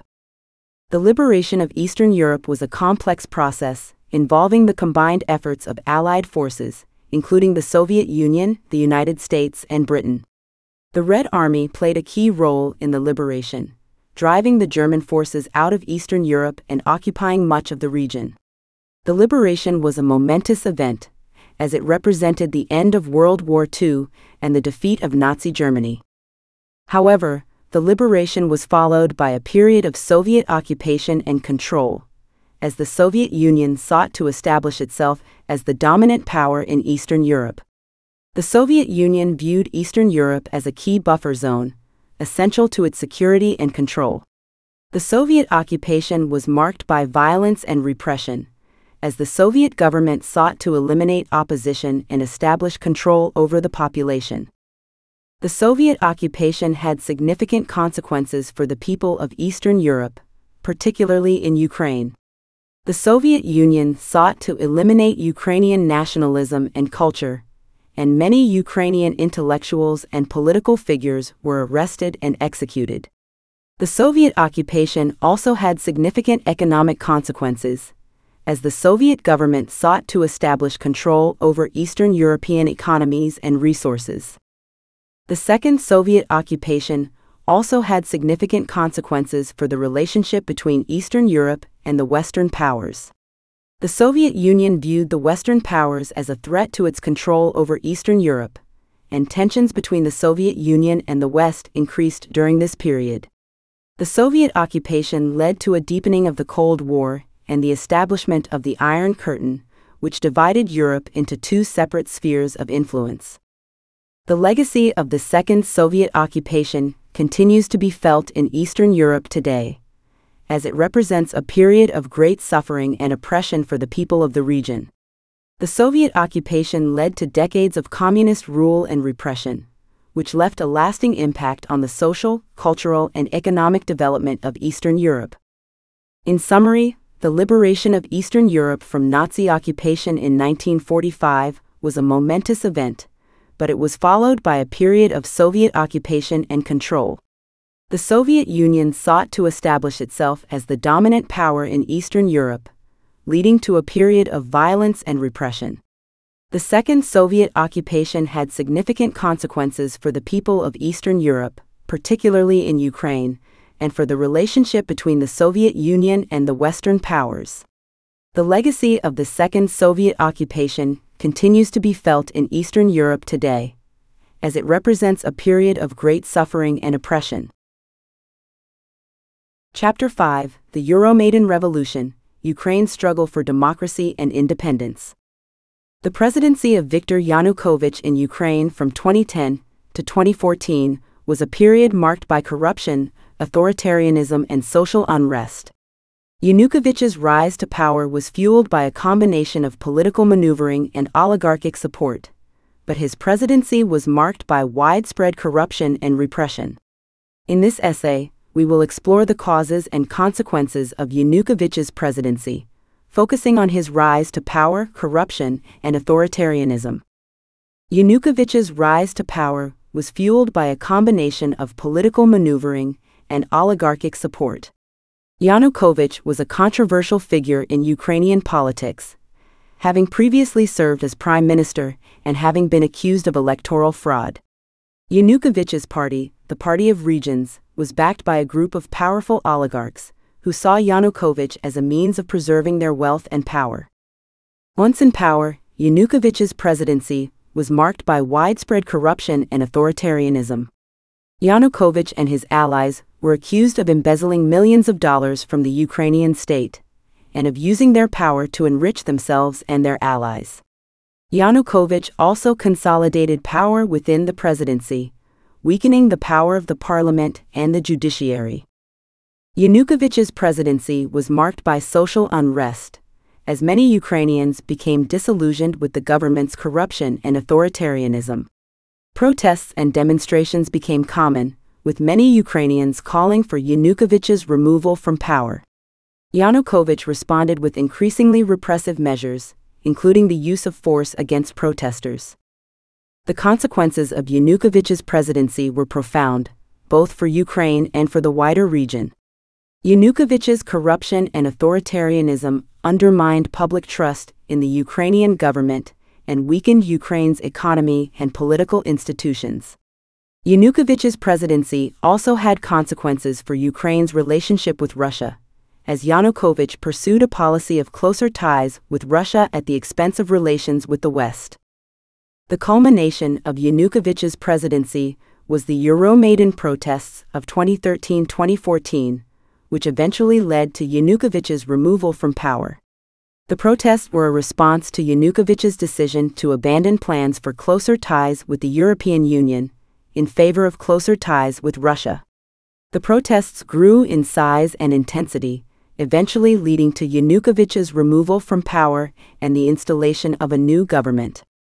In summary, Yanukovych's presidency in Ukraine from 2010 to 2014 was marked by corruption, authoritarianism, and social unrest. Yanukovych's rise to power was fueled by a combination of political maneuvering and oligarchic support, but his presidency was marked by widespread corruption and repression. The consequences of Yanukovych's presidency were profound, both for Ukraine and for the wider region, undermining public trust in the government and weakening Ukraine's economy and political institutions. The Euromaidan protests of 2013-2014 eventually led to Yanukovych's removal from power and a new chapter in Ukrainian history. The Euromaidan protests in Ukraine, which began in November 2013 and continued until February 2014, were a pivotal moment in the history of Ukraine. The protests were sparked by President Yanukovych's decision to abandon plans for closer ties with the European Union in favor of closer ties with Russia. The protests grew in size and intensity, eventually leading to Yanukovych's removal from power and the installation of a new government. In this essay, we will explore the causes and consequences of the Euromaidan protests, focusing on the beginning of the revolution and the demands of the demonstrators.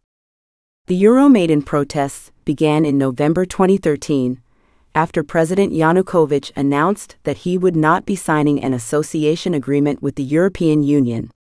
The announcement sparked anger and frustration among Ukrainians, who saw the agreement as a step towards closer ties with Europe and away from Russia. The protests began in Kyiv, with thousands of Ukrainians taking to the streets to demand that Yanukovych reverse his decision. As the protests grew in size and intensity, they began to spread to other cities throughout Ukraine. The protesters were motivated by a range of grievances, including corruption, economic hardship, and political repression. The demands of the protesters were clear.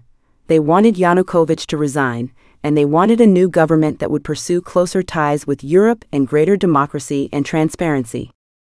The demands of the protesters were fueled by a sense of frustration and disillusionment with the Ukrainian government. Many Ukrainians had grown increasingly frustrated with the corruption and authoritarianism of Yanukovych's presidency, and they saw the Euromaidan protests as a way of expressing their anger and demanding change. The Euromaidan protests also had significant consequences for Ukraine and the wider region. The protests were a clear sign of Ukraine's desire for closer ties with Europe, and they signaled a growing dissatisfaction with Russia's influence in the region. The protests also had consequences for the relationship between Ukraine and Russia, as Russia saw the protests as a threat to its interests in the region. The Euromaidan protests culminated in February 2014, when Yanukovych was removed from power and a new government was installed. The new government was composed of a coalition of pro-European parties, and it was committed to pursuing closer ties with Europe and greater democracy and transparency. In summary, the Euromaidan protests in Ukraine were a pivotal moment in the history of the country and the wider region. The protests were sparked by Yanukovych's decision to abandon plans for closer ties with the European Union, and they grew in size and intensity as Ukrainians expressed their frustration with corruption, economic hardship, and political repression. The demands of the protesters were clear. They wanted Yanukovych to resign, and they wanted a new government that would pursue closer ties with Europe and greater democracy and transparency. The protests had significant consequences for Ukraine and the wider region, leading to Yanukovych's removal from power and a new chapter in Ukrainian history. The annexation of Crimea by the Russian Federation in March 2014 was a significant event in the ongoing conflict between Ukraine and Russia. The annexation was a clear violation of international law, and it represented a major challenge to the territorial integrity of Ukraine. In this essay, we will explore the causes and consequences of the annexation of Crimea, focusing on Russia's intervention in Ukraine and its impact on the Ukrainian Revolution. The annexation of Crimea was the culmination of a series of events that began with the Euromaidan protests in 2013-2014. The protests led to the removal of President Yanukovych and the installation of a new government in Ukraine, one that was committed to pursuing closer ties with Europe and greater democracy and transparency. The new government was seen as a threat by the Russian government, which saw Ukraine as a key buffer zone and a potential ally in the region. Russia responded by annexing Crimea, which had a majority Russian-speaking population and was home to a key Russian naval base. The annexation of Crimea had significant consequences for Ukraine and the wider region. The annexation was a clear violation of international law, and it represented a major challenge to the territorial integrity of Ukraine. The annexation also had consequences for the relationship between Ukraine and Russia, as it led to a deepening of the conflict between the two countries. The annexation of Crimea also had a significant impact on the Ukrainian Revolution. The annexation was seen as a clear sign of Russian aggression and interference in Ukrainian affairs, and it led to a deepening of nationalist sentiment in Ukraine. The annexation also led to a wave of international condemnation, as many countries saw it as a clear violation of international law. The annexation of Crimea also had significant economic consequences for Ukraine. The annexation disrupted trade and economic ties between Ukraine and Russia, leading to widespread economic hardship and deprivation. The annexation also had consequences for the wider region, as it led to a deepening of tensions between Russia and the West.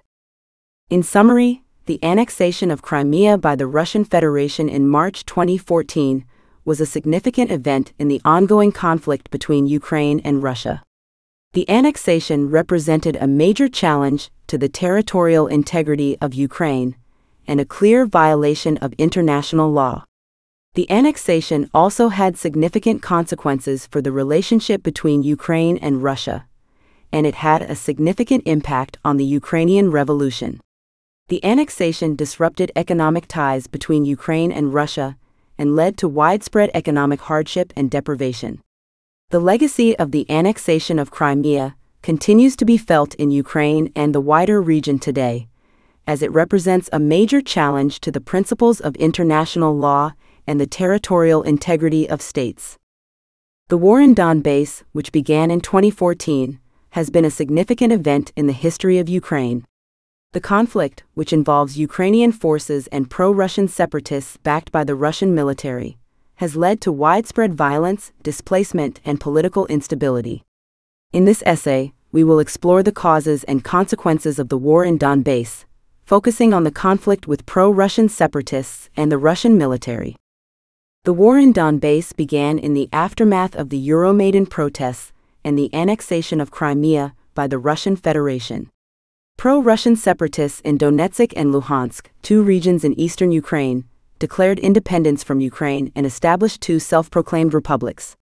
The separatists were backed by the Russian military, which provided them with weapons and logistical support. The conflict in Donbass has been marked by widespread violence and displacement. The Ukrainian military has engaged in a series of battles with the pro-Russian separatists, leading to significant civilian casualties and displacement. The conflict has also led to the displacement of over 1.5 million people, many of whom have been forced to flee their homes due to the violence. The conflict in Donbass has had significant consequences for Ukraine and the wider region. The conflict has led to a deepening of political instability in Ukraine, as the government has struggled to maintain control over the region. The conflict has also had consequences for the relationship between Ukraine and Russia, as the conflict has led to a deepening of tensions between the two countries. The conflict in Donbass has also had significant economic consequences for Ukraine. The conflict has disrupted trade and economic ties between Ukraine and Russia, leading to significant economic hardship and deprivation. The conflict has also had consequences for the wider region, as it has led to a deepening of tensions between Russia and the West. The conflict in Donbass has been marked by a series of ceasefire agreements, but the conflict has continued to escalate. The conflict has been fueled by a range of factors, including political instability, economic deprivation, and the influence of the Russian military. In summary, the war in Donbass has been a significant event in the history of Ukraine. The conflict with pro-Russian separatists and the Russian military has led to widespread violence, displacement, and political instability. The conflict has had significant consequences for Ukraine and the wider region, including economic hardship and a deepening of tensions between Russia and the West. The conflict in Donbass remains unresolved, and it continues to pose a significant challenge to the principles of international law and the territorial integrity of states. The aftermath of the Euromaidan Revolution in Ukraine has been a period of significant political and social change. The revolution led to the removal of President Yanukovych and the installation of a new government committed to pursuing closer ties with Europe and greater democracy and transparency. In this essay, we will explore the aftermath of the revolution, focusing on Poroshenko's presidency, Zelensky's election, and Ukraine's relations with the West. Poroshenko was elected as president of Ukraine in 2014, following the Euromaidan Revolution. Poroshenko's presidency was marked by a series of challenges, including the ongoing conflict in Donbass, economic hardship, and political instability. Poroshenko pursued a policy of closer ties with the West, but he faced significant challenges in implementing reforms and addressing corruption. In 2019, Volodymyr Zelensky was elected as president of Ukraine in a landslide victory. Zelensky was a political outsider, having previously been a comedian and television producer. Zelensky's election was seen as a clear sign of public dissatisfaction with the political establishment and a desire for change. Zelensky's presidency has been marked by a series of challenges, including the ongoing conflict in Donbass, economic hardship, and political instability. Zelensky has pursued a policy of greater engagement with Russia, including a series of ceasefire agreements in Donbass. Zelensky has also pursued a policy of reform and anti-corruption, but he has faced significant challenges in implementing these reforms. The aftermath of the revolution has also had significant consequences for Ukraine's relationship with the West. The revolution was seen as a clear sign of Ukraine's desire for closer ties with Europe and the West, and Ukraine has pursued a policy of greater integration with Europe in the years since the revolution. Ukraine has also pursued closer ties with the United States, including military and economic cooperation. However, Ukraine's relationship with the West has faced significant challenges in recent years. The ongoing conflict in Donbass has led to a deepening of tensions between Ukraine and Russia, and it has posed a significant challenge to Ukraine's relationship with the West. The annexation of Crimea by Russia has also led to a deepening of tensions between Russia and the West, with many Western countries imposing economic sanctions on Russia in response. In summary, the aftermath of the Euromaidan Revolution in Ukraine has been a period of significant political and social change. The revolutions led to the removal of President Yanukovych and the installation of a new government committed to pursuing closer ties with Europe and greater democracy and transparency. The aftermath of the revolution has been marked by the presidencies of Poroshenko and Zelensky, both of whom have faced significant challenges in addressing the ongoing conflict in Donbass, economic hardship, and political instability.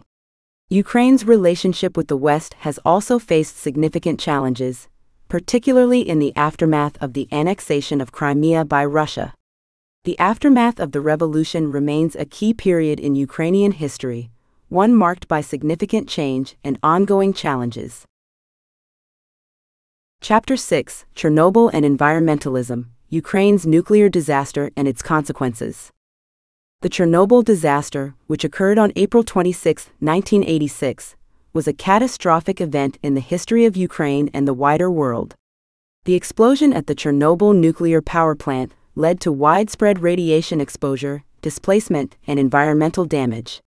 In this essay, we will explore the causes and consequences of the Chernobyl disaster, focusing on the explosion, response, and fallout from the nuclear accident.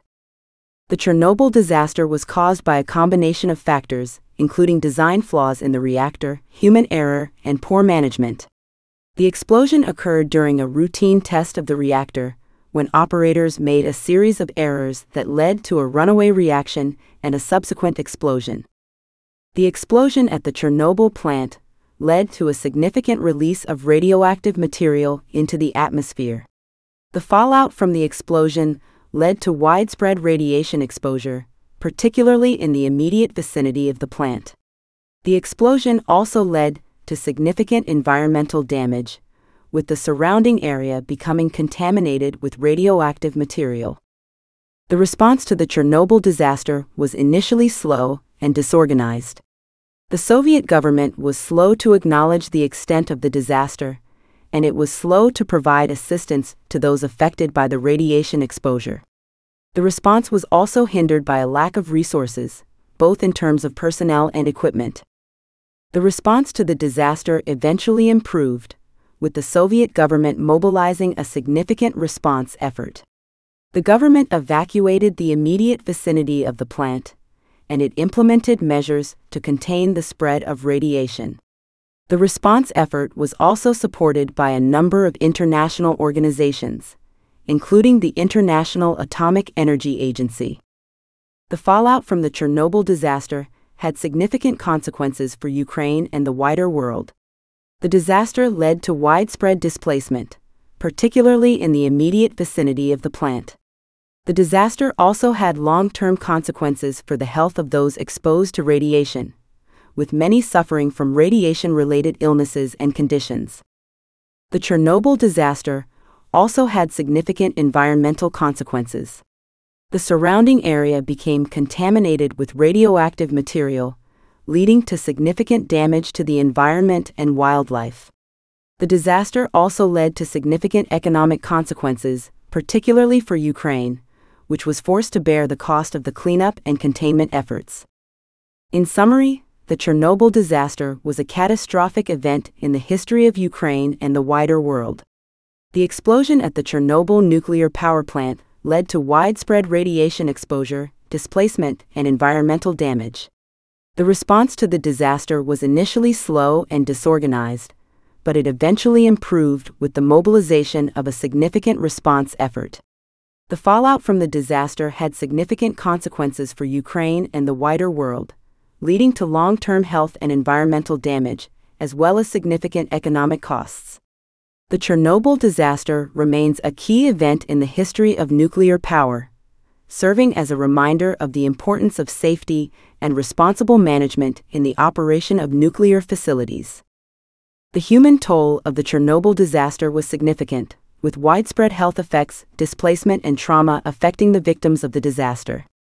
The explosion at the Chernobyl nuclear power plant led to a significant release of radioactive material into the atmosphere, leading to widespread radiation exposure and long-term health consequences. In this essay, we will explore the human toll of the Chernobyl disaster, focusing on the health effects, displacement, and trauma of the victims. The health effects of the Chernobyl disaster were widespread and long-lasting. Those exposed to radiation suffered from a range of illnesses and conditions, including cancers, birth defects, and thyroid disorders. The long-term health effects of the radiation exposure are still being studied, but it is clear that the disaster had a significant impact on the health of those affected. The displacement of those affected by the Chernobyl disaster was also significant. The immediate vicinity of the plant was evacuated, leading to the displacement of thousands of people. Many of those displaced were forced to leave their homes and communities behind, leading to a range of social and economic challenges. The trauma of the Chernobyl disaster was also significant, particularly for those who were directly affected by the disaster. The explosion at the plant was a traumatic event, leading to significant psychological and emotional distress for many. The trauma of the disaster was also compounded by the social and economic challenges faced by those affected by the disaster. The human toll of the Chernobyl disaster was particularly significant for children. Children were particularly vulnerable to the health effects of radiation exposure, and many suffered from a range of illnesses and conditions as a result of the disaster. Children were also particularly vulnerable to the social and economic challenges of the disaster, with many facing displacement and trauma. The response to the human toll of the Chernobyl disaster was mixed. The Soviet government was slow to acknowledge the extent of the health effects and displacement caused by the disaster, leading to a range of challenges for those affected. However, international organizations and governments provided significant assistance in the aftermath of the disaster, leading to improved health outcomes and support for those affected. In summary, the human toll of the Chernobyl disaster was significant, with widespread health effects, displacement, and trauma affecting the victims of the disaster. The health effects of the disaster were long-lasting and continue to be studied today. The displacement caused by the disaster led to a range of social and economic challenges, particularly for children. The trauma of the disaster was also significant, particularly for those who were directly affected by the explosion at the plant.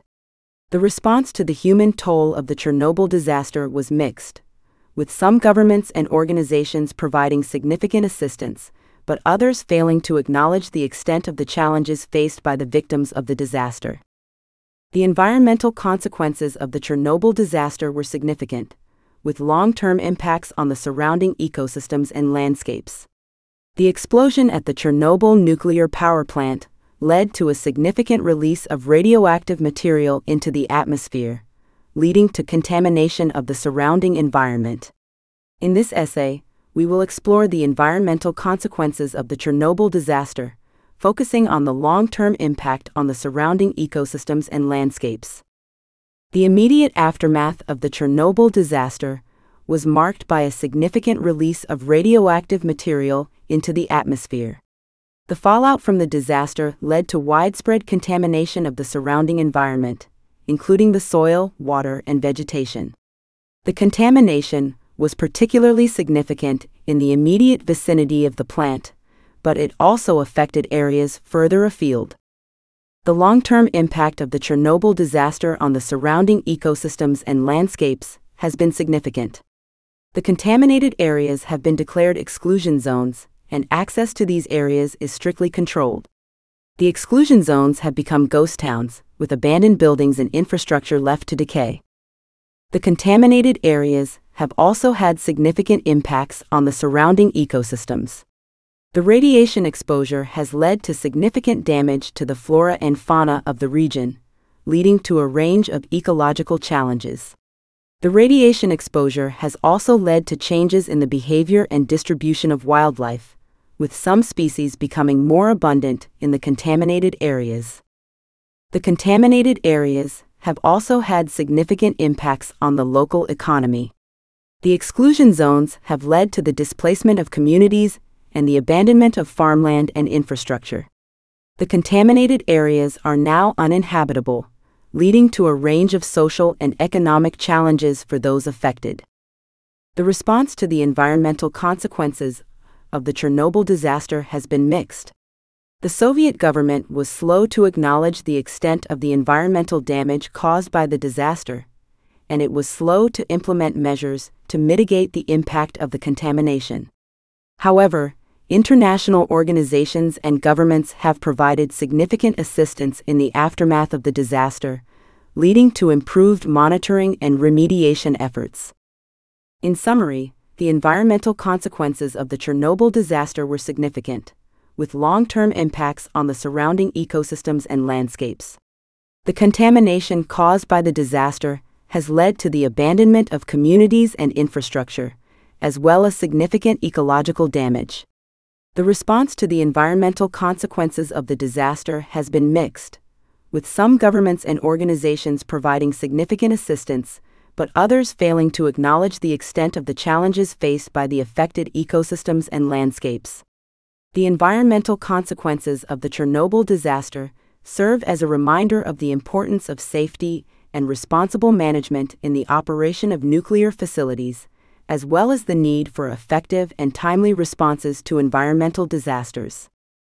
The international response to the Chernobyl disaster was significant, with governments, organizations, and individuals around the world reacting to the disaster and its aftermath.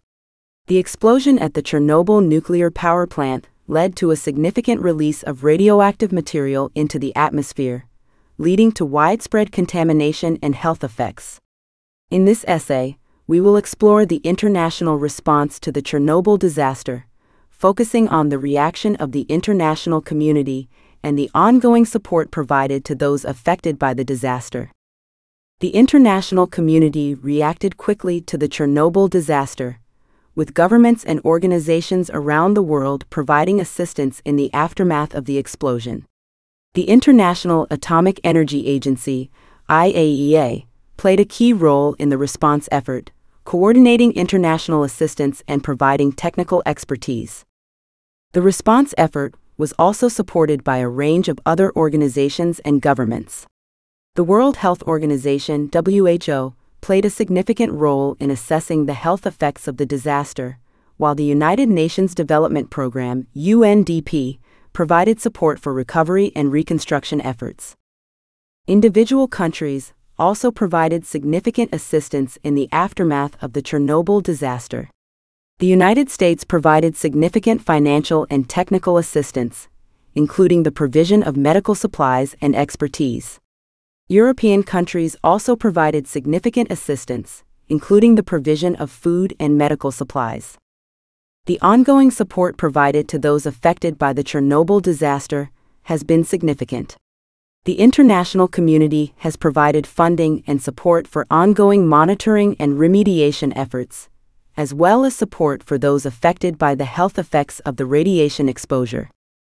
The response of the international community to the Chernobyl disaster has been a significant aspect of the aftermath of the disaster.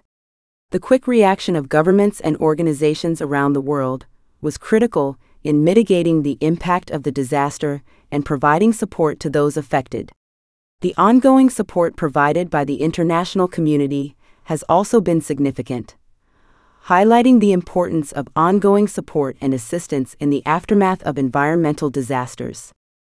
In summary, the international response to the Chernobyl disaster was significant, with governments, organizations, and individuals around the world providing assistance and support in the aftermath of the explosion. The response effort was coordinated by the IAEA and supported by a range of other organizations and governments. The ongoing support provided to those affected by the Chernobyl disaster has been significant, highlighting the importance of ongoing support and assistance in the aftermath of environmental disasters. The international response to the Chernobyl disaster serves as a reminder of the importance of international cooperation and support in addressing global challenges. The Chernobyl disaster had a significant impact on environmental activism in Ukraine, shaping the country's environmental movements and policies. The explosion at the Chernobyl nuclear power plant led to widespread contamination and environmental damage, highlighting the importance of environmental protection and sustainability. In this essay, we will explore the legacy of the Chernobyl disaster in shaping Ukraine's environmental movements and policies, focusing on the impact of the disaster on environmental activism and the development of environmental policies. The Chernobyl disaster had a significant impact on environmental activism in Ukraine, leading to the emergence of a range of environmental organizations and movements. The disaster highlighted the importance of environmental protection and sustainability, leading to increased awareness and engagement with environmental issues in Ukraine. Environmental organizations and movements became more prominent in the aftermath of the disaster, advocating for greater environmental protection and the development of sustainable policies and practices. The legacy of the Chernobyl disaster in shaping Ukraine's environmental policies has been significant. The disaster led to increased attention and investment in environmental protection and sustainability, with the Ukrainian government implementing a range of policies and programs aimed at promoting environmental protection and sustainability. One of the key areas of focus in Ukraine's environmental policies has been the development of renewable energy. The Ukrainian government has implemented policies and programs aimed at promoting the development of renewable energy sources, such as wind and solar power. These policies have been driven in part by the legacy of the Chernobyl disaster, which highlighted the importance of developing sustainable energy sources and reducing dependence on nuclear power. The legacy of the Chernobyl disaster has also had an impact on environmental policies at the international level. The disaster has led to increased attention and investment in environmental protection and sustainability by international organizations and governments, highlighting the importance of addressing global environmental challenges. In summary, the legacy of the Chernobyl disaster in shaping Ukraine's environmental movements and policies has been significant. The disaster highlighted the importance of environmental protection and sustainability, leading to the emergence of environmental organizations and movements in Ukraine. The legacy of the disaster has also had an impact on environmental policies at the national and international level, leading to increased attention and investment in environmental protection and sustainability. The Chernobyl disaster serves as a reminder of the importance of environmental protection and sustainability, and of the ongoing need to address global environmental challenges.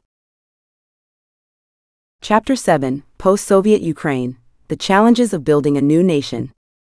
The emergence of independent Ukraine was a significant event in the history of the country and the broader region. The breakup of the Soviet Union in 1991 led to Ukraine's path to sovereignty and independence, after decades of being a part of the Soviet Union.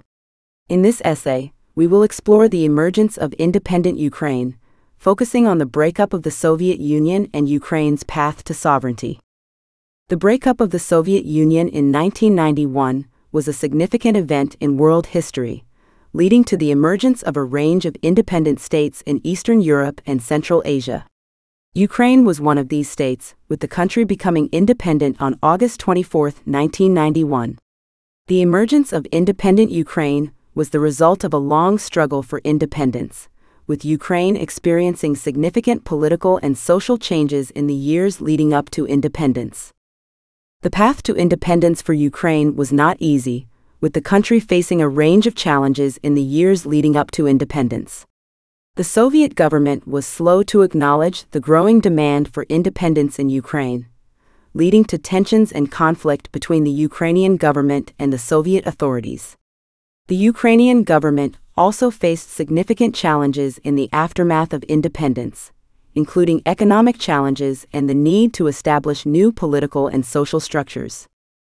The emergence of independent Ukraine had significant implications for the broader region, with the country becoming a significant player in Eastern Europe and the former Soviet Union.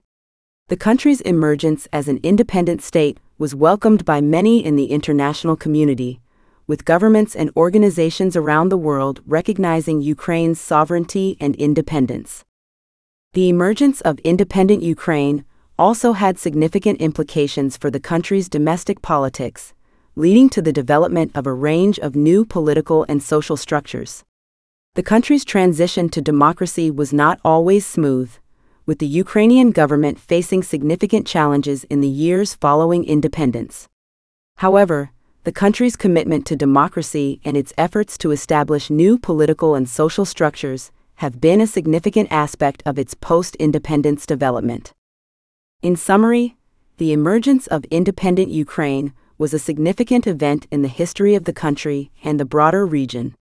The breakup of the Soviet Union in 1991 led to Ukraine's path to sovereignty and independence, after decades of being a part of the Soviet Union. The emergence of independent Ukraine was the result of a long struggle for independence, with the country experiencing significant political and social changes in the years leading up to independence.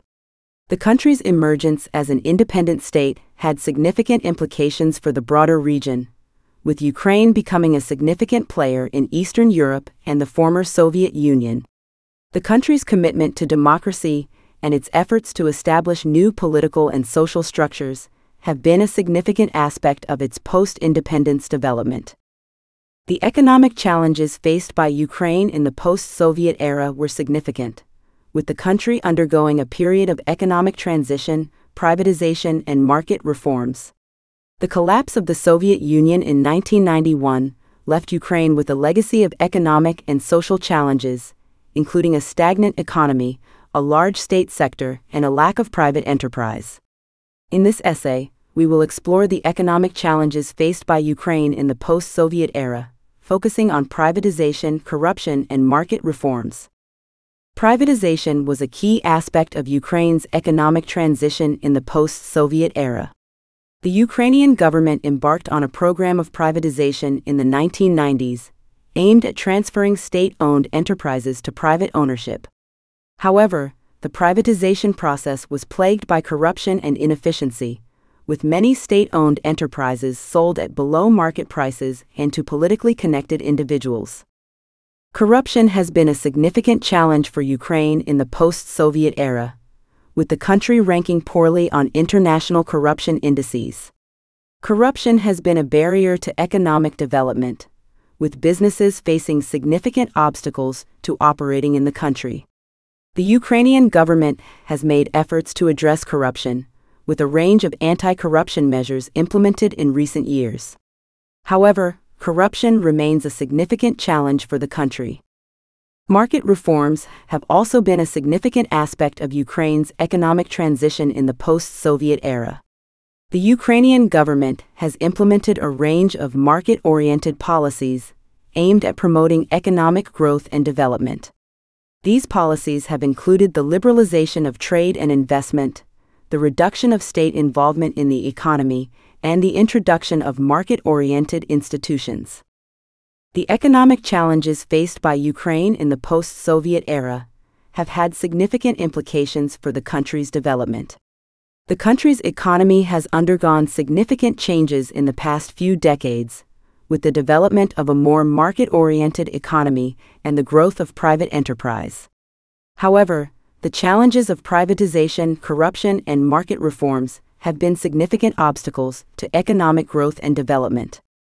In summary, the economic challenges faced by Ukraine in the post-Soviet era were significant, with the country undergoing a period of economic transition, privatization, and market reforms. The challenges of privatization, corruption, and market reforms have been significant obstacles to economic growth and development, with the country facing significant barriers to private enterprise and economic development. The Ukrainian government has made efforts to address these challenges, but much remains to be done to promote sustainable economic growth and development in the country. Political instability has been a significant aspect of Ukraine's post-independence development, with the country experiencing significant political turmoil and change in the years following independence. The Kuchma era, the Orange Revolution, and the Yanukovych presidency were all significant periods of political instability, with each period characterized by significant changes in the country's political landscape. In this essay, we will explore these periods of political instability in Ukraine, focusing on the Kuchma era, the Orange Revolution, and the Yanukovych presidency. The Kuchma era was a period of significant political instability in Ukraine, characterized by corruption, political repression, and economic challenges. The Kuchma government faced significant criticism from civil society and international organizations for its human rights record and its failure to address corruption and political repression.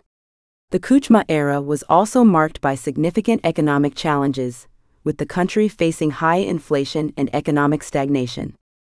The Orange Revolution was a significant period of political instability in Ukraine, characterized by mass protests, civil unrest, and political change. The Orange Revolution was triggered by allegations of election fraud in the 2004 presidential election, leading to significant protests and civil unrest across the country. The Orange Revolution ultimately led to the overturning of the election results and the election of a new president, Viktor Yushchenko. The Yanukovych presidency was another period of political instability in Ukraine, characterized by corruption, political repression, and civil unrest. The Yanukovych government faced significant criticism from civil society and international organizations for its human rights record and its failure to address corruption and political repression. The Yanukovych presidency also saw significant civil unrest, including the Euromaidan protests in 2013-2014, which ultimately led to the overthrow of the Yanukovych government. The periods of political instability in Ukraine have had significant implications for the country's development.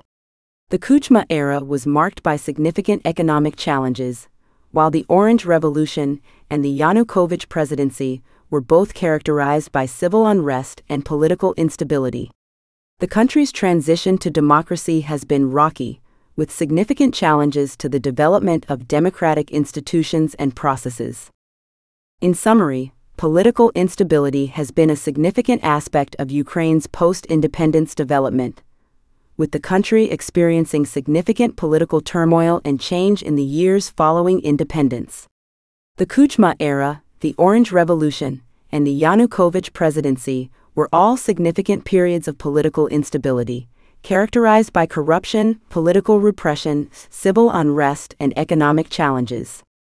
The country's transition to democracy has been marked by significant challenges, highlighting the ongoing need for support and assistance from the international community. Russia-Ukraine relations have been a significant aspect of the political landscape in Eastern Europe, characterized by a range of disputes and conflicts over the years.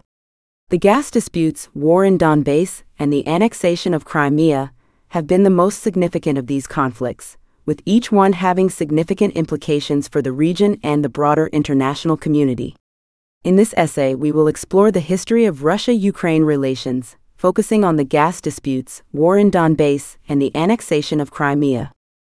The gas disputes between Russia and Ukraine have been a significant aspect of their relationship for many years.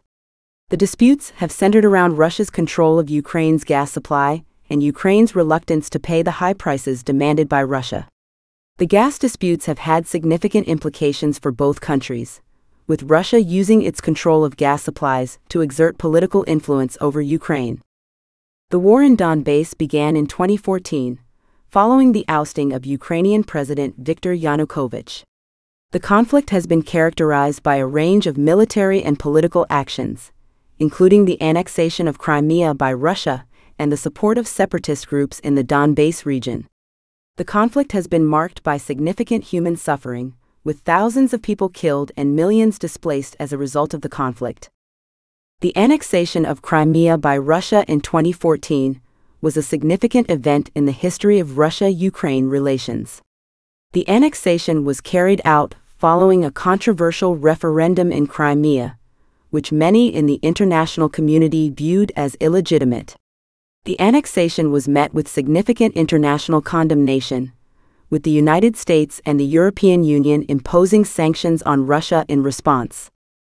The gas disputes, war in Donbass, and the annexation of Crimea have had significant implications for the region and the broader international community. The conflicts have highlighted the ongoing tensions and power struggles between Russia and Ukraine, and the broader geopolitical implications of these tensions. The conflicts have also had significant human costs, with thousands of people killed and millions displaced as a result of the violence. In summary, Russia-Ukraine relations have been marked by a range of conflicts and disputes, with the gas disputes, war in Donbass, and the annexation of Crimea being the most significant of these conflicts. These conflicts have had significant implications for both countries, as well as for the broader region and the international community. The conflicts have highlighted the ongoing tensions and power struggles between Russia and Ukraine, and the broader geopolitical implications of these tensions. The ongoing conflict underscores the need for a peaceful resolution to the conflict, and the importance of international cooperation in promoting stability in the region. European integration has been a significant aspect of Ukraine's foreign policy in recent years, with the country seeking closer ties with the European Union (EU) and pursuing a range of policies aimed at promoting European integration. The association agreement, visa-free regime, and prospects for EU membership are all significant aspects of Ukraine's European integration efforts. In this essay, we will explore these aspects of Ukraine's European integration efforts, focusing on the association agreement, visa-free regime, and prospects for EU membership. The association agreement between Ukraine and the EU was signed in 2014, representing a significant milestone in Ukraine's European integration efforts. The association agreement is a comprehensive free trade agreement that also includes provisions on political and economic cooperation. The agreement was seen as a significant step towards closer ties between Ukraine and the EU, and as a signal of the EU's support for Ukraine's democratic transition. The visa-free regime between Ukraine and the EU was introduced in 2017, allowing Ukrainian citizens to travel to EU member states without a visa for up to 90 days in a 180-day period. The visa-free regime was seen as a significant achievement for Ukraine, as it represented a step towards closer ties between the country and the EU. The visa-free regime has also been seen as a boost for Ukraine's economy, as it has made it easier for Ukrainian businesses to trade with their European counterparts. The prospects for EU membership have been a significant aspect of Ukraine's European integration efforts, with the country seeking closer ties with the EU and pursuing policies aimed at promoting European integration. Ukraine has expressed its desire to become a member of the EU, with many Ukrainians seeing EU membership as a key goal for the country. However, the prospects for EU membership remain uncertain, with many challenges and obstacles to be overcome before Ukraine can become a member of the EU. The association agreement, visa-free regime, and prospects for EU membership have all been significant aspects of Ukraine's European integration efforts, highlighting the country's commitment to closer ties with the EU. However, there are also significant challenges and obstacles to be overcome before Ukraine can fully integrate with the EU, including corruption, political instability, and economic challenges. The EU has also faced challenges in its relations with Ukraine, with the ongoing conflict in eastern Ukraine and the annexation of Crimea by Russia creating significant challenges for the EU's relationship with Ukraine. In summary, European integration has been a significant aspect of Ukraine's foreign policy in recent years, with the country seeking closer ties with the EU and pursuing a range of policies aimed at promoting European integration. The association agreement, visa-free regime, and prospects for EU membership are all significant aspects of Ukraine's European integration efforts, highlighting the country's commitment to closer ties with the EU. However, there are also significant challenges and obstacles to be overcome before Ukraine can fully integrate with the EU, and the ongoing conflict in eastern Ukraine and the annexation of Crimea by Russia have created significant challenges for Ukraine's European integration efforts. Chapter 8: Crimea and the Donbass Conflict, Russia's annexation and Ukraine's struggle for sovereignty. The Euromaidan protests and the annexation of Crimea were significant events in the history of Ukraine and Russia, representing a turning point in their relationship and leading to a significant escalation of tensions between the two countries. The Euromaidan protests were sparked by the Ukrainian government's decision to back out of an association agreement with the European Union (EU), while the annexation of Crimea was carried out by Russia in response to the protests. In this essay, we will explore the events leading up to the Euromaidan protests and the annexation of Crimea, focusing on the beginning of the conflict and the Russian intervention. The Euromaidan protests began in November 2013, following the Ukrainian government's decision to back out of an association agreement with the EU. The protests were initially peaceful, with Ukrainians calling for closer ties with the EU and for political and economic reform in the country. However, the protests soon turned violent, with clashes between protesters and the police leading to significant human suffering and loss of life. The Ukrainian government's response to the Euromaidan protests was criticized by many in the international community, who saw the government's actions as a violation of human rights and democratic principles. The Ukrainian government's use of force against protesters further inflamed tensions, leading to an escalation of the conflict. The annexation of Crimea by Russia was carried out in response to the Euromaidan protests, with Russia viewing the protests as a threat to its national security interests. The annexation was carried out following a controversial referendum in Crimea, which many in the international community viewed as illegitimate.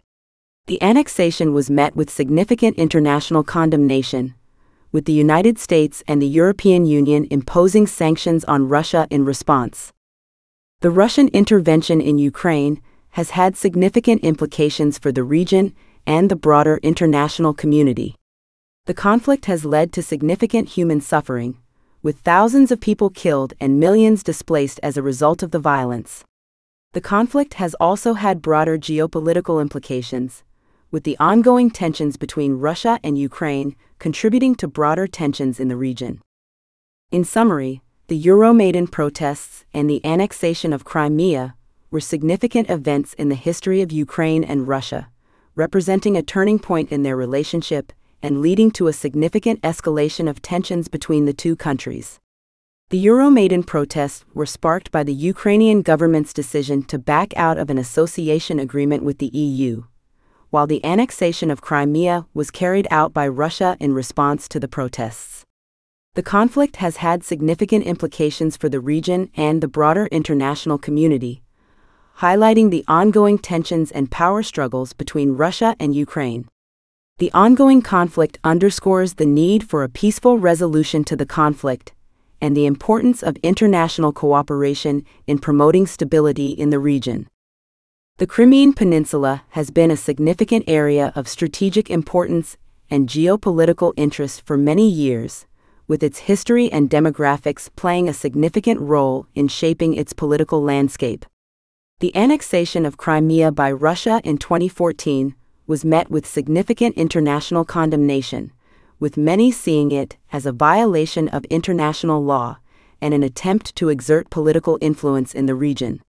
In this essay, we will explore the history of the Crimean Peninsula, its demographics, and the rationale for annexation by Russia. The Crimean Peninsula has a rich history, having been ruled by various empires and states throughout the centuries. The peninsula was part of the Ottoman Empire from the late 15th century until the late 18th century, after which it was annexed by Russia. The Crimea was also occupied by Nazi Germany during World War II, leading to significant human suffering and loss of life.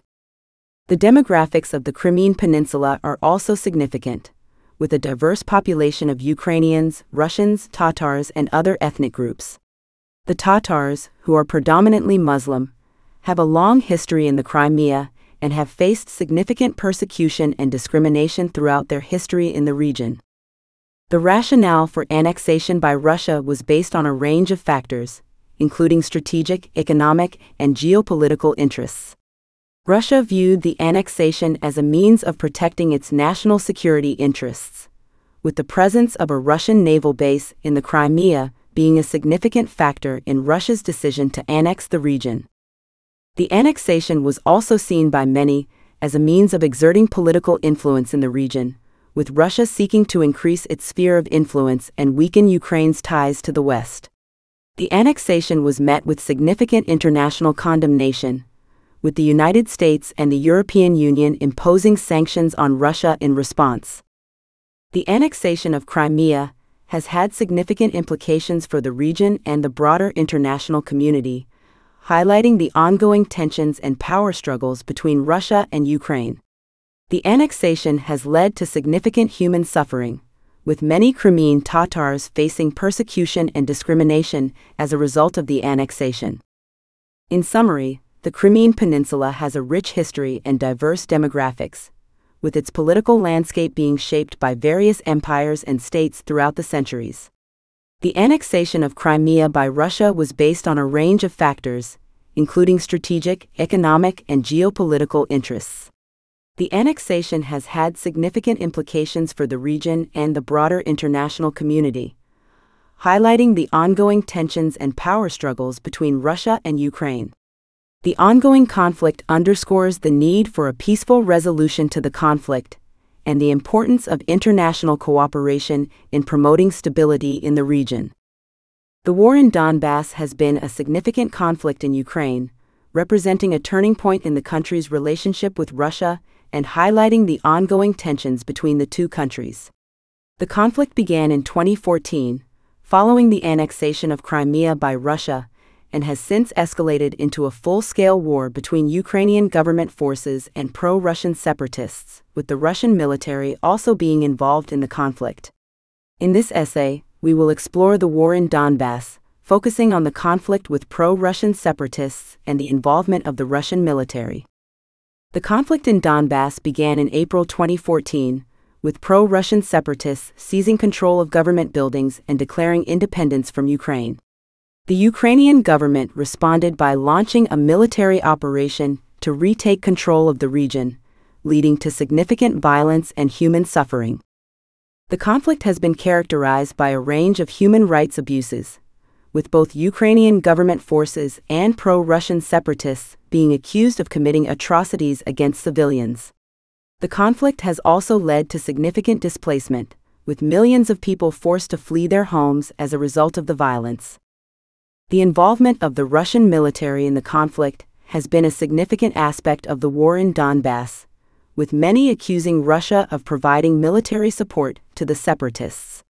Russia has denied these allegations, but there is significant evidence to suggest that the Russian military has been involved in the conflict, providing weapons, training, and other forms of support to the separatists. The involvement of the Russian military has led to significant international condemnation, with many accusing Russia of violating international law and the sovereignty of Ukraine. The conflict has also had broader geopolitical implications, with the ongoing tensions between Russia and Ukraine contributing to broader tensions in the region. The conflict in Donbass underscores the need for a peaceful resolution to the conflict and the importance of international cooperation in promoting stability in the region. The ongoing conflict has had significant human, economic, and social costs, highlighting the need for a peaceful resolution that respects the rights and needs of all parties involved. In summary, the war in Donbass has been a significant conflict in Ukraine, representing a turning point in the country's relationship with Russia and highlighting the ongoing tensions between the two countries. The conflict has been characterized by a range of human rights abuses and has led to significant displacement and suffering. The involvement of the Russian military in the conflict has been a significant aspect of the conflict, with many accusing Russia of providing military support to the separatists. The conflict underscores the need for a peaceful resolution and the importance of international cooperation in promoting stability in the region. The Minsk Accords represent a significant effort to bring an end to the war in Donbass and promote peace in Ukraine. The accords were signed in 2015, following negotiations between Ukraine, Russia, France, and Germany, and are aimed at implementing a ceasefire and political settlement in the conflict. However, the implementation of the Minsk Accords has been challenging, with ongoing violence and political challenges in Ukraine. In this essay, we will explore the Minsk Accords and the prospects for peace, focusing on the role of the international community and Ukraine's political challenges. The Minsk Accords were signed in 2015, following negotiations between Ukraine, Russia, France, and Germany. The accords are aimed at implementing a ceasefire and political settlement in the conflict, including the withdrawal of heavy weapons and the establishment of a special status for certain areas of Donbass. The accords also call for the release of prisoners and the establishment of control over the Ukraine-Russia border. The implementation of the Minsk Accords has been challenging, with ongoing violence and political challenges in Ukraine.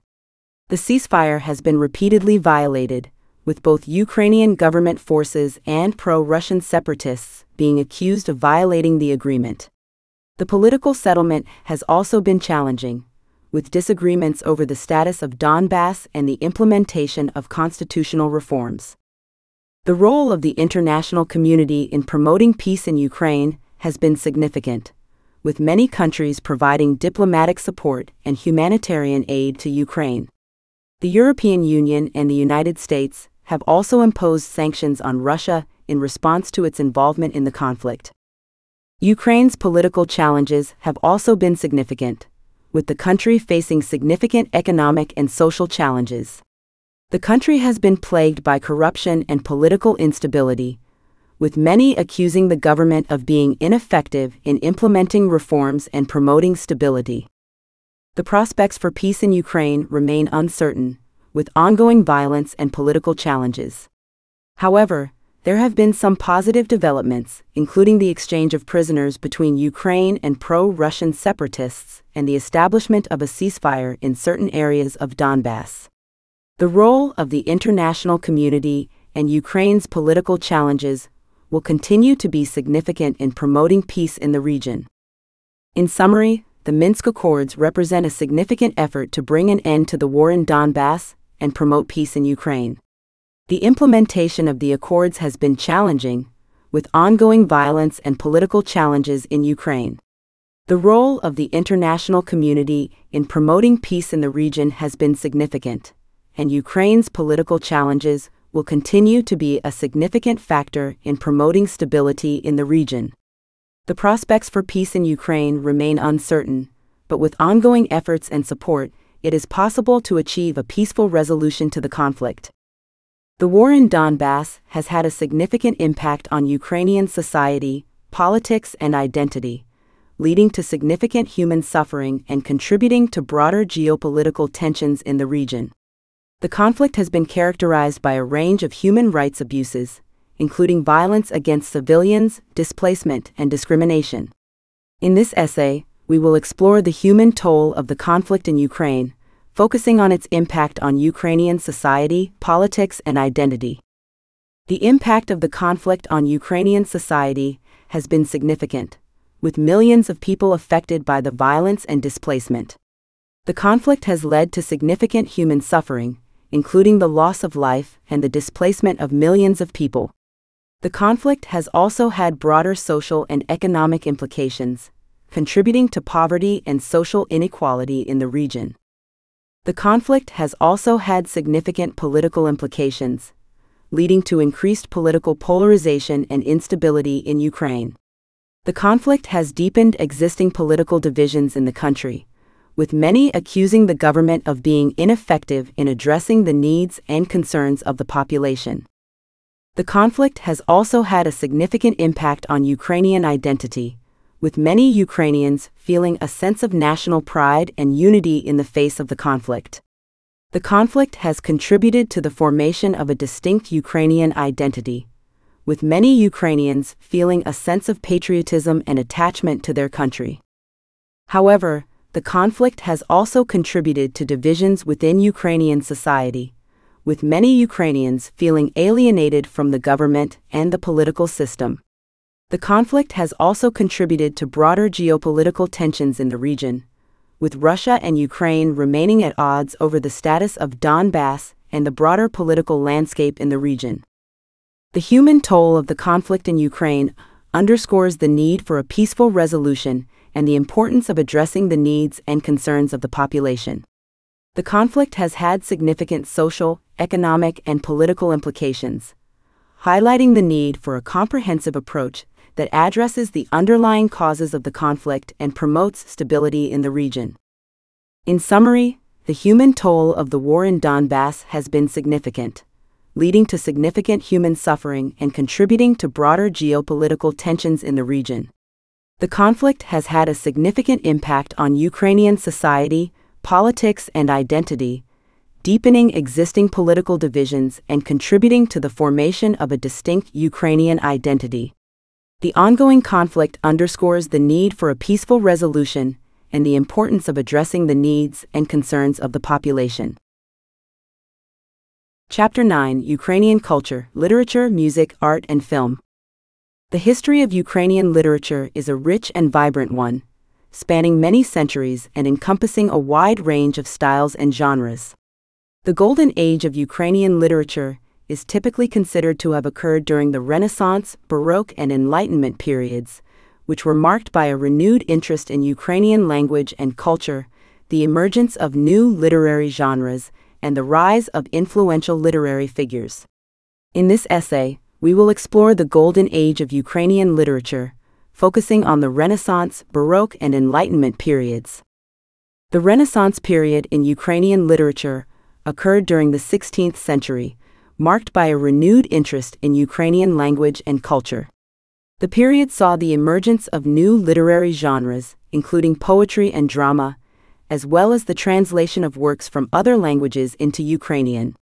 The most notable literary figure of the Renaissance period was Ivan Vyshenskiy, who is considered to be the father of Ukrainian poetry. His works, which focused on themes of love and nature, helped to establish Ukrainian poetry as a distinct literary tradition.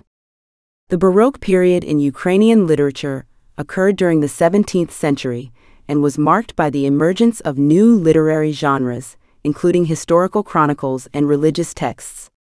The period saw the rise of influential literary figures, including Petro Mohyla, who founded the Kyiv Mohyla Academy, an influential institution that helped to promote Ukrainian language and culture. The Baroque period also saw the development of a distinctive Ukrainian literary style, characterized by rich and ornate language, as well as a focus on religious themes and imagery. The Enlightenment period in Ukrainian literature occurred during the 18th century and was marked by a renewed interest in Ukrainian language and culture. The period saw the emergence of new literary genres, including the novel and the essay, as well as the translation of works from other languages into Ukrainian. The most notable literary figure of the Enlightenment period was Grigory Skovoroda, who is considered to be the father of Ukrainian philosophy. His works, which focused on themes of morality and spirituality, helped to establish Ukrainian philosophy as a distinct intellectual tradition. The Golden Age of Ukrainian literature was a significant period in the history of Ukrainian culture, marked by a renewed interest in Ukrainian language and culture, the emergence of new literary genres, and the rise of influential literary figures. The period helped to establish Ukrainian literature as a distinct literary tradition, characterized by rich and ornate language, as well as a focus on religious and philosophical themes. In summary, the Golden Age of Ukrainian literature was a significant period in the history of Ukrainian culture, marked by a renewed interest in Ukrainian language and culture, the emergence of new literary genres, and the rise of influential literary figures.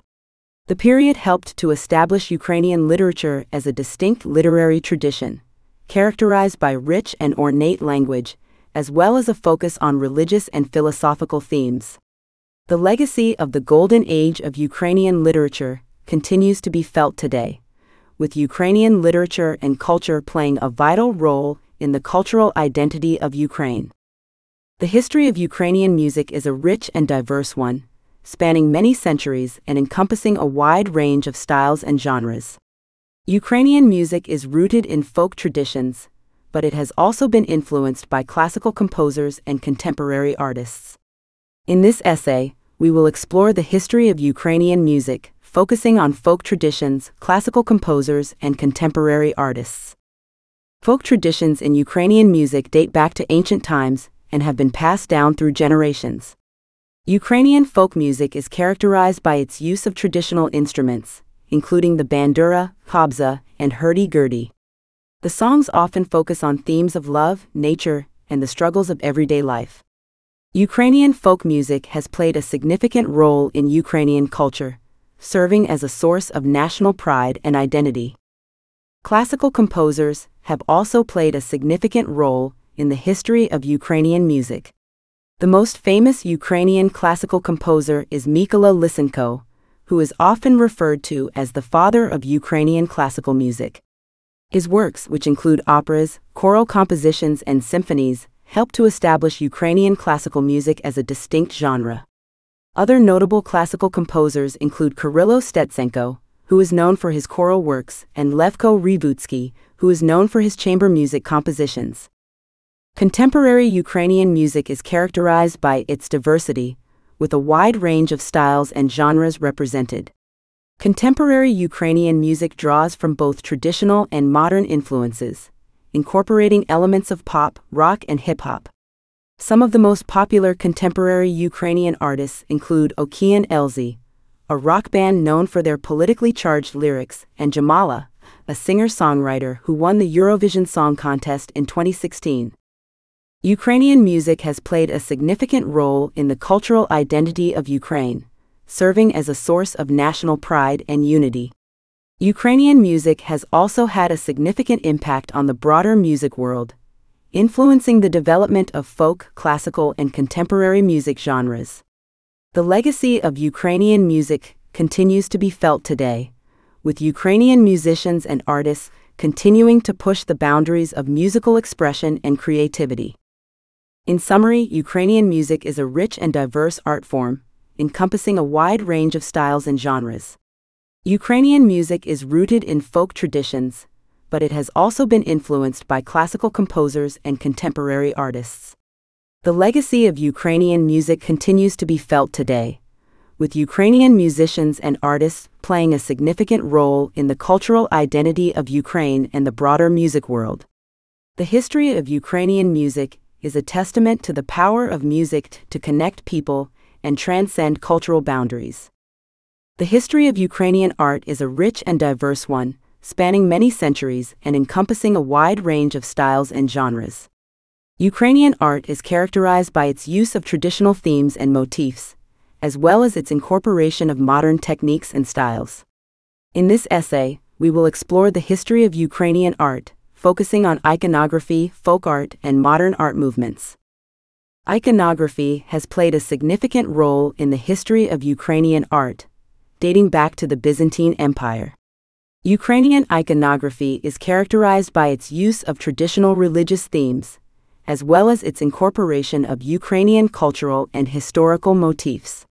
The most famous Ukrainian iconographer is Andriy Rublev, who is known for his depiction of the Holy Trinity. Folk art has also played a significant role in the history of Ukrainian art. Ukrainian folk art is characterized by its use of traditional techniques and materials, including embroidery, weaving, and ceramics. Folk art often incorporates traditional themes and motifs, including nature, religion, and folk tales. Ukrainian folk art has played a significant role in Ukrainian culture, serving as a source of national pride and identity. Modern art movements have also played a significant role in the history of Ukrainian art. The most famous Ukrainian modern art movement is the Kyiv School, which emerged in the 1960s and 1970s. The Kyiv School is characterized by its use of modern techniques and styles, including abstract expressionism and pop art, as well as its incorporation of Ukrainian cultural and historical motifs. Other notable modern Ukrainian artists include Oksana Pavlova, who is known for her use of multimedia, and Vasyl Sagalov, who is known for his paintings and sculptures. Ukrainian art has played a significant role in the cultural identity of Ukraine, serving as a source of national pride and unity. Ukrainian art has also had a significant impact on the broader art world, influencing the development of folk, iconography, and modern art movements. The legacy of Ukrainian art continues to be felt today, with Ukrainian artists and art movements continuing to push the boundaries of artistic expression and creativity. In summary, Ukrainian art is a rich and diverse art form, encompassing a wide range of styles and genres. Ukrainian art is characterized by its use of traditional themes and motifs, as well as its incorporation of modern techniques and styles. The legacy of Ukrainian art continues to be felt today, with Ukrainian artists and art movements playing a significant role in the cultural identity of Ukraine and the broader art world. The history of Ukrainian art is a testament to the power of art to connect people and transcend cultural boundaries. The history of Ukrainian cinema is a rich and diverse one, spanning many decades and encompassing a wide range of styles and genres. Ukrainian cinema is characterized by its use of traditional themes and motifs, as well as its incorporation of modern techniques and styles. In this essay, we will explore the history of Ukrainian film, focusing on the Soviet era, contemporary cinema, and the role of Ukrainian directors in world cinema. The Soviet era played a significant role in the development of Ukrainian cinema. During this period, Ukrainian filmmakers were given the opportunity to develop their craft, with many of them going on to achieve international recognition. The most famous Ukrainian filmmaker of the Soviet era is Sergei Parajanov, who is known for his use of traditional themes and motifs, as well as his incorporation of modern techniques and styles. Parajanov's films, including Shadows of Forgotten Ancestors and The Color of Pomegranates, have had a significant impact on the development of Ukrainian cinema and world cinema as a whole. Contemporary Ukrainian cinema is characterized by its use of modern techniques and styles, as well as its incorporation of traditional themes and motifs. Contemporary Ukrainian filmmakers have explored a wide range of themes and genres, including historical dramas, romantic comedies, and social issue films. Some of the most famous contemporary Ukrainian filmmakers include Alexander Dovzhenko, who is known for his use of symbolism and surrealism, and Kira Muratova, who is known for her use of black comedy and absurdism. Ukrainian directors have also played a significant role in world cinema. Ukrainian filmmakers have achieved international recognition for their innovative techniques and unique perspectives. Some of the most famous Ukrainian directors include Sergei Loznitsa, who is known for his documentaries and feature films, and Mira Nair, who is known for her films exploring themes of culture and identity. Ukrainian cinema has played a significant role in the cultural identity of Ukraine, serving as a source of national pride and unity.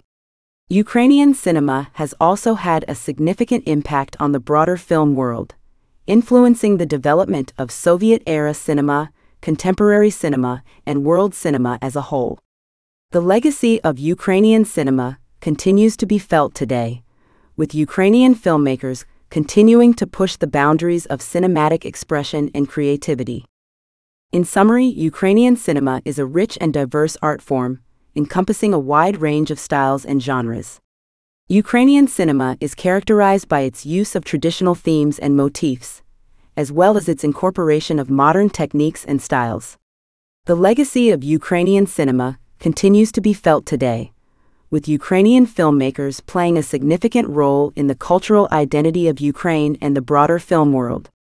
The history of Ukrainian cinema is a testament to the power of cinema to connect people and transcend cultural boundaries. The contemporary culture of Ukraine is a complex and multifaceted one, reflecting both the country's rich cultural heritage and the influence of globalization. Ukrainian culture encompasses a wide range of artistic and intellectual pursuits, including literature, music, visual arts, and film. In this essay, we will explore contemporary Ukrainian culture, focusing on the influence of globalization, trends in literature and the arts, and the challenges of preservation and promotion. The influence of globalization has had a significant impact on contemporary Ukrainian culture. The rise of digital technology and social media has allowed for greater access to global trends and cultural exchange, leading to the emergence of new styles and subcultures in Ukraine. At the same time, the process of globalization has also raised concerns about the erosion of traditional Ukrainian cultural values and practices. One of the most significant trends in contemporary Ukrainian literature is the resurgence of interest in historical themes and motifs. Many contemporary Ukrainian writers are exploring the country's rich cultural heritage and the impact of historical events on contemporary Ukrainian society. Others are addressing contemporary social issues, including political corruption, economic inequality, and environmental degradation. In the visual arts, there is a growing trend towards experimentation and innovation. Contemporary Ukrainian artists are exploring new mediums and techniques, pushing the boundaries of traditional art forms and creating new ones. At the same time, there is also a growing interest in the preservation of traditional Ukrainian art forms, including folk art and iconography. In music, contemporary Ukrainian artists are blending traditional Ukrainian folk music with modern pop and rock styles, creating a unique sound that reflects the country's cultural heritage and its place in the global music scene. At the same time, there is also a growing interest in preserving traditional Ukrainian folk music, with many musicians exploring and reviving traditional folk songs and instruments. The challenges of preserving and promoting Ukrainian culture in the face of globalization are significant. Many traditional cultural practices are at risk of disappearing, while the rise of global cultural trends can sometimes overshadow traditional Ukrainian cultural practices. At the same time, there are also challenges in promoting Ukrainian culture to a global audience, given the relative lack of international recognition of Ukrainian cultural forms. In summary, contemporary Ukrainian culture is a vibrant and diverse one, reflecting both the country's rich cultural heritage and the influence of globalization. The trends in literature, visual arts, music, and other cultural forms are varied and dynamic, reflecting the complex cultural landscape of Ukraine. While there are challenges in preserving and promoting Ukrainian culture, the legacy of Ukrainian culture continues to be felt today, with Ukrainian artists and intellectuals continuing to push the boundaries of creative expression and cultural identity. Chapter 10: Ukraine and the World: International Relations, Trade and Diplomacy. Ukraine's relations with its neighbors have been shaped by a complex historical legacy, marked by periods of cooperation, conflict, and tension. The country's strategic location, at the crossroads of Europe and Asia, has made it a key player in regional politics, and its relations with its neighbors have often been influenced by geopolitical considerations. In this essay, we will explore the historical legacy and contemporary challenges of Ukraine's relations with its neighbors, focusing on its relations with Russia, Poland, and Romania. Russia and Ukraine share a complex and often fraught relationship, marked by periods of cooperation and conflict. Ukraine was a key part of the Soviet Union, and its political and economic ties with Russia continued after the collapse of the Soviet Union. However, tensions between the two countries have been on the rise in recent years, particularly after Russia's annexation of Crimea in 2014 and its support for separatists in eastern Ukraine. The conflict has had a profound impact on Ukraine's relationship with Russia, leading to a deterioration of diplomatic and economic ties. Ukraine's relationship with Poland has also been marked by a complex history. Poland and Ukraine share a long and intertwined history, dating back to the medieval period.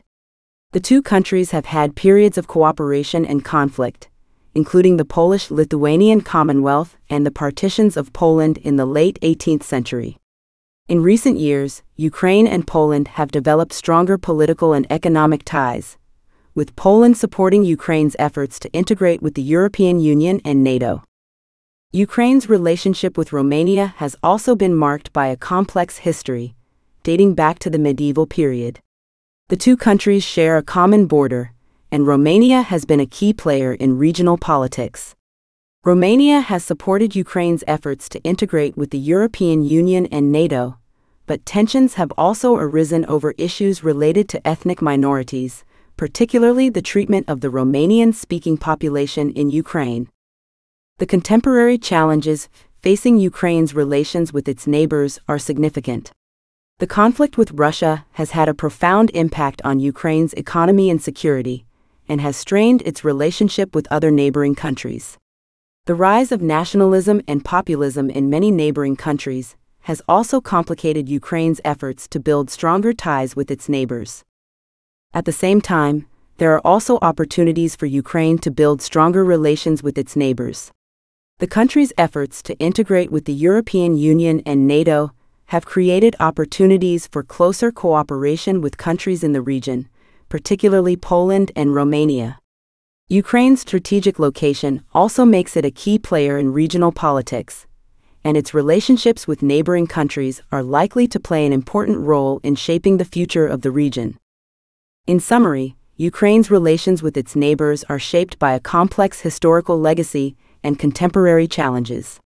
The country's relationship with Russia, Poland, and Romania is marked by periods of cooperation and conflict, reflecting the complex geopolitical landscape of the region. While there are significant challenges to building stronger relations with neighboring countries, there are also opportunities for Ukraine to play a key role in shaping the future of the region and building stronger ties with its neighbors. Ukraine's relationship with the European Union has been marked by a long and complex history, reflecting the country's geopolitical location at the crossroads of Europe and Asia. Ukraine has sought closer ties with the European Union for many years, with the goal of integrating with European political, economic, and cultural institutions. In this essay, we will explore Ukraine's relationship with the European Union, focusing on the Association Agreement, visa-free regime, and prospects for membership. The Association Agreement between Ukraine and the European Union was signed in 2014, following a period of political turmoil and revolution in Ukraine. The agreement is designed to promote political and economic cooperation between Ukraine and the European Union and includes provisions related to trade, human rights, and democracy. The agreement also includes a deep and comprehensive free trade area, which is intended to promote trade between Ukraine and the European Union. The Association Agreement was a major milestone in Ukraine's relationship with the European Union and represented a significant step forward in the country's efforts to integrate with European institutions. However, the implementation of the agreement has been challenging, with both Ukraine and the European Union facing significant political and economic pressures. Some critics have also raised concerns about the impact of the agreement on Ukraine's domestic industries, particularly in agriculture and manufacturing. The visa-free regime between Ukraine and the European Union was introduced in 2017, following years of negotiations between the two parties. The regime allows Ukrainian citizens to travel to the European Union without a visa for stays of up to 90 days in any 180-day period. The visa-free regime was seen as a major victory for Ukraine and represented a significant step forward in the country's efforts to integrate with European institutions. The prospects for Ukraine's membership in the European Union remain uncertain, with significant political and economic challenges facing the country. While there is broad support for Ukraine's integration with European institutions, some European countries have raised concerns about Ukraine's economic stability and political reform efforts. In addition, the conflict with Russia and ongoing tensions in the region have made it difficult for Ukraine to move closer to European institutions. Despite these challenges, Ukraine remains committed to its European integration goals, and there are signs of progress in a number of areas. The country has made significant progress in implementing political and economic reforms, including efforts to combat corruption and improve the rule of law. There is also growing support for Ukraine's integration with European institutions among both Ukrainian citizens and European policymakers. In summary, Ukraine's relationship with the European Union is complex and multifaceted, reflecting the country's geopolitical location and historical legacy. The association agreement and visa-free regime represent significant steps forward in Ukraine's integration with European institutions, but the prospects for membership remain uncertain. Despite these challenges, Ukraine remains committed to its European integration goals, and the country's ongoing efforts to implement political and economic reforms are likely to play an important role in shaping its relationship with the European Union in the years to come. Ukraine's relationship with NATO has been marked by a complex and often fraught history, reflecting the country's strategic location at the crossroads of Europe and Asia. Ukraine has sought closer ties with NATO for many years, with the goal of enhancing its security and strengthening its ties with European institutions. In this essay, we will explore Ukraine's relationship with NATO, focusing on the partnership, security cooperation, and the challenge of Russian aggression. The partnership between Ukraine and NATO dates back to the early 1990s, following the collapse of the Soviet Union. Ukraine was one of the founding members of the Partnership for Peace program, which was designed to promote military cooperation and security reform between NATO and non-NATO countries. Ukraine has been an active participant in the program and has worked closely with NATO to enhance its military capabilities and modernize its armed forces. In recent years, Ukraine has sought closer cooperation with NATO, particularly in the wake of Russian aggression in the region. NATO has responded by increasing its engagement with Ukraine, including through the Enhanced Opportunities Partnership and the Comprehensive Assistance Package. These initiatives are designed to provide Ukraine with increased access to NATO training, exercises, and advice, and to enhance the country's ability to defend itself against external threats. The security cooperation between Ukraine and NATO has also included joint military exercises and training programs. These activities are designed to enhance Ukraine's military capabilities and improve interoperability between Ukrainian and NATO forces. In addition, NATO has provided significant financial and technical assistance to Ukraine, including through the Trust Fund for Ukraine and the NATO-Ukraine Platform on Countering Hybrid Warfare. The challenge of Russian aggression in the region has posed a significant threat to Ukraine's security and its relationship with NATO. The conflict in eastern Ukraine, which began in 2014 following Russia's annexation of Crimea, has resulted in the loss of thousands of lives and the displacement of millions of people.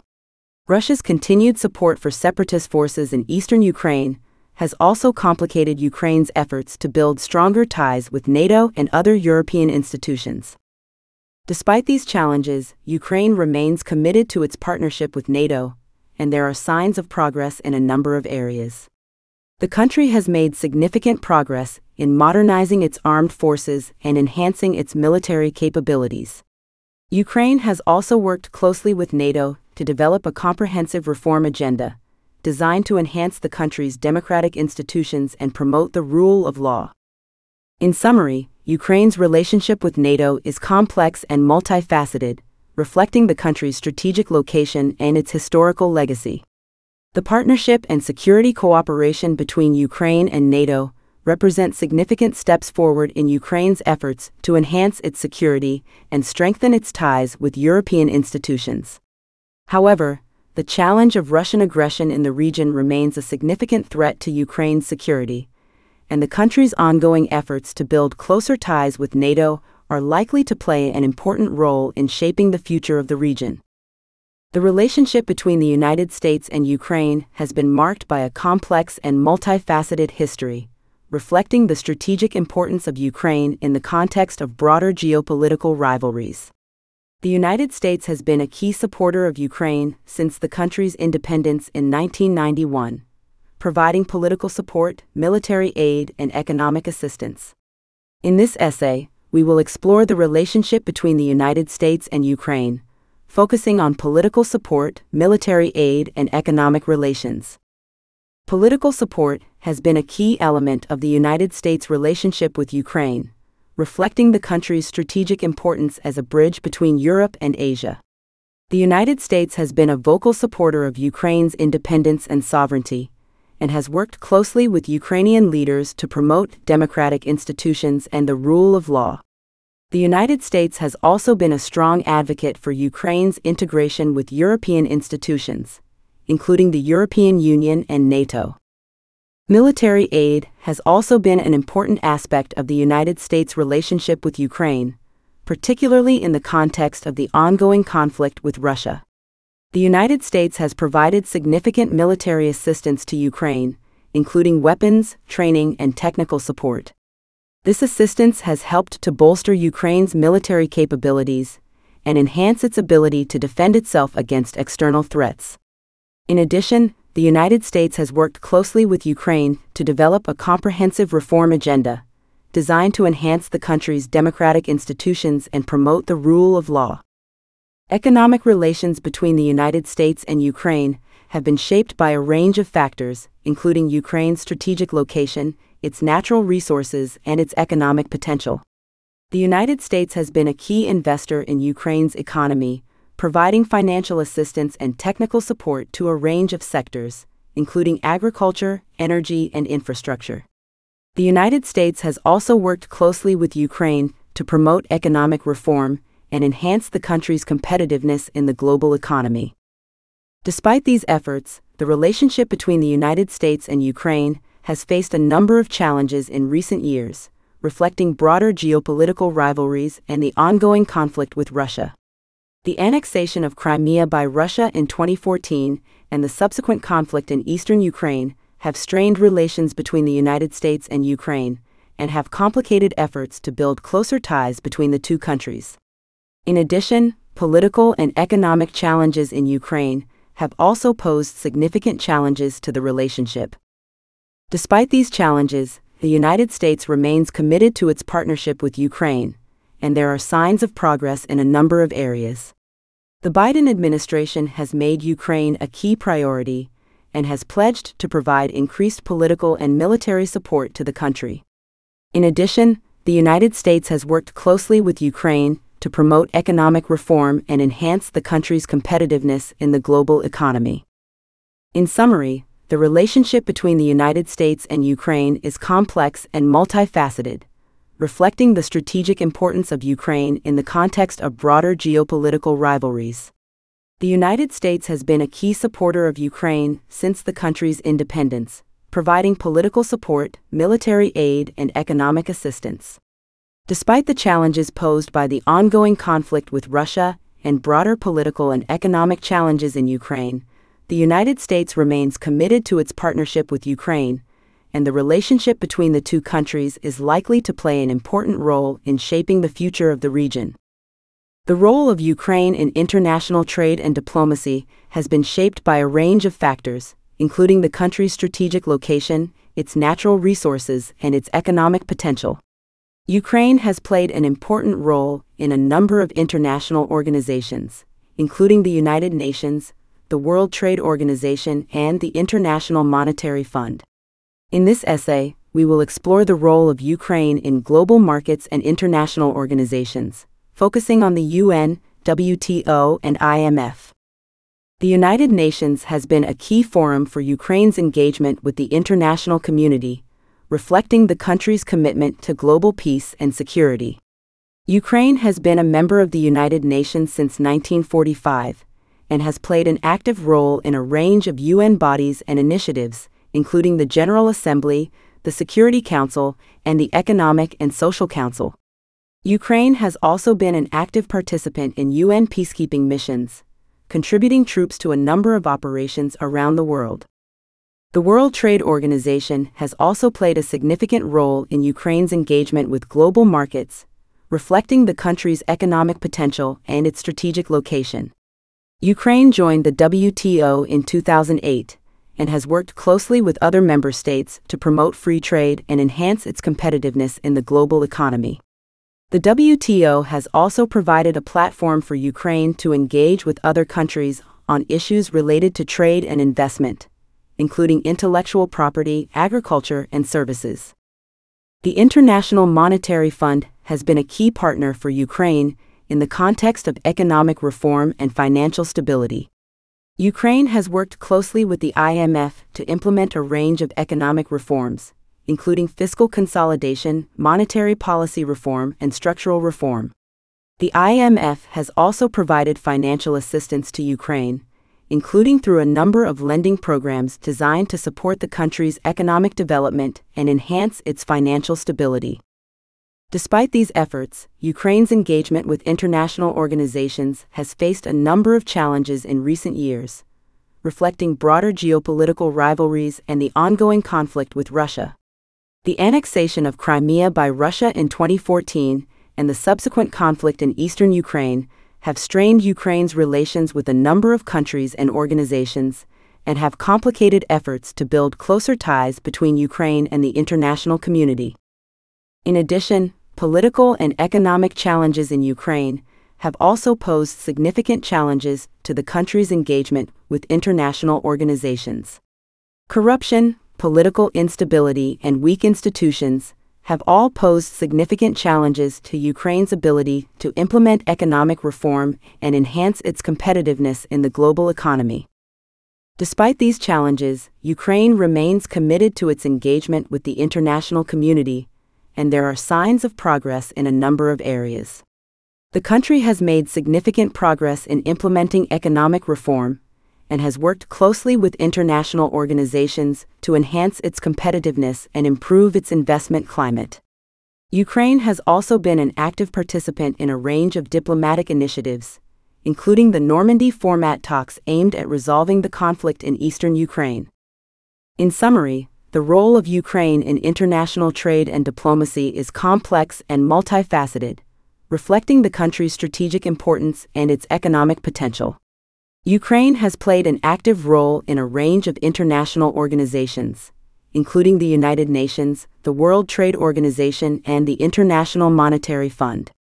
Despite the challenges posed by the ongoing conflict with Russia and broader political and economic challenges in Ukraine, the country remains committed to its engagement with the international community, and the role of Ukraine in global markets and international organizations is likely to play an important role in shaping the future of the region. This has been History of Ukraine. Written by A.J. Kingston, narrated by A.I. Madison, copyright 2023 by A.J. Kingston, production copyright 2023 by A.J. Kingston. History of Poland, written by A.J. Kingston, narrated by A.I. Madison. Chapter 1, The Early Kingdoms of Poland, Origins and Expansion. The origins of Poland can be traced back to the West Slavic tribes that inhabited the region in the early Middle Ages. These tribes were part of a larger Slavic people who had migrated to Europe from the East in the early centuries AD. The West Slavic tribes that inhabited the region that would become Poland included the Polans, the Mazovians, the Silesians, and the Pomeranians. The Polans were one of the most important of these tribes, and their name is thought to be the source of the name Poland. The Polans were initially part of a larger tribe known as the Lekites, who inhabited a region that stretched from the Baltic Sea to the Carpathian Mountains. In the 9th century, the Polans broke away from the Lekites and established their own independent state. The first ruler of the Polans was Mieszko I, who is considered the founder of the Piast dynasty, the first ruling dynasty of Poland. Mieszko I came to power in the late 10th century, and he is credited with unifying the various West Slavic tribes and establishing the foundations of the Polish state. Mieszko I was a powerful ruler who expanded his territory through a combination of diplomacy and military force. He forged alliances with neighboring states, including the Holy Roman Empire and the Kingdom of Bohemia, and he successfully defended his territory against invading armies from the east.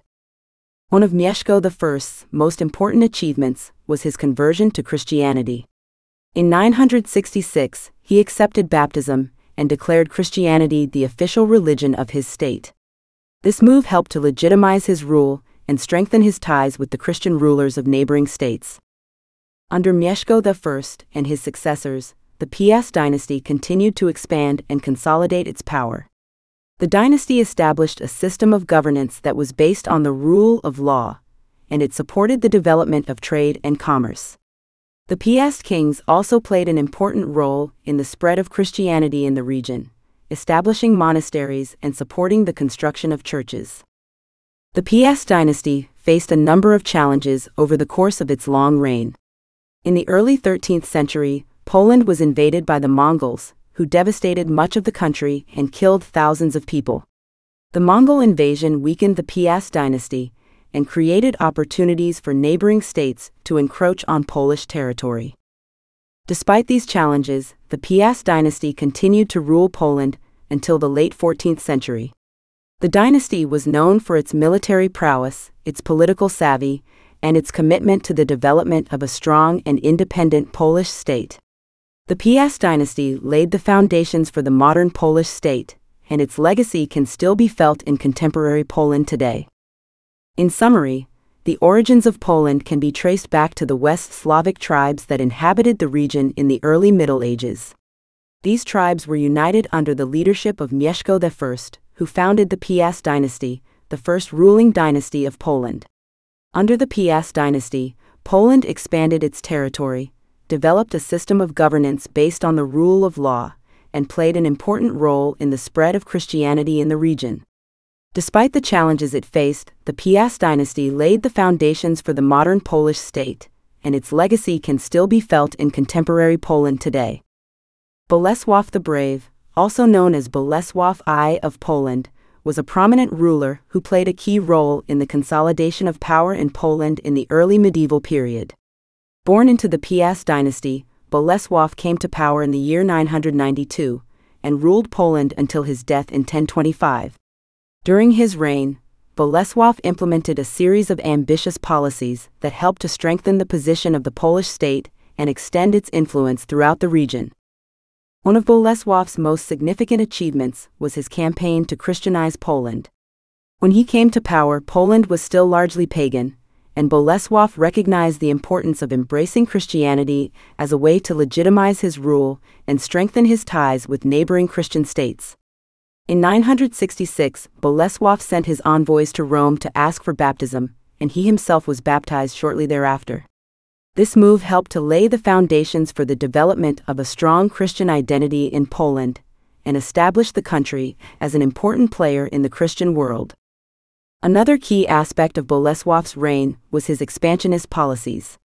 He recognized that in order for Poland to become a major regional power, it needed to expand its territory and influence. Bolesław pursued a number of successful military campaigns against neighboring states, including Bohemia and Kiev, and he established a powerful military presence in the region. His efforts to expand Poland's borders helped to cement the country's position as a major player in Central Europe, and laid the foundations for the country's continued territorial expansion in later centuries. Bolesław was also known for his efforts to consolidate power within Poland. He recognized that in order for the country to become a unified and powerful state, it needed to have a strong central government and a well-organized system of governance. To this end, Bolesław worked to establish a centralized system of government, in which power was concentrated in the hands of the monarch and his close advisors.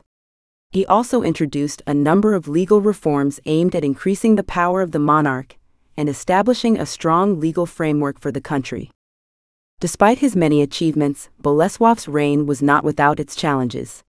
He faced a number of rebellions from within Poland, as well as invasions from neighboring states. In addition, his aggressive expansionist policies often brought him into conflict with other regional powers, including the Holy Roman Empire and the Kingdom of Hungary.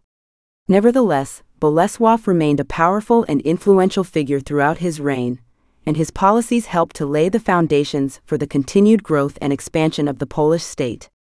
In summary, Bolesław the Brave was a key figure in the early history of Poland, and his reign was marked by a series of ambitious policies aimed at strengthening the position of the Polish state and extending its influence throughout the region.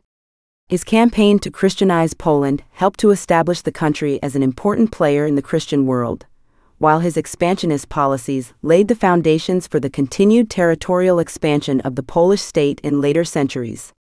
Despite the many challenges he faced, Bolesław remained a powerful and influential figure throughout his reign, and his legacy can still be felt in contemporary Poland today. The Kingdom of Poland, also known as the Kingdom of the Piasts, was a significant state in medieval Europe that emerged in the late 10th century. The coronation of Bolesław the Rymith, also known as Bolesław III, in the year 1076, was a significant milestone in the history of the kingdom, marking the establishment of a centralized state and the consolidation of power in the hands of the monarchy. Bolesław the Rymith was a member of the Piast dynasty, which had ruled over Poland since the 10th century. He came to power in the year 1102, and quickly set about consolidating his position as the ruler of Poland. One of his key achievements was the establishment of a strong central government, in which power was concentrated in the hands of the monarch and his closest advisors. Bolesław recognized the importance of a centralized system of governance in order to establish the legitimacy of the monarchy and maintain the stability of the kingdom. To this end, Bolesław implemented a series of ambitious policies aimed at increasing the power of the monarch and establishing a strong legal framework for the country. He introduced a new legal code, known as the Statute of Kalisz, which helped to establish a uniform legal system throughout the kingdom and strengthen the position of the monarchy. He also established a powerful standing army, which helped to maintain the stability of the kingdom and defend it against external threats. Bolesław's efforts to consolidate power in Poland were further bolstered by his successful military campaigns. He waged a number of successful wars against neighboring states, including Bohemia and Germany, and he extended the borders of the kingdom significantly. In addition to his military victories, Bolesław also played a key role in the expansion of the Polish Church, which helped to establish the kingdom as an important player in the Christian world. Bolesław's reign was not without its challenges, however. He faced a number of rebellions from within Poland, as well as invasions from neighboring states. In addition, his aggressive expansionist policies often brought him into conflict with other regional powers, including the Holy Roman Empire and the Kingdom of Hungary. Nevertheless, Bolesław remained a powerful and influential figure throughout his reign, and his policies helped to lay the foundations for the continued growth and expansion of the Polish state.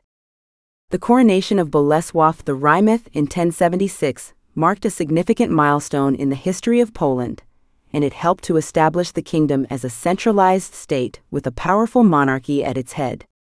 Bolesław's efforts to consolidate power, establish a strong legal framework, and expand the borders of the kingdom were crucial in establishing the legitimacy of the monarchy and laying the foundations for the continued growth and expansion of the Polish state in later centuries. Despite the many challenges he faced, Bolesław remained a powerful and influential figure throughout his reign, and his legacy can still be felt in contemporary Poland today. The reign of Casimir III, also known as Casimir the Great, was a period of significant expansion and consolidation for the Kingdom of Poland. Casimir came to the throne in 1333, and his reign was marked by a series of ambitious policies aimed at extending the borders of the kingdom and establishing Poland as a major regional power. One of Casimir's most significant achievements was the expansion of the kingdom's territory into Ruthenia, a region to the east of Poland that was home to a number of different ethnic groups, including Ukrainians, Belarusians, and Rusins. Casimir recognized the strategic importance of Ruthenia, which lay on the trade routes connecting Poland with the Black Sea and the Mediterranean. He also recognized the importance of incorporating the Ruthenian population into the kingdom, and he implemented a number of policies aimed at promoting Ruthenian culture and language. In addition to his efforts in Ruthenia, Casimir also expanded Poland's territory into Lithuania, a neighboring state that had long been a rival and occasional enemy of Poland. In 1385, Casimir's daughter Jadwiga was married to Jogaila, the Grand Duke of Lithuania. The marriage resulted in a political union between the two states, which became known as the Polish-Lithuanian Commonwealth. The union was a significant achievement for Casimir, as it helped to establish Poland as a major regional power and provided access to the resources and trade routes of Lithuania. Casimir's expansionist policies were not limited to Eastern Europe. He also recognized the importance of Poland's access to the Baltic Sea, and he undertook a number of initiatives aimed at establishing Polish